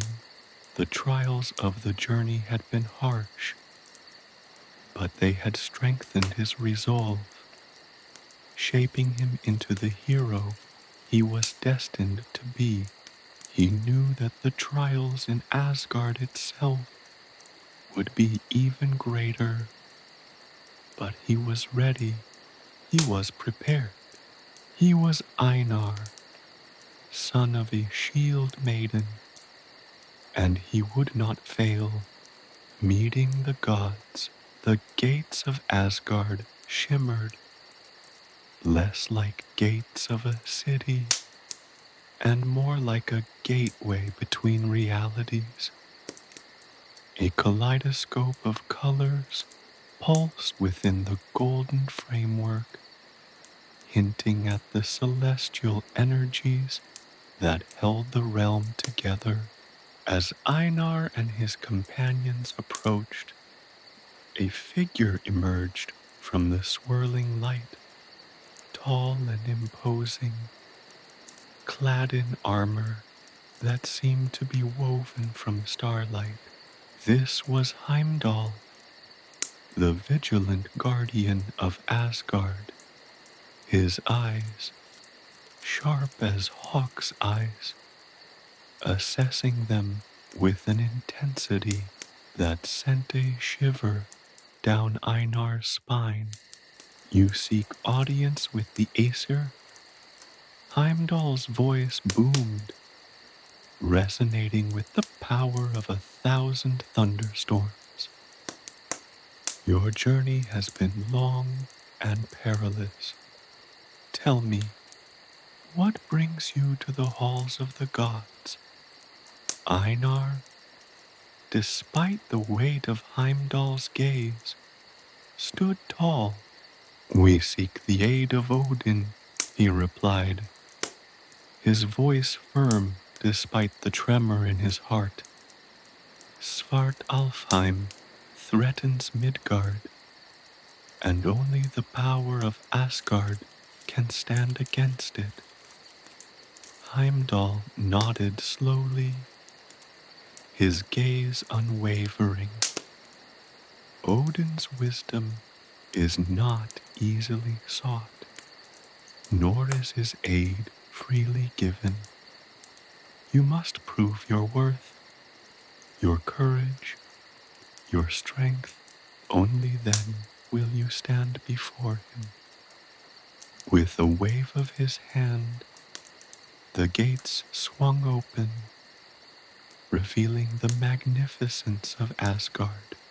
The city was breathtaking, buildings crafted from shimmering gold and celestial materials reached towards the heavens, their intricate designs showcasing the artistry of the gods. Gardens overflowed with flowers that seemed to glow with an inner light, and fountains of living water cascaded down marble steps, their waters singing an enchanting melody. The very air hummed with an energy that was both exhilarating and awe-inspiring. Their first encounter was with Thor, god of thunder. He stood before them, a mountain of a man, his muscles bulging beneath his simple tunic, his hammer, Mjolnir, resting easily in his hand. His laughter was as powerful as the thunder he commanded, but his eyes held a sharp intelligence that belied his jovial exterior. So mortals, Thor boomed, his voice echoing through the courtyard. You dare approach the halls of Asgard? Prove yourselves worthy, and perhaps I might grant you passage. His challenge was a simple test of strength, a contest of arm wrestling that seemed deceptively simple, but Thor's strength was legendary. The power of a raging storm contained within his sinewy arms. Einar, drawing upon the strength of his ancestors and the determination forged in his arduous journey, matched Thor blow for blow, his own muscles straining under the immense pressure. The contest ended not in victory or defeat, but mutual respect, a grudging admiration that shone in Thor's eyes. Next, they met Freya, the goddess of love and beauty. She was a vision of grace and elegance, her beauty surpassing anything Einar had ever witnessed. Yet her eyes held a wisdom that belied her enchanting exterior, a depth that hinted at the vast power she wielded. Her test was one of diplomacy and cunning, a subtle game of wits that required keen observation and understanding of human nature. Einar, using his quick wit and innate understanding of people, navigated the intricate maze of her challenge, demonstrating a diplomacy that impressed even Freya herself. She smiled, a radiant expression that illuminated the courtyard. You have shown wisdom beyond your years, she said, her voice like the gentle murmur of a spring. Your journey is one of destiny.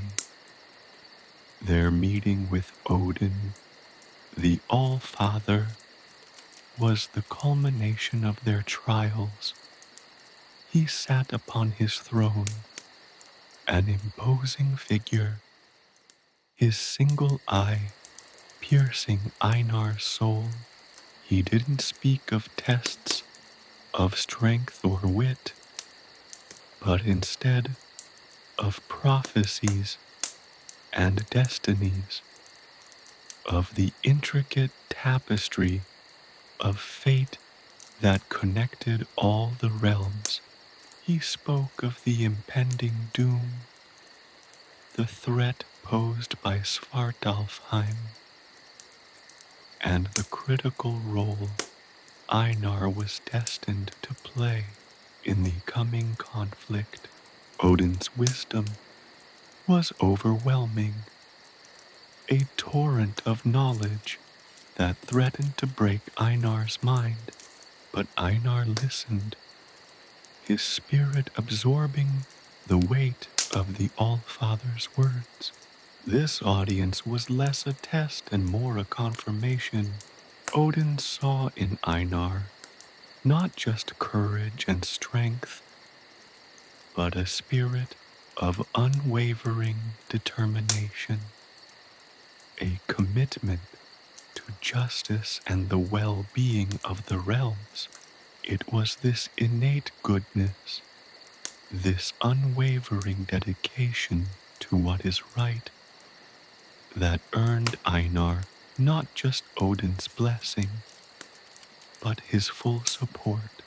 The journey through Asgard wasn't just a series of encounters with powerful beings.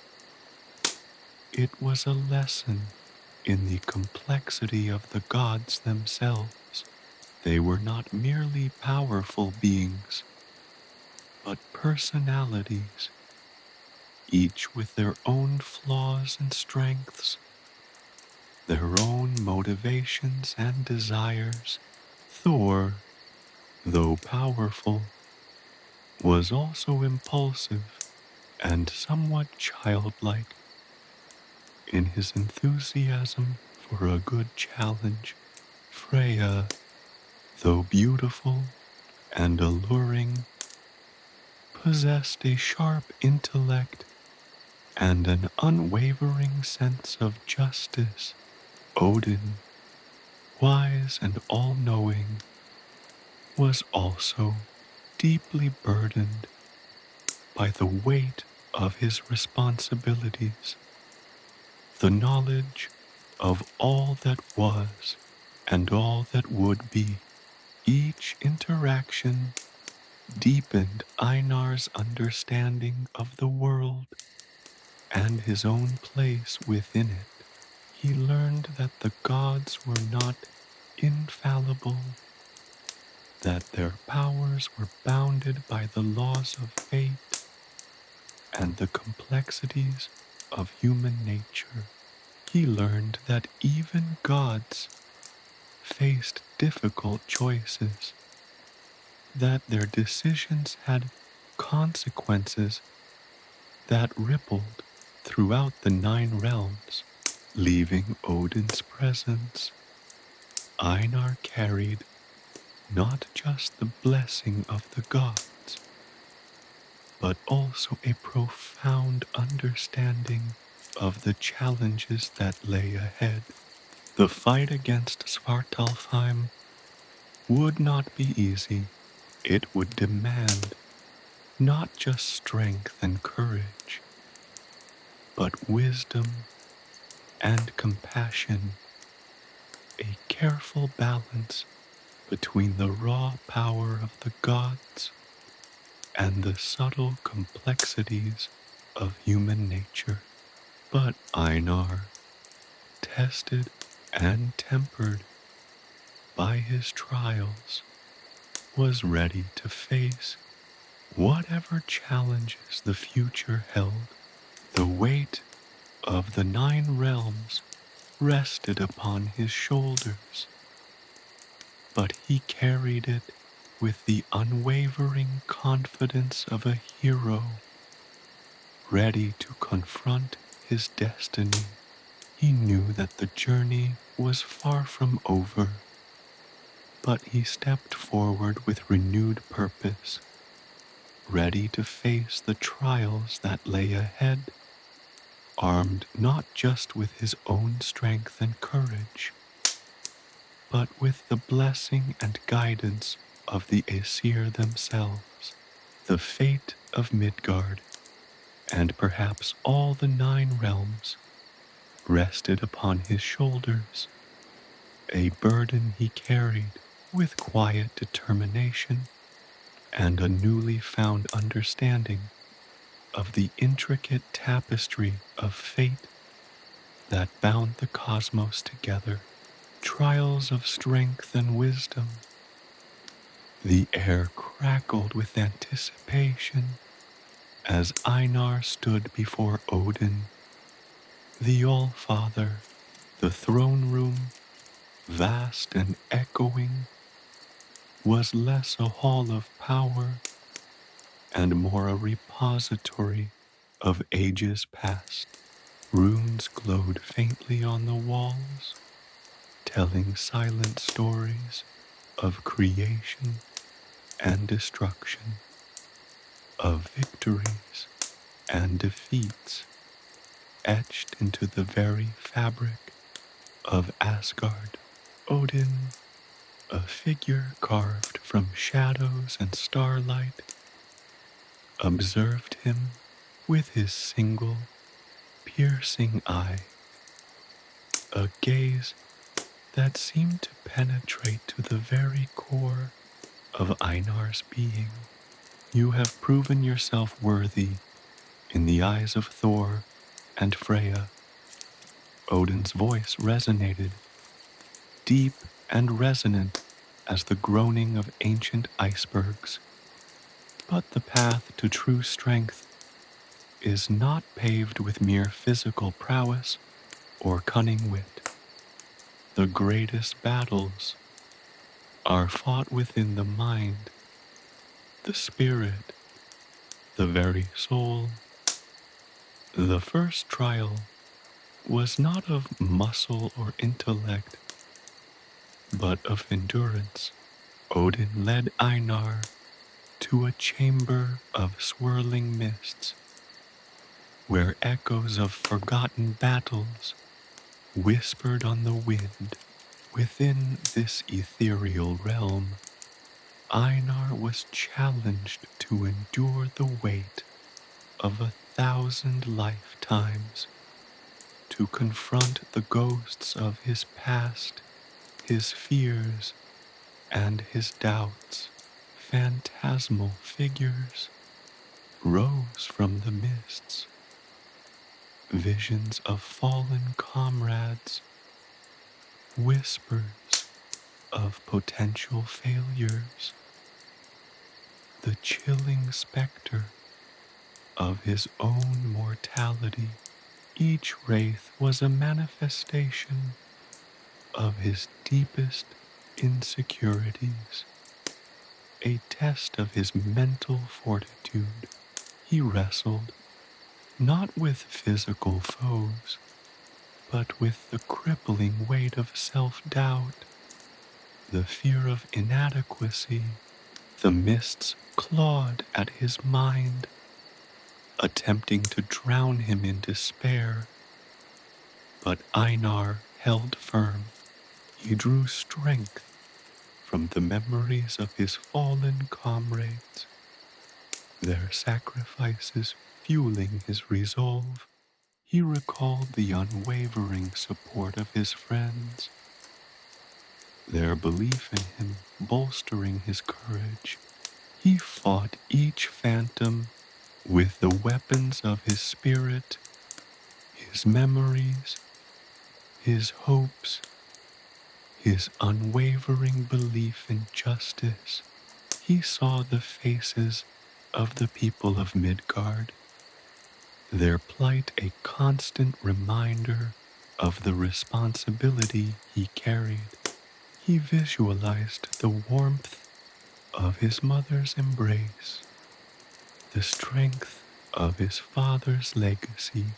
The visions, once terrifying, began to lose their power, their forms blurring as Einar's inner strength grew.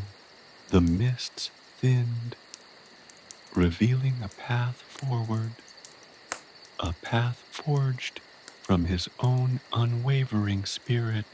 He emerged from the trial, battered but unbroken, his spirit stronger than before. Odin nodded, a flicker of approval in his single eye. You have faced the shadows within and emerged victorious. This is the first step on the path to true strength. The second trial was a test of wisdom, a riddle wrapped in an enigma, shrouded in the cryptic language of the runes. Odin presented him with a series of ancient glyphs, each one a puzzle, a cryptic clue to a greater truth. The runes pulsed with arcane energy, whispering secrets that only the most perceptive could decipher. The answers weren't readily apparent, requiring not only knowledge of the runes, but also a deep understanding of Norse mythology, of the interconnectedness of the 9 realms, and the intricate workings of fate. Einar spent hours deciphering the runes, poring over their intricate designs, searching for patterns and hidden meanings.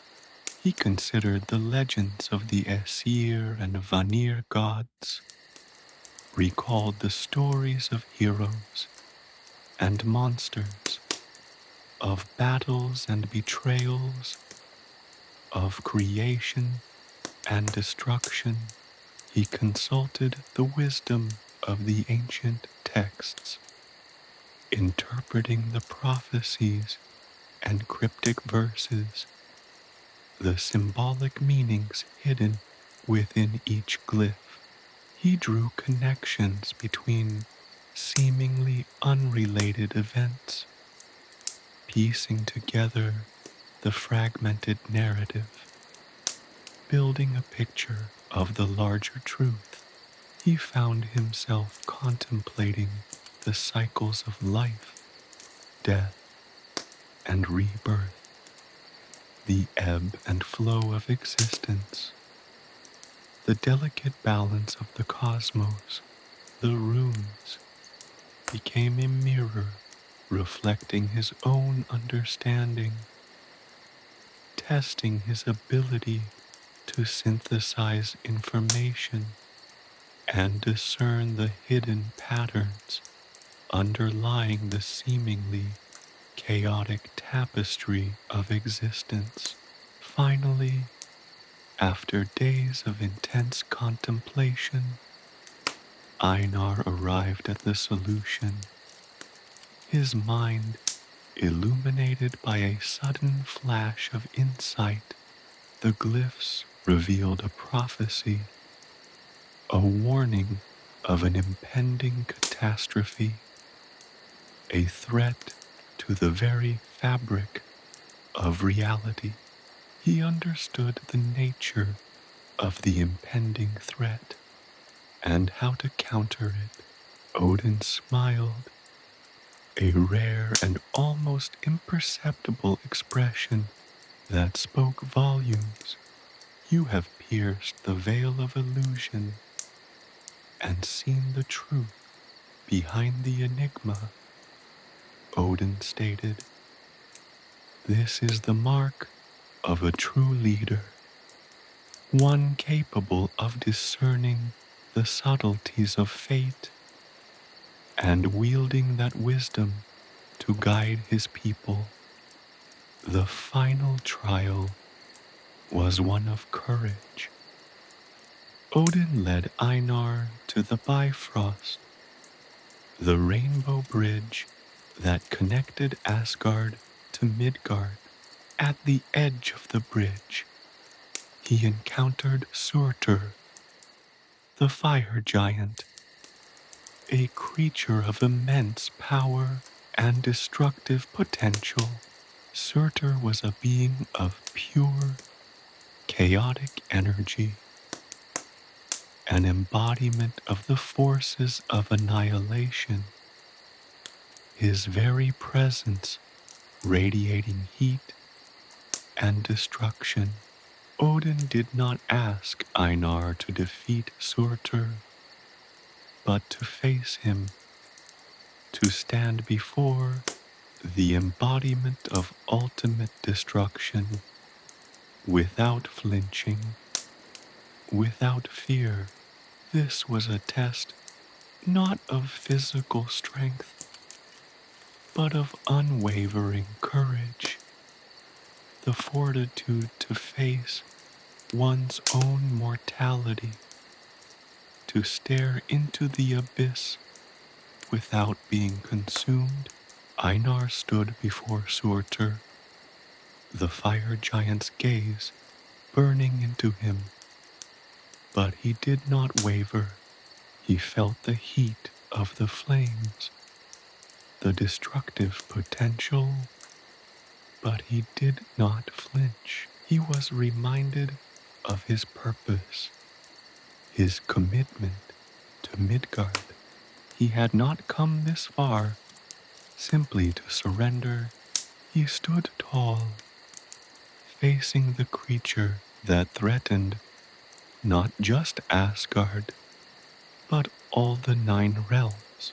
The terror that Surtur embodied did not break Einar's resolve. He faced it, acknowledging its power, its dreadful majesty, but refusing to yield to it. Odin observed Einar, his single eye reflecting the raging inferno behind him. He saw not just courage, but resilience, a deep understanding of the risks and challenges ahead, a willingness to accept them in the pursuit of a greater good. Odin smiled, a rare expression of approval. You have shown me the true meaning of courage, the strength to face the darkness without succumbing to fear. You are worthy. Odin, satisfied, bestowed upon Einar the blessings of the Aesir, not just the protection of the gods, but also their guidance and support. He gave Einar a runestone, imbued with the power of Yggdrasil, a conduit to the ancient magic of the world tree, capable of guiding him, protecting him, and granting him strength in the battles that lay ahead.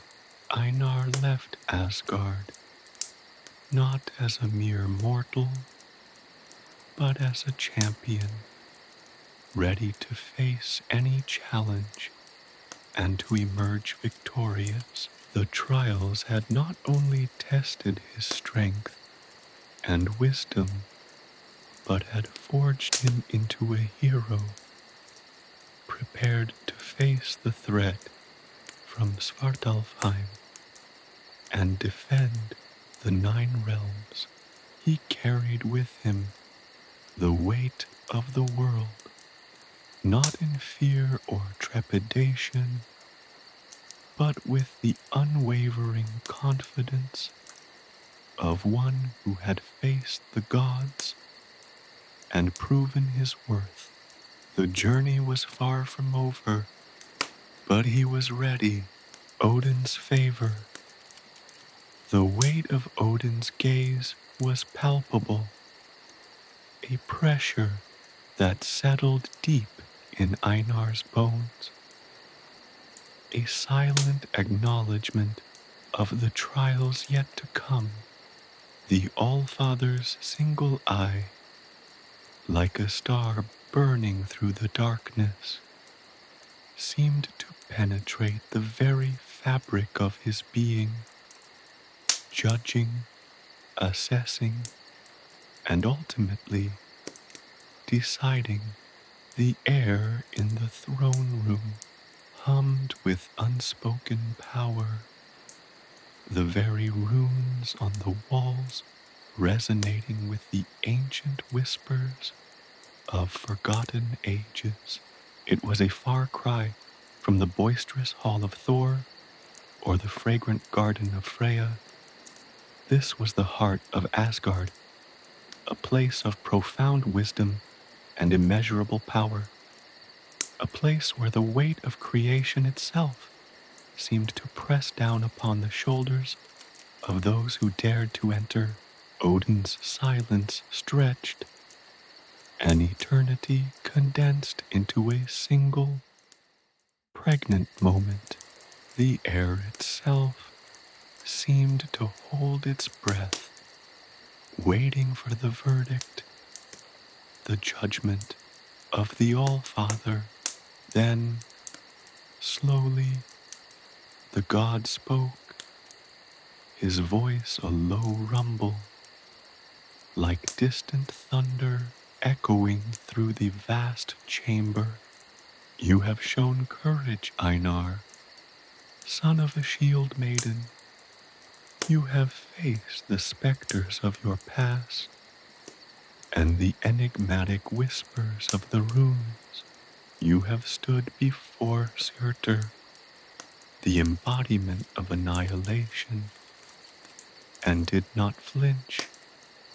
A subtle shift in Odin's posture, a barely perceptible nod of his head, acknowledged the truth of his words. It was an acknowledgement of Einar's strength, not just physical, but of the spirit, a fortitude forged in the fires of adversity, tempered in the crucible of self-doubt. But courage alone is not enough to navigate the treacherous currents of fate. Odin continued, his voice taking on a new tone, a hint of deeper wisdom resonating within its depths. To truly succeed, you must understand the dance of the fates, the intricate weaving of destiny itself. Odin gestured with a hand, and a swirling vortex of shimmering energy materialized before them. Within its depths, images flickered, glimpses of the future, of battles yet to be fought, of allies and enemies yet to be met. The images were fleeting, fragmented, like pieces of a shattered mirror, reflecting a kaleidoscopic vision of possibilities. These are glimpses of what lies ahead, Odin explained, his voice carrying the weight of centuries of experience, of battles witnessed and destinies shaped. They are not set in stone, Einar. The future is a tapestry woven with threads of choice, of consequence, and of the unpredictable whims of fate. Odin leaned forward, his gaze intense, piercing. Your journey to Svartalfheim will not be easy.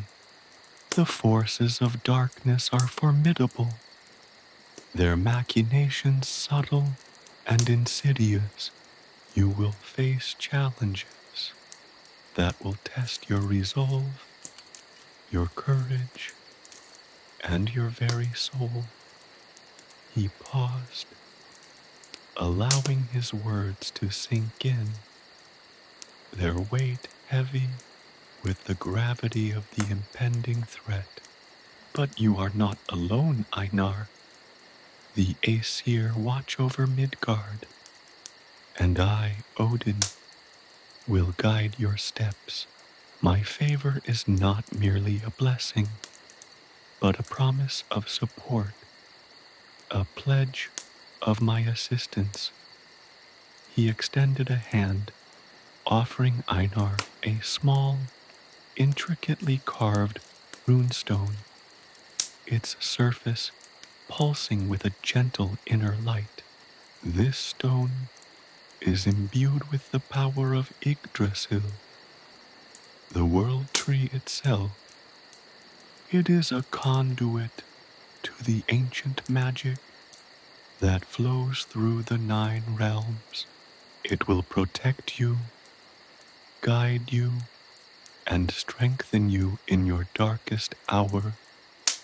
The runestone felt warm to the touch, pulsing with an energy that resonated deep within Einar's soul. It was not merely a physical object, but a tangible link to the cosmic power of Yggdrasil, a symbol of the All-Father's trust and his unwavering commitment to Einar's success.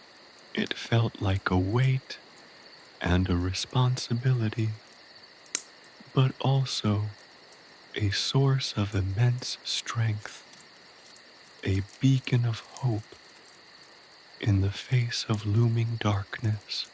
Odin continued, his voice resonating with the wisdom of ages. The path ahead is fraught with peril, but it is also paved with opportunities for growth and for the realization of your potential. You have demonstrated the qualities necessary to confront the forces of chaos, and I have faith in your ability to overcome the challenges that await you. He revealed further insights, guiding Einar on the nature of the threat from Svartalfheim. He spoke of the cunning and malevolent nature of the Dark Elves, their mastery of shadow magic, and their intricate plots to destabilize the balance of the 9 realms. He described the intricate workings of their society, their hidden lairs, and their potential alliances with other malevolent forces within the cosmos. He even shared ancient prophecies, cryptic verses that hinted at both the threat and the potential for its defeat. Odin's knowledge was vast, his insight profound.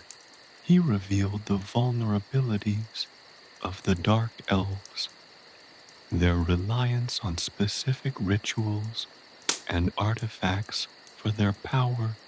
He spoke of ancient wards and enchantments that could disrupt their plans, and he even offered tactical suggestions, detailing strategies for confronting the Dark Elves' forces. He didn't provide simplistic answers, but rather he imbued Einar with the knowledge and insight necessary to think strategically, to adapt to unforeseen circumstances, and to make the critical judgments necessary to lead his people to victory. Odin's aid extended beyond tactical advice. He introduced Einar to several powerful allies within Asgard, skilled warriors, wise sorcerers, and experienced strategists, each chosen for their specific abilities and expertise. These individuals pledged their support to Einar's quest, and their combined strength and knowledge represented a force to be reckoned with.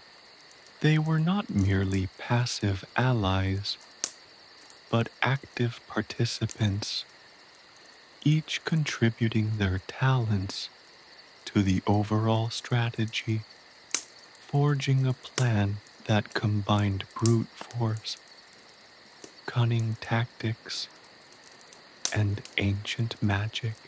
Furthermore, Odin emphasized the importance of alliances beyond Asgard. He advised Einar to seek out alliances with other realms, giants, elves, and dwarves, who might be willing to assist in the fight against Svartalfheim. He provided Einar with powerful artifacts, enchanted weapons, protective amulets, and scrolls containing ancient knowledge that could bolster Einar's strength and influence. These were not simply gifts, but symbols of Odin's faith in Einar's potential and a testament to the gravity of the impending threat. The encounter with Odin was not just a test, but a transformative experience. Einar left the All-Father's presence not just with gifts, but with a profound sense of responsibility and the unwavering certainty that he was not alone in his fight. Odin's favor was more than a blessing. It was a strategic partnership, a collaboration between a mortal champion and a god who saw in him the potential to become something greater, a leader capable of defending not just Midgard, but the very fabric of the 9 realms. The weight of this responsibility settled heavily on Einar's shoulders, but it was not a burden, but a challenge embraced with the courage and determination forged in the trials of Asgard. The path ahead remained perilous, but Einar walked forward with renewed purpose, his heart filled with hope, his mind sharp, and his spirit unbroken. He carried the favor of Odin, the support of Asgard, and the weight of 1,000 hopes upon his shoulders, and he knew without a shadow of a doubt that he was ready, preparing for the final confrontation.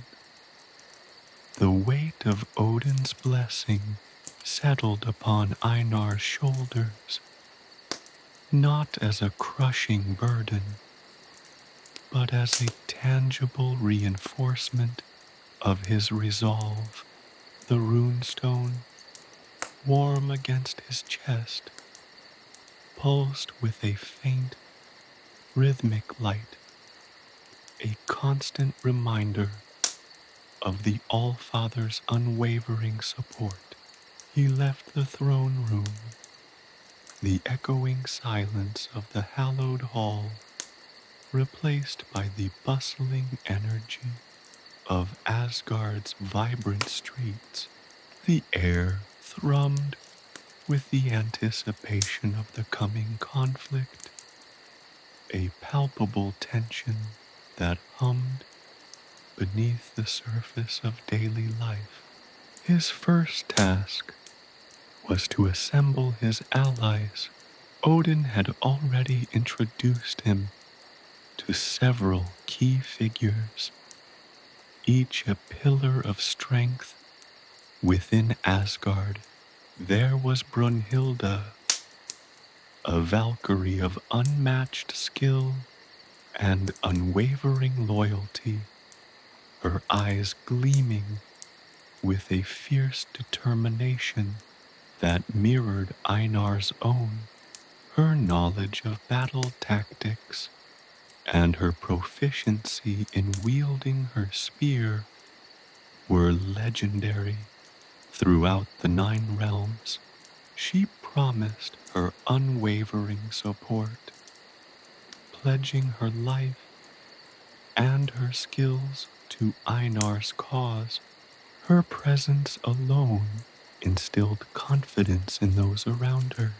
Then there was Heimdall, the vigilant guardian of Bifrost, the rainbow bridge connecting Asgard to the other realms. His piercing gaze, capable of seeing across vast distances, provided invaluable reconnaissance capabilities. He offered his unique perspective, detailing the movements of Svartalfheim's forces, their strengths and their weaknesses.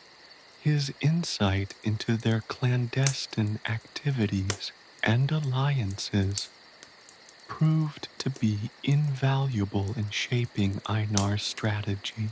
And finally, there was Freya, the goddess of love and beauty, yet possessing a cunning intellect and profound magical abilities. She, despite her peaceful demeanor, was a powerful sorceress and strategist, and she offered her insights into the dark elves' magic, revealing their vulnerabilities and suggesting ways to counteract their spells. Her potions and charms provided crucial aid, enhancing the abilities of Einar and his allies. She provided insights into the dark elves' ritualistic practices and the potential means of disrupting their power source. Beyond the Aesir, Einar sought alliances elsewhere. He journeyed to Jotunheim, the realm of the frost giants, a perilous undertaking given the inherent animosity between the giants and the Asgardians. However, guided by Odin's counsel, he sought out Laufey, a wise and powerful giantess known for her strategic acumen and her deep understanding of ancient lore. Laufey, although initially hesitant, recognized the looming threat from Svartalfheim as a danger to all the 9 realms, agreeing to provide Einar with a contingent of her frost giant warriors. Their immense strength and resilience, a formidable asset. His journey then led him to Alfheim, the realm of the light elves. There, he appealed to their inherent sense of justice and their natural opposition to the dark elves. While the light elves were initially cautious, Einar's unwavering conviction and the assurance of Odin's support eventually persuaded them to pledge their archers, their skills in ranged combat a significant advantage in upcoming conflicts. Their keen eyes and swift arrows proved to be a valuable counter to the dark elves' shadow magic. The dwarves of Nidavellir masters of craftsmanship, and creators of the most powerful weapons and armor, provided an equally crucial contribution. Their legendary skills were pivotal in enhancing the weapons and armor of Einar and his allies, strengthening their defenses and enhancing their offensive capabilities. They crafted potent runes and enchanted weapons that held the potential to significantly alter the tide of battle. With his allies assembled, Einar turned his attention to strategy. The meetings were intense, fueled by urgency and a shared understanding of the imminent danger. They meticulously studied maps, analyzing the terrain of Svartalfheim and charting potential battlegrounds. They debated tactical approaches, weighing the advantages and disadvantages of different strategies, considering every possible contingency. Brunhilde's expertise in direct combat was complemented by Heimdall's reconnaissance, Freya's magical insights, and Laufey's knowledge of the giant's unique fighting style. The dwarves' contributions were woven into every aspect of their preparations. Their planning extended beyond mere battlefield tactics. They investigated the Dark Elves' methods of power generation, their reliance on ancient artifacts and potent spells. Freya identified specific points of vulnerability within their magical defenses, providing Einar with crucial information for effective countermeasures. Their strategy evolved into a carefully orchestrated, multi-pronged attack, leveraging the unique skills and abilities of each ally to maximize their effectiveness.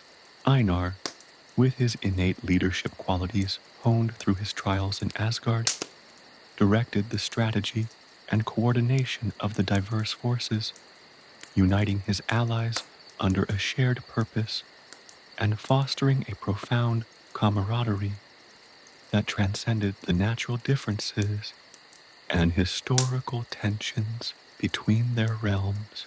He emerged as the central figure, inspiring his allies with his unwavering determination, his strategic brilliance, and his infectious courage. Days melted into weeks as the preparations intensified. Weapons were sharpened, armor was polished, and spells were practiced. The air crackled with the energy of anticipation, the collective will of the allies converging towards a singular goal. They sharpened their skills, preparing not only for physical combat, but also for the psychological warfare they expected from the cunning and insidious dark elves. Einar himself underwent rigorous training, honing his skills with the sword and shield, improving his strategic thinking, and deepening his connection to the runestone's power. The pulse of the runestone echoed the rhythm of his own heartbeat, strengthening his resolve and reminding him that he was not alone in this monumental undertaking. The final hours before the confrontation were spent in silent reflection, a somber mood permeating the camp as they braced for the coming ordeal. Each warrior, each ally, spent time with their kindred spirits, strengthening their bonds, sharing stories of those they fought for, and reaffirming their commitment to protect the 9 realms. Einar, alone in his chamber, held the runestone tightly in his hand, feeling the ancient power surge through him, a soothing counterpoint to the nervous energy thrumming within his veins. He looked out at the Asgardian landscape, bathed in the ethereal glow of the northern lights, a breathtaking display of the cosmos's beauty and power. It served as a stark contrast to the impending darkness, a visual reminder of the stakes involved. This wasn't merely a battle for territory or power. It was a fight to preserve balance, harmony, and the very existence of the 9 realms. The weight of this responsibility was immense, but Einar felt no fear, only a profound sense of purpose, a determination forged in the fires of adversity and empowered by the support of the Aesir and the unwavering loyalty of his allies. He was ready. The final confrontation was imminent, and Einar, son of a shield-maiden, stood ready to face the darkness, armed not only with weapons and magic, but with the courage, the wisdom, and the unwavering support of the 9 realms. The fate of the cosmos rested upon his shoulders, and he would not falter. The dawn brought with it not only the promise of a new day, but the harbinger of a clash that would shape the destiny of all the 9 realms. The time for preparation was over. The time for action had arrived. The final battle. The first clash echoed across the plains of Svartalfheim like a thunderclap, shattering the pre-dawn silence. The dark elves, cloaked in shadow and wielding weapons of obsidian, surged forward like a tide of darkness, their battle cry a guttural shriek that chilled the very air. Einar, positioned at the vanguard of his army, met their onslaught with a roar that rivaled their own, his shield raised high, deflecting a hail of poisoned darts. Brunhilde, at his side, carved a path of destruction through their ranks, her spear a blur of motion, each thrust finding its mark with deadly precision. The battle was a maelstrom of steel and shadow, a chaotic dance of death, where her magic and might clashed in a deafening symphony of destruction. The light elves' arrows rained down from the sky, finding their targets with uncanny accuracy, piercing the dark elves' armor and disrupting their formation. Law-face frost giants, their massive forms a terrifying sight, smashed through enemy lines, their brutal strength shattering shields and crushing bones. The dwarves, positioned strategically, unleashed a barrage of enchanted bolts, each strike imbued with potent runes, causing the dark elves' weapons to crack and crumble. Freya, her eyes blazing with ethereal light, wove a complex tapestry of protective spells around Einar and his closest allies, deflecting the most potent of the dark elves' magical attacks. Her spells were not merely defensive. She also unleashed waves of blinding light, momentarily disorienting the dark elves and creating openings for Einar's forces to exploit. Heimdall, perched high upon a rocky outcrop, his gaze sweeping across the battlefield, guided the army with his unparalleled vision, calling out the enemy's movements and weaknesses, directing the flow of the battle with unwavering precision.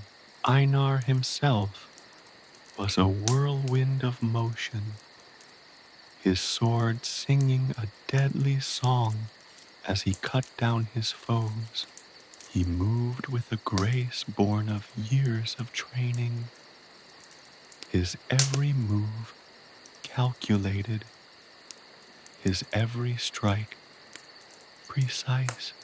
Yet, despite his skill and the strength of his allies, the dark elves pressed their attack relentlessly, their numbers seemingly inexhaustible, their leader, a hulking figure wreathed in shadow and wielding a blade of pure darkness, proved to be a formidable opponent, his attacks imbued with a chilling magic that threatened to overwhelm Einar's defenses.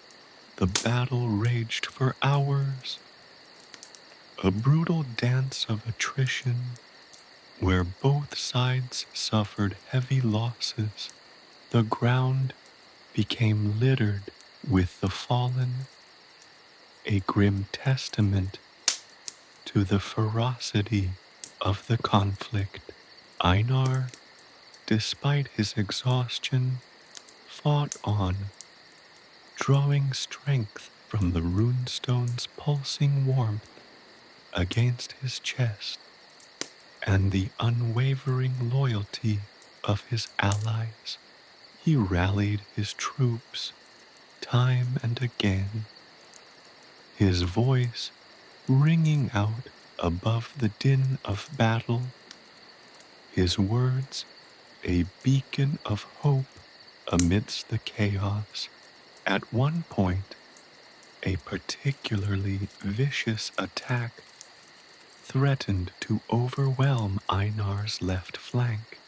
The dark elves, exploiting a momentary lapse in the light elves' defensive line, surged forward, threatening to shatter the entire alliance. Einar, realizing the gravity of the situation, made a daring decision. Leaving his immediate protection, he charged into the heart of the enemy's advance, drawing their attention away from the vulnerable flank. His actions bought his allies precious time, giving them the opportunity to regroup and reinforce their defenses. However, His bravery came at a price. He was surrounded, overwhelmed by a swarm of dark elves, their blades flashing menacingly. He fought with the fury of a cornered beast, his skills honed to a razor's edge. But the odds were stacked heavily against him. He felt the sting of multiple wounds, the searing pain momentarily clouding his vision. Just as he felt his strength failing, Brunhilde, ever loyal, crashed through the enemy lines, her spear a deadly scythe, carving a path to Einar's side.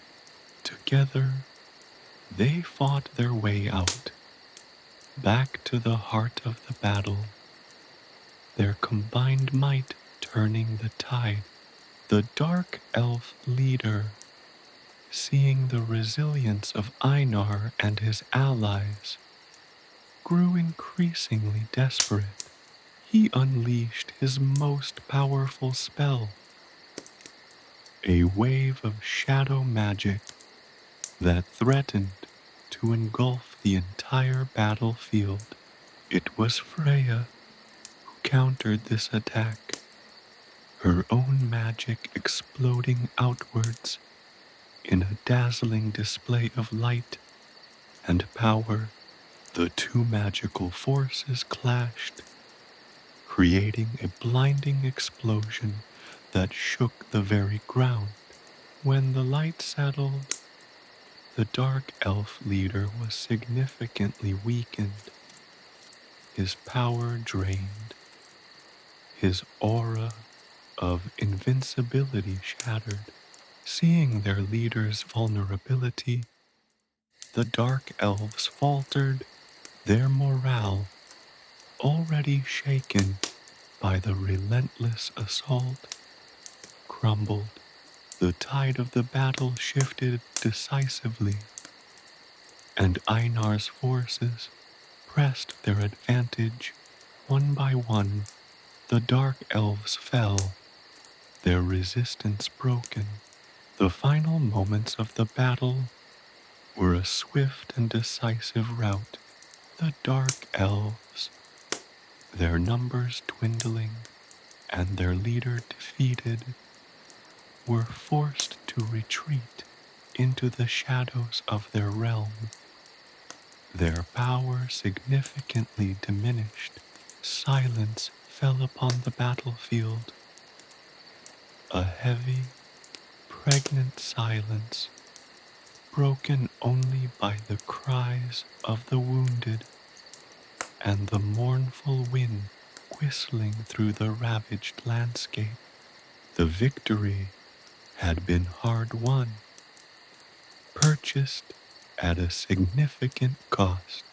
Einar, bruised and bleeding, but unbroken, surveyed the battlefield, his heart heavy with the loss of his allies, but his gaze also held a fierce pride. They had faced overwhelming odds and emerged victorious.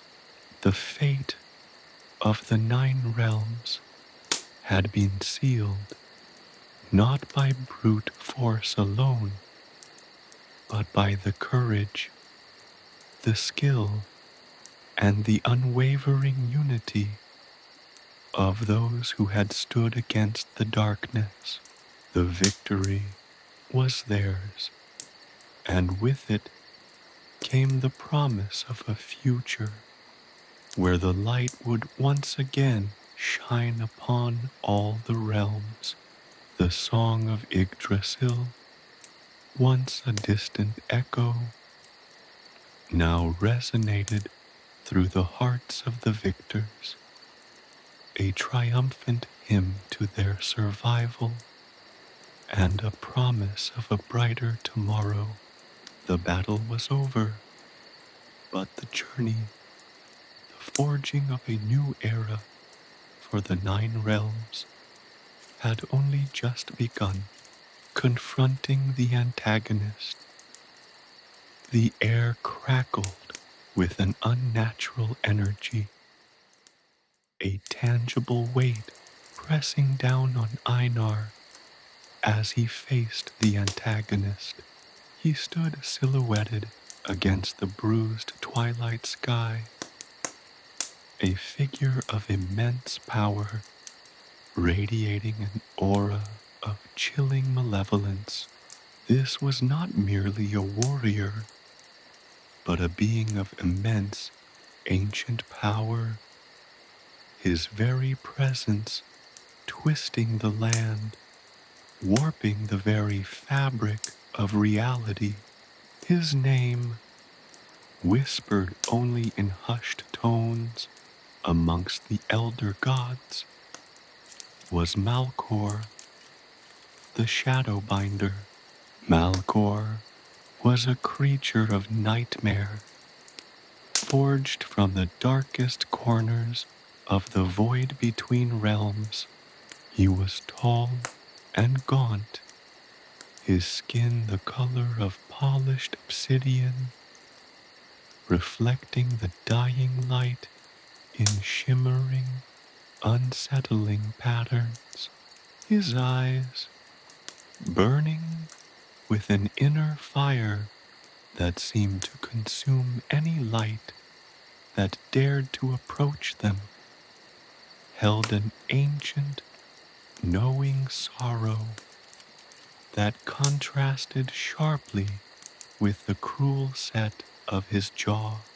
He was clad in armor of twisted shadows, seemingly woven from the very essence of darkness, and in his hand he held a blade that dripped not blood, but a viscous, inky substance that seemed to consume light itself.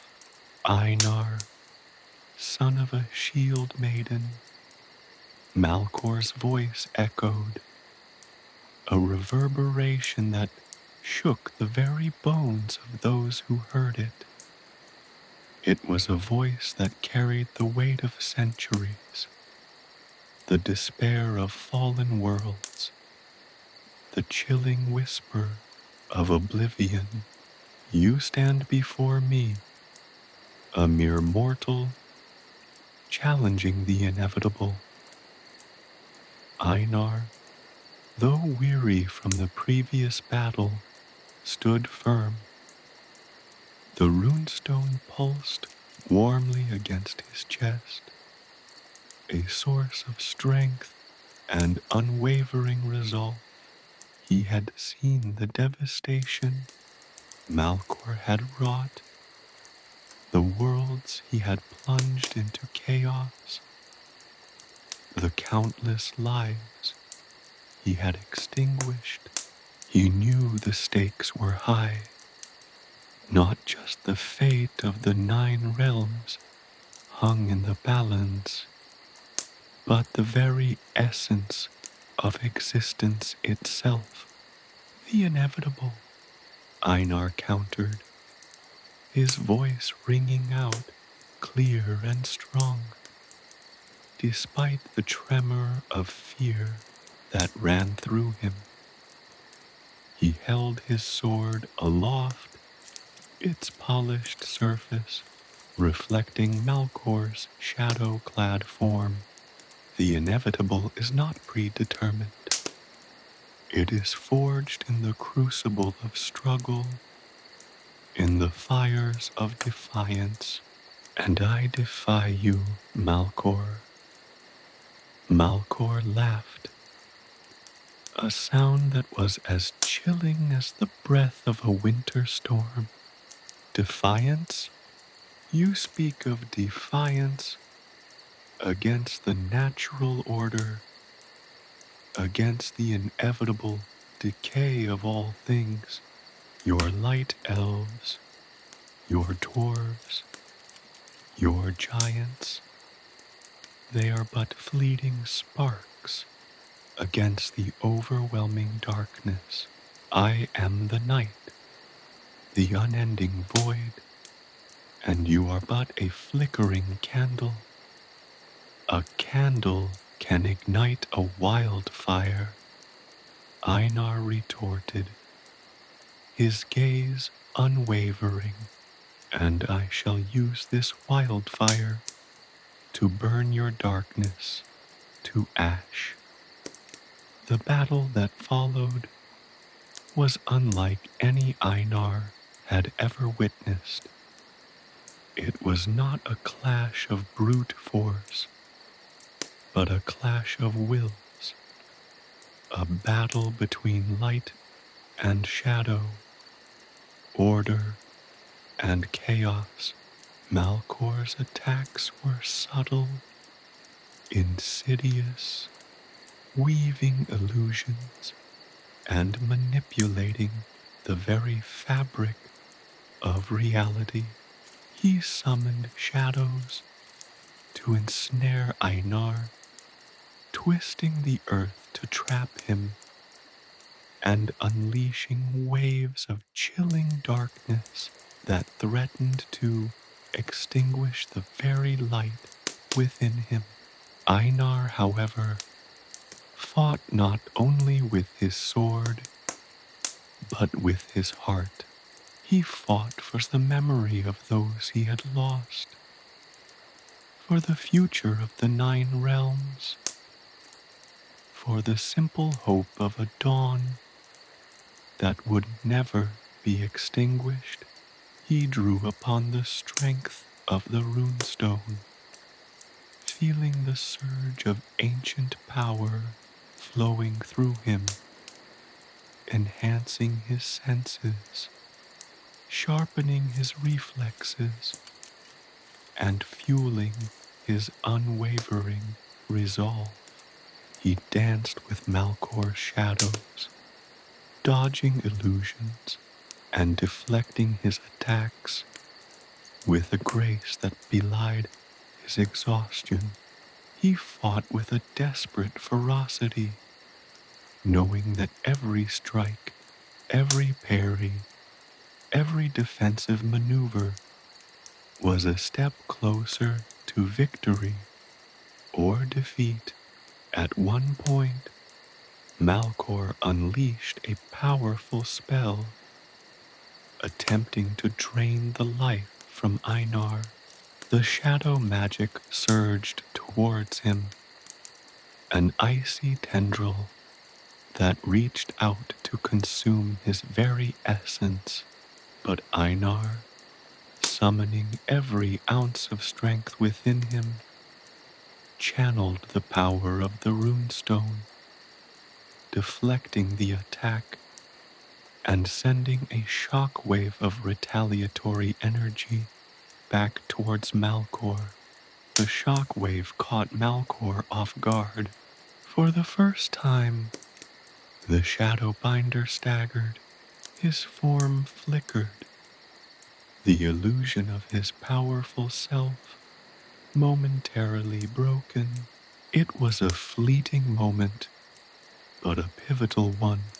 Einar saw his opportunity, his resolve hardening into steel. He lunged forward, his sword a blur of motion. He struck Malkor not with brute force, but with precision, targeting a weak point in the creature's shadowed armor, a vulnerability only briefly revealed. The blade pierced his shadowed flesh, not causing physical pain, but unleashing a wave of light that countered Malkor's darkness. Malkor roared in agony, his shadow form flickering violently as the light surged through him. His power, the very essence of his being, began to unravel. The shadows that had sustained him began to recede, his form becoming less defined, less potent, His power was dissipating, not suddenly or dramatically, but in a slow, agonizing retreat. The land around them began to heal itself. The gnarled, dark branches of the trees around him receded into normal-looking wood. The twisted earth regained its former texture, showing the path of the struggle. As Malkor's power waned, his arrogance dissolved as well. His voice, once commanding, was reduced to a whimper as he pleaded for mercy. But Einar would not grant it. The Shadowbinder was too powerful to simply be imprisoned. He was too dangerous to be allowed to regroup. The light was not going to permit the darkness to rise again. And that meant Malkor's destruction. With a final, decisive thrust, Einar ended the battle. Malkor vanished, leaving behind only a faint shimmer of fading darkness and the silent echo of his defeat. The victory was hard won, its cost a testament to the ferocity of the fight, but it was a victory nonetheless, a testament to Einar's courage, his strength, and his unwavering belief in the power of light against the overwhelming forces of darkness. The fate of the 9 realms had been secured, and with Malkor's downfall, a new era of peace, or at least stability, began to dawn. The song of Yggdrasil, no longer a distant echo, but a vibrant melody, resonated through the realms, a hopeful hymn to the triumph of good over evil, a testament to the enduring power of the human spirit, a song celebrating life's resurgence. The power of Yggdrasil, the victory over Malkor, though complete, left Einar drained. The battle had been a maelstrom of shadow and light, a brutal dance on the precipice of oblivion. He stood amidst the slowly reforming landscape, the air still thick with the lingering scent of ozone and the faint whisper of fading darkness. His breath hitched in ragged gasps, his muscles screaming in protest, yet a deep sense of relief washed over him, a potent antidote to the exhaustion. He had prevailed. The 9 realms were safe for now, but the battle had left a lingering question. How had he managed to overcome such an overwhelmingly powerful foe? His own strength, bolstered by the runestone, had undeniably played a crucial role. But there was something more, a subtle undercurrent of power that had surged through him during the final confrontation. It was a power that felt ancient, vast, and profoundly connected to the very fabric of existence itself.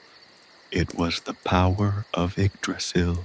As the last vestiges of Malkor's shadow dissipated, Einar felt a profound shift within himself, a sense of interconnectedness with the world tree that transcended mere understanding.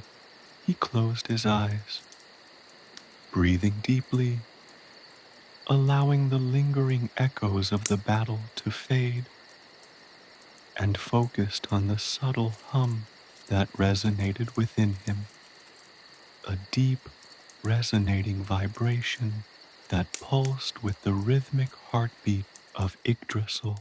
The world tree, he realized, was not merely a physical entity, but a living, breathing force that permeated the very essence of the 9 realms. Its roots delved deep into the underworld of hell, while its branches soared into the radiant heavens of Asgard, connecting every realm in a complex, intricate tapestry of life and energy.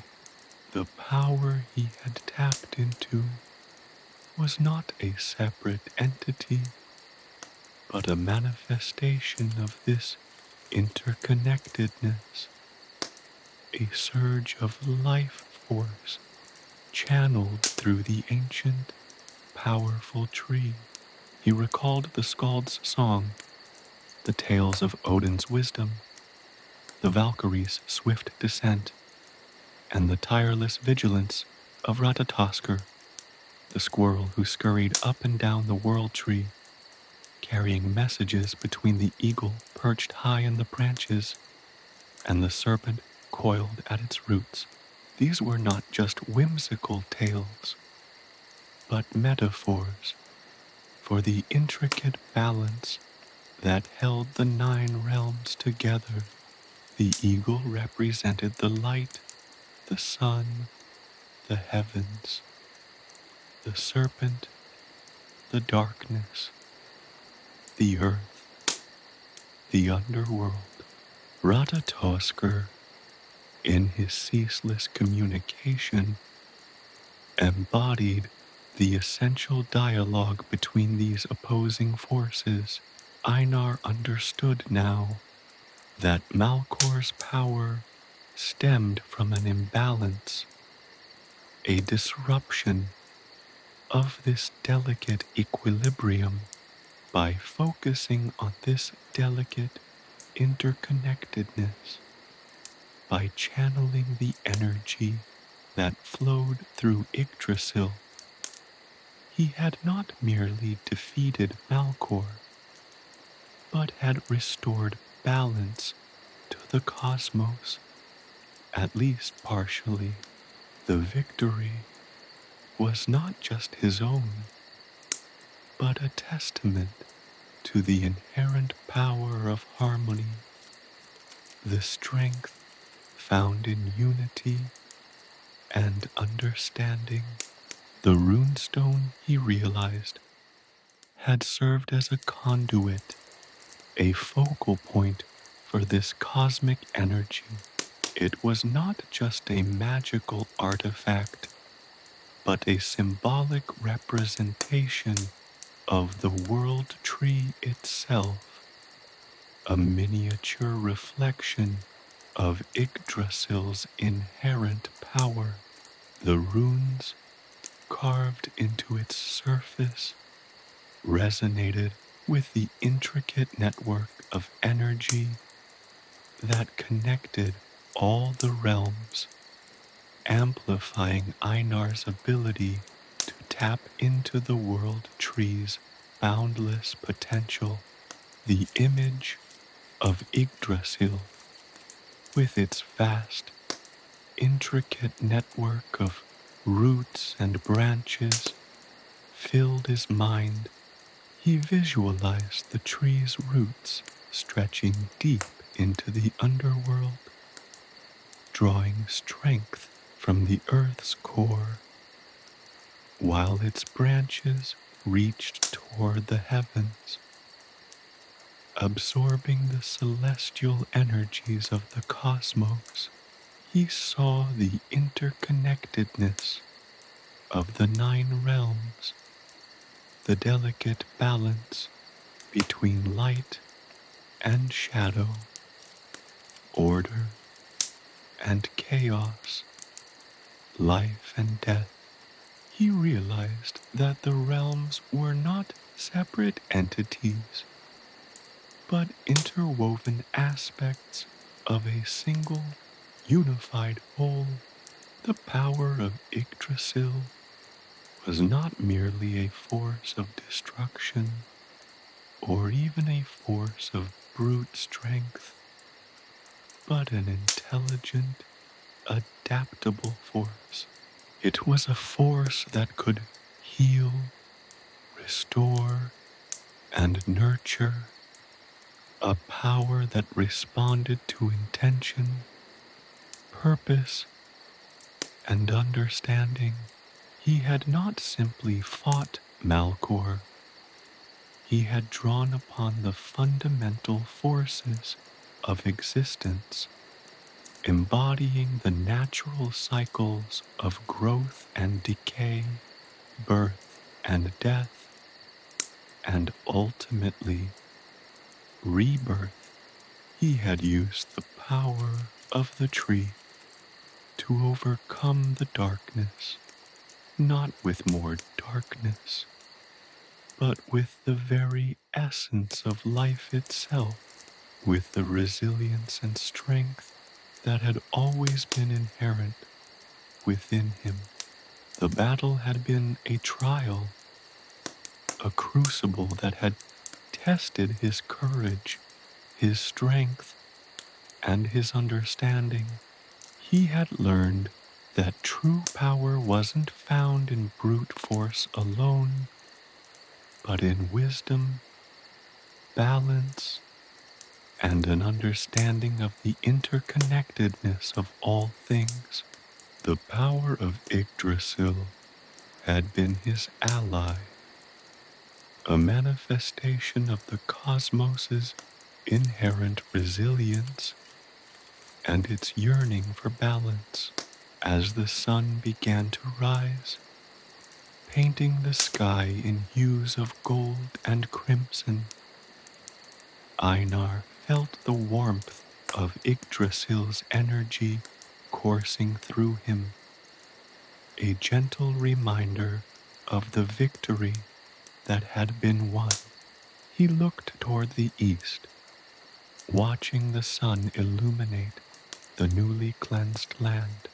The land was healing, the trees were regrowing leaves, and even the stone seemed to be breathing again, slowly resuming its prior shape and form.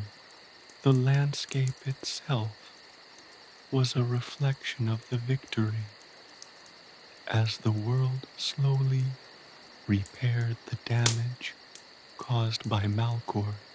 The lessons he had learned were far-reaching, going beyond the mere defeat of a single antagonist. He now understood the profound responsibility that came with harnessing such a vast power. The power of Yggdrasil was not to be wielded lightly or capriciously, but with wisdom, restraint, and a deep understanding of its far-reaching consequences. It was a force of creation and destruction, a force that could shape worlds and shatter them in equal measure. Einar's journey had only just begun. The 9 realms, though temporarily saved, still faced numerous challenges and uncertainties, but he knew that he was no longer merely a warrior. He was a guardian, a protector, a steward of the world tree's power. He carried the weight of responsibility, a burden both daunting and exhilarating. He carried not only the runestone, but the weight of the entire cosmos, the knowledge of the interconnectedness of all things. He was connected to Yggdrasil's life force, and that life force would aid him in the future. Should darkness threaten again, he looked up at the sky, now clear and vibrant, and felt a surge of determination. He would face whatever challenges lay ahead, drawing upon the strength of Yggdrasil, the wisdom of the ancient gods, and his own unwavering resolve.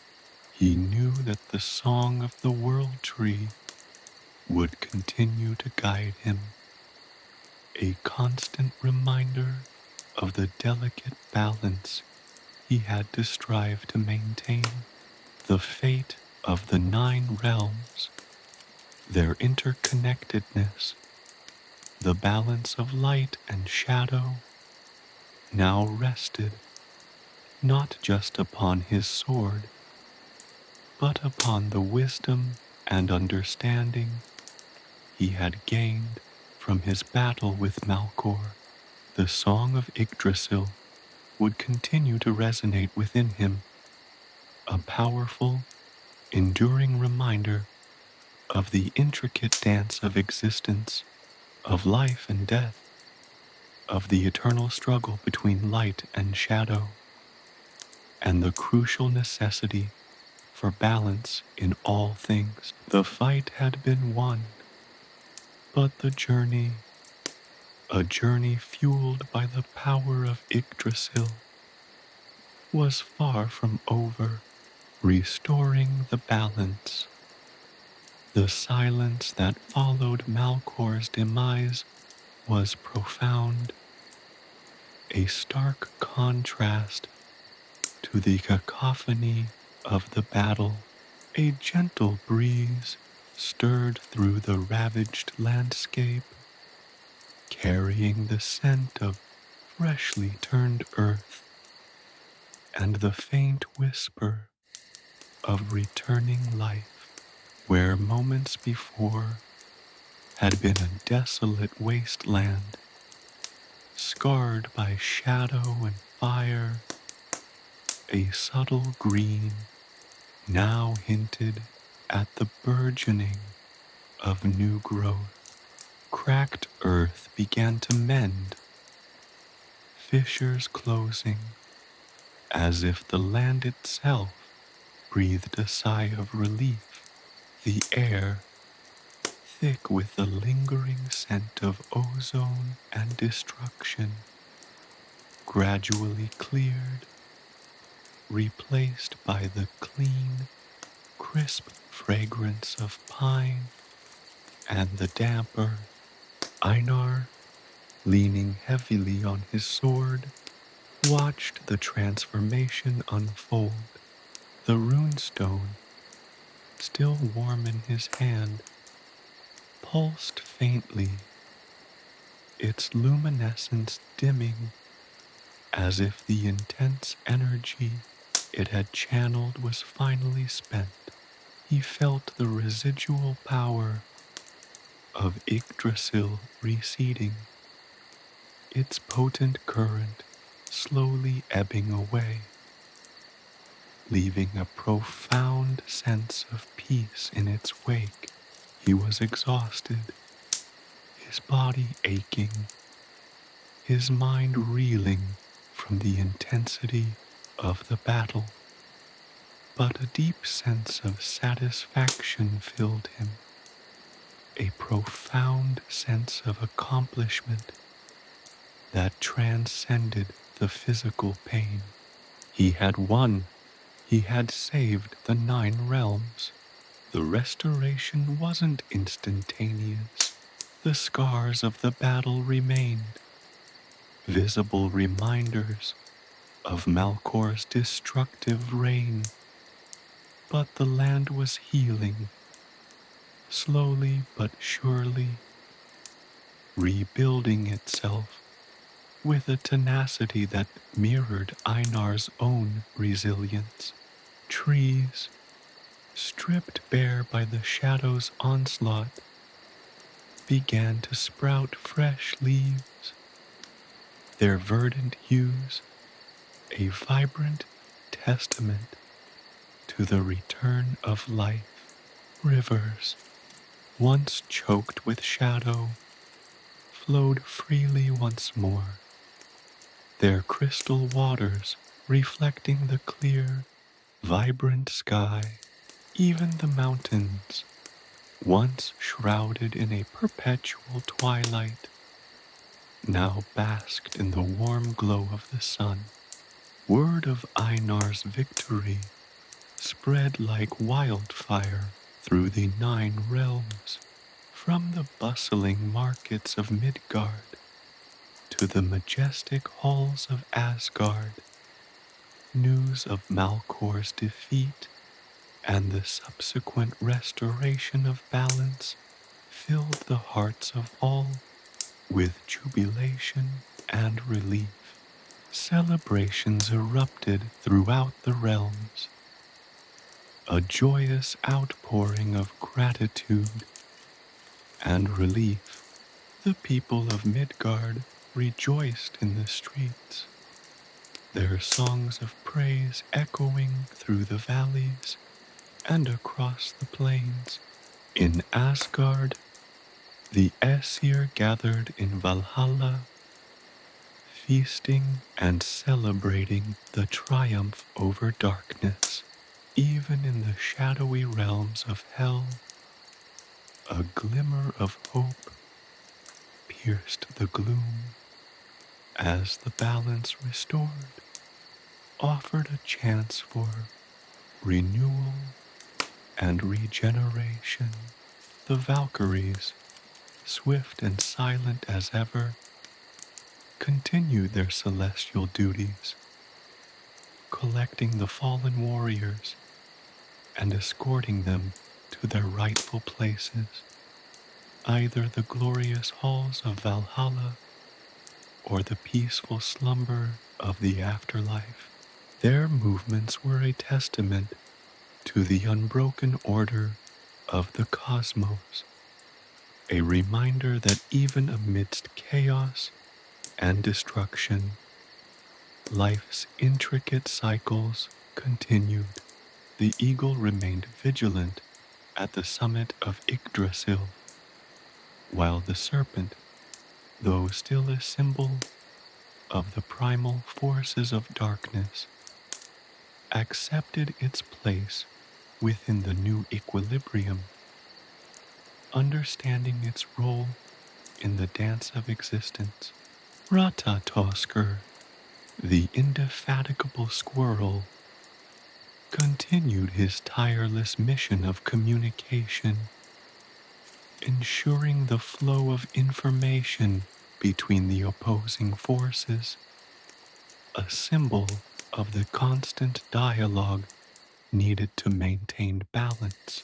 As the 9 realms healed, so too did Einar. The physical wounds faded, replaced by a deeper spiritual healing. He learned to channel the power of Yggdrasil more effectively, drawing strength and guidance from the world tree's energy, allowing it to flow through him, revitalizing and renewing his spirit.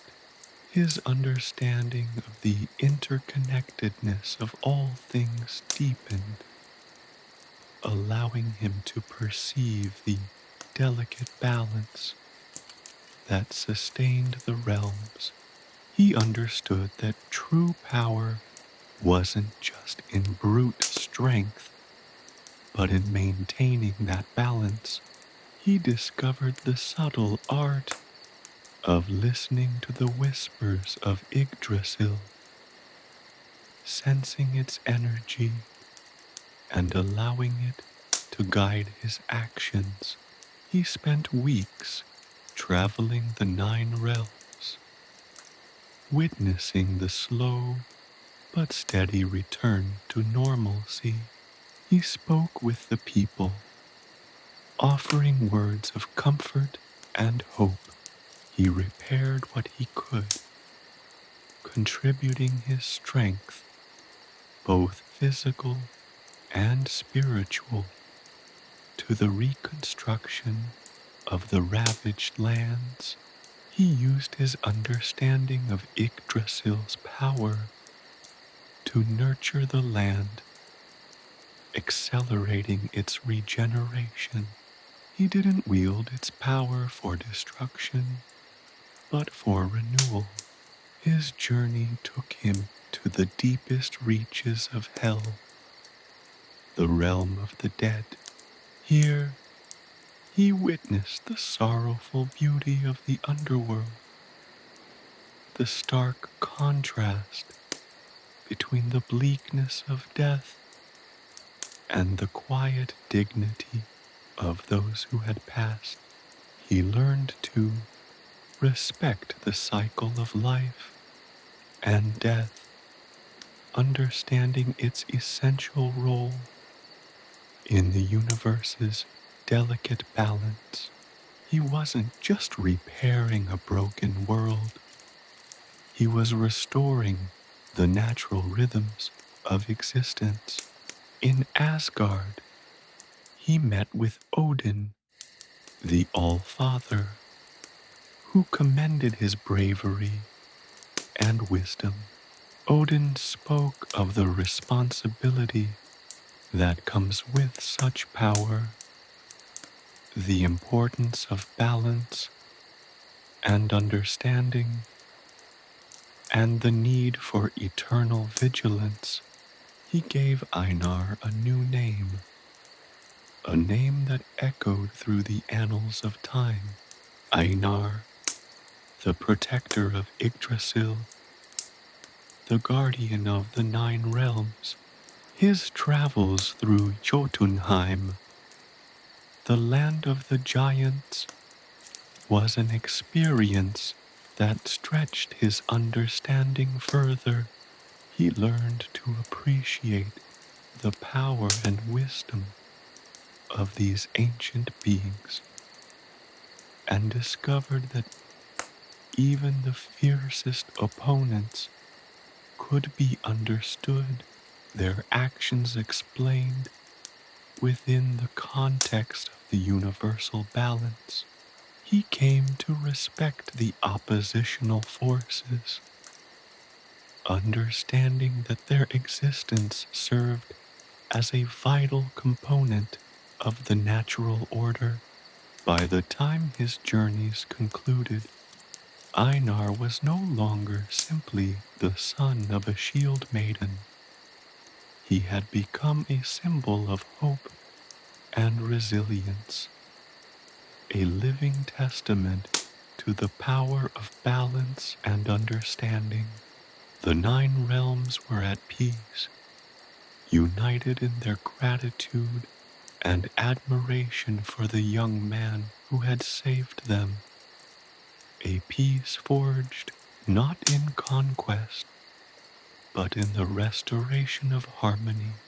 The runestone, now dimmed, remained a reminder of the power he wielded, a constant symbol of his connection to Yggdrasil, and a reminder of the responsibility that came with that connection.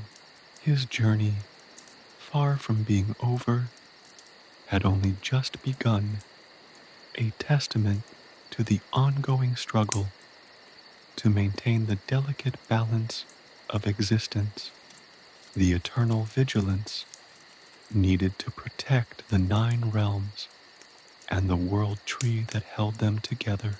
The song of Yggdrasil, once a whisper, now echoed through the heart of Einar, a constant and powerful reminder of his role in the intricate dance of existence. Einar's legacy. The years that followed Einar's victory were marked not by quiet repose, but by a period of profound transformation.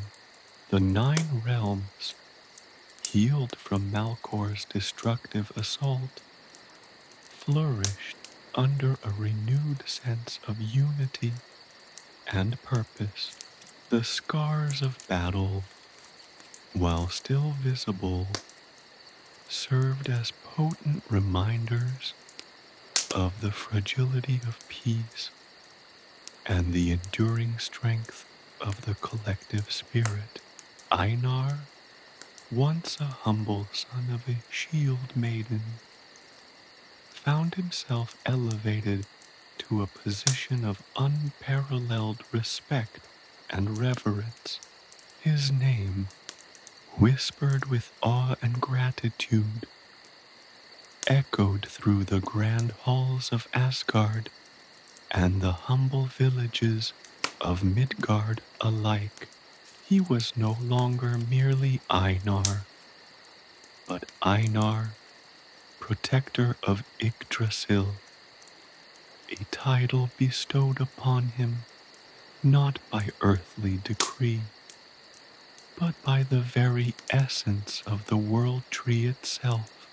His legacy wasn't forged in the heat of battle alone, but in the quiet acts of rebuilding and reconciliation that followed.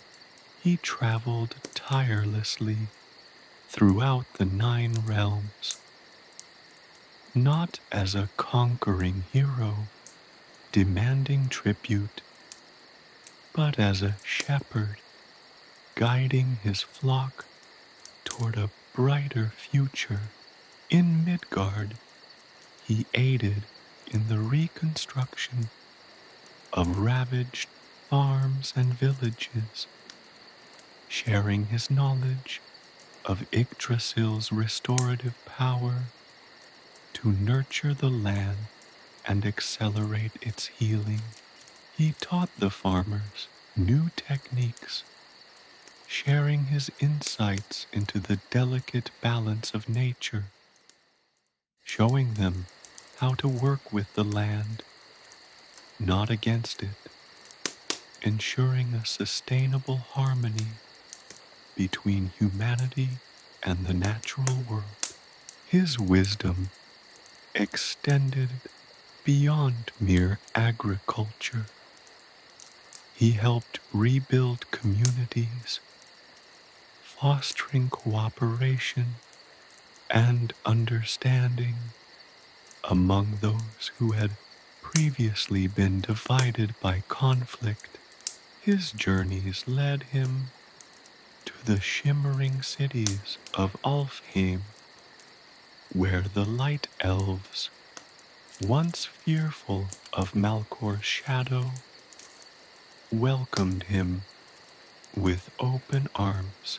He shared stories of the battle, not to glorify violence, but to underscore the importance of courage, resilience, and the unwavering belief in the triumph of good over evil.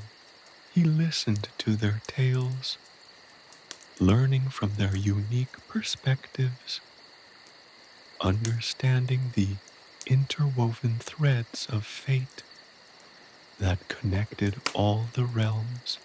He discovered that the elves' mastery of artistry and craftsmanship, long suppressed under Malkor's reign, held the key to rebuilding the beauty that the darkness had sought to extinguish. With his encouragement, Alfheim blossomed into a center of artistic and cultural renewal, its artisans crafting breathtaking works that celebrated the restored harmony of the 9 realms. In Svartalfheim, the realm of the dark elves, his presence was met with initial suspicion. The dark elves, often misunderstood and feared, had borne the brunt of Malkor's manipulation. Their resentment and distrust, deep-rooted, Einar approached them with patience and empathy, acknowledging their grievances, listening to their stories, and demonstrating a deep respect for their culture. He didn't seek to change them, but to help them find their place within the restored balance. He discovered their profound connection to the earth, their skills in mining and metalworking unmatched throughout the 9 realms. With his support, they channeled their talents into forging tools and implements that aided in the reconstruction efforts, contributing significantly to the healing of the land. Even in the chilling realm of hell, Einar's presence brought a measure of solace. He did not seek to conquer death, but to understand it, to respect the cyclical nature of life and loss. He spent time with the spirits of the fallen, offering comfort and acknowledging their sacrifices. He learned to appreciate the wisdom of those who had passed, recognizing that death was not an end, but a transformation, a transition into another aspect of existence. He helped establish new rituals to honor the dead, fostering a healthier relationship between the living and the departed, ensuring the respect for the past and the hope for the future. His time in Jotunheim proved particularly transformative. He discovered that the giants, often depicted as antagonists, were guardians of ancient wisdom and knowledge. He learned to respect their strength and their connection to the primal forces of nature. He listened to their prophecies, their deep understanding of the cosmos, and their warnings about maintaining the delicate balance of the 9 realms. He came to realize that the giants, like the other realms, were not inherently evil, but vital components of the greater cosmic order, each playing a necessary part in the grand tapestry of existence. As the years turned into decades, Einar's influence continued to grow. He established schools dedicated to the study of Yggdrasil's power, teaching future generations the importance of balance, understanding, and the responsible use of magic. These schools became centers of learning, drawing scholars from all 9 realms, fostering cooperation and shared knowledge. His teachings focused not just on the technical aspects of wielding magic, but on the ethical considerations, emphasizing the need to harness power for the betterment of all and the profound consequences of disrupting the delicate equilibrium of the cosmos. The rune stone, though dimmed, remained a cherished symbol of his connection to Yggdrasil, a constant reminder of his responsibility and the power he wielded. It was not an object of fear, but a source of guidance, a conduit to the ancient wisdom of the world tree. He used it sparingly, only when absolutely necessary, preferring to guide through example rather than dictate. Einar, the protector of Yggdrasil, became a living legend, his story woven into the fabric of Norse mythology, inspiring generations to come. His legacy was not one of conquest, but of reconciliation, not of destruction, but of restoration. He proved that true strength lay not in brute force, but in understanding, empathy, and the unwavering commitment to maintain the delicate balance that sustained the 9 realms. His journey was a testament to the enduring power of hope, the unwavering strength of the human spirit, and the transformative potential of understanding the intricate dance of existence. The song of Yggdrasil, once a whisper in the wind, now resonated through the hearts of all the 9 realms, a powerful reminder of Einar's legacy, a testament to the lasting peace he had secured, and the ensuring hope he inspired for the future. The 9 realms, once threatened by darkness, now flourished under his enduring legacy, a testament to the power of a single individual's courage, wisdom, and unwavering commitment to the delicate balance of the cosmos. And as the centuries unfolded, his story would be retold, ensuring that Einar's legend would live on, a beacon of hope and a testament to the enduring power of unity and understanding.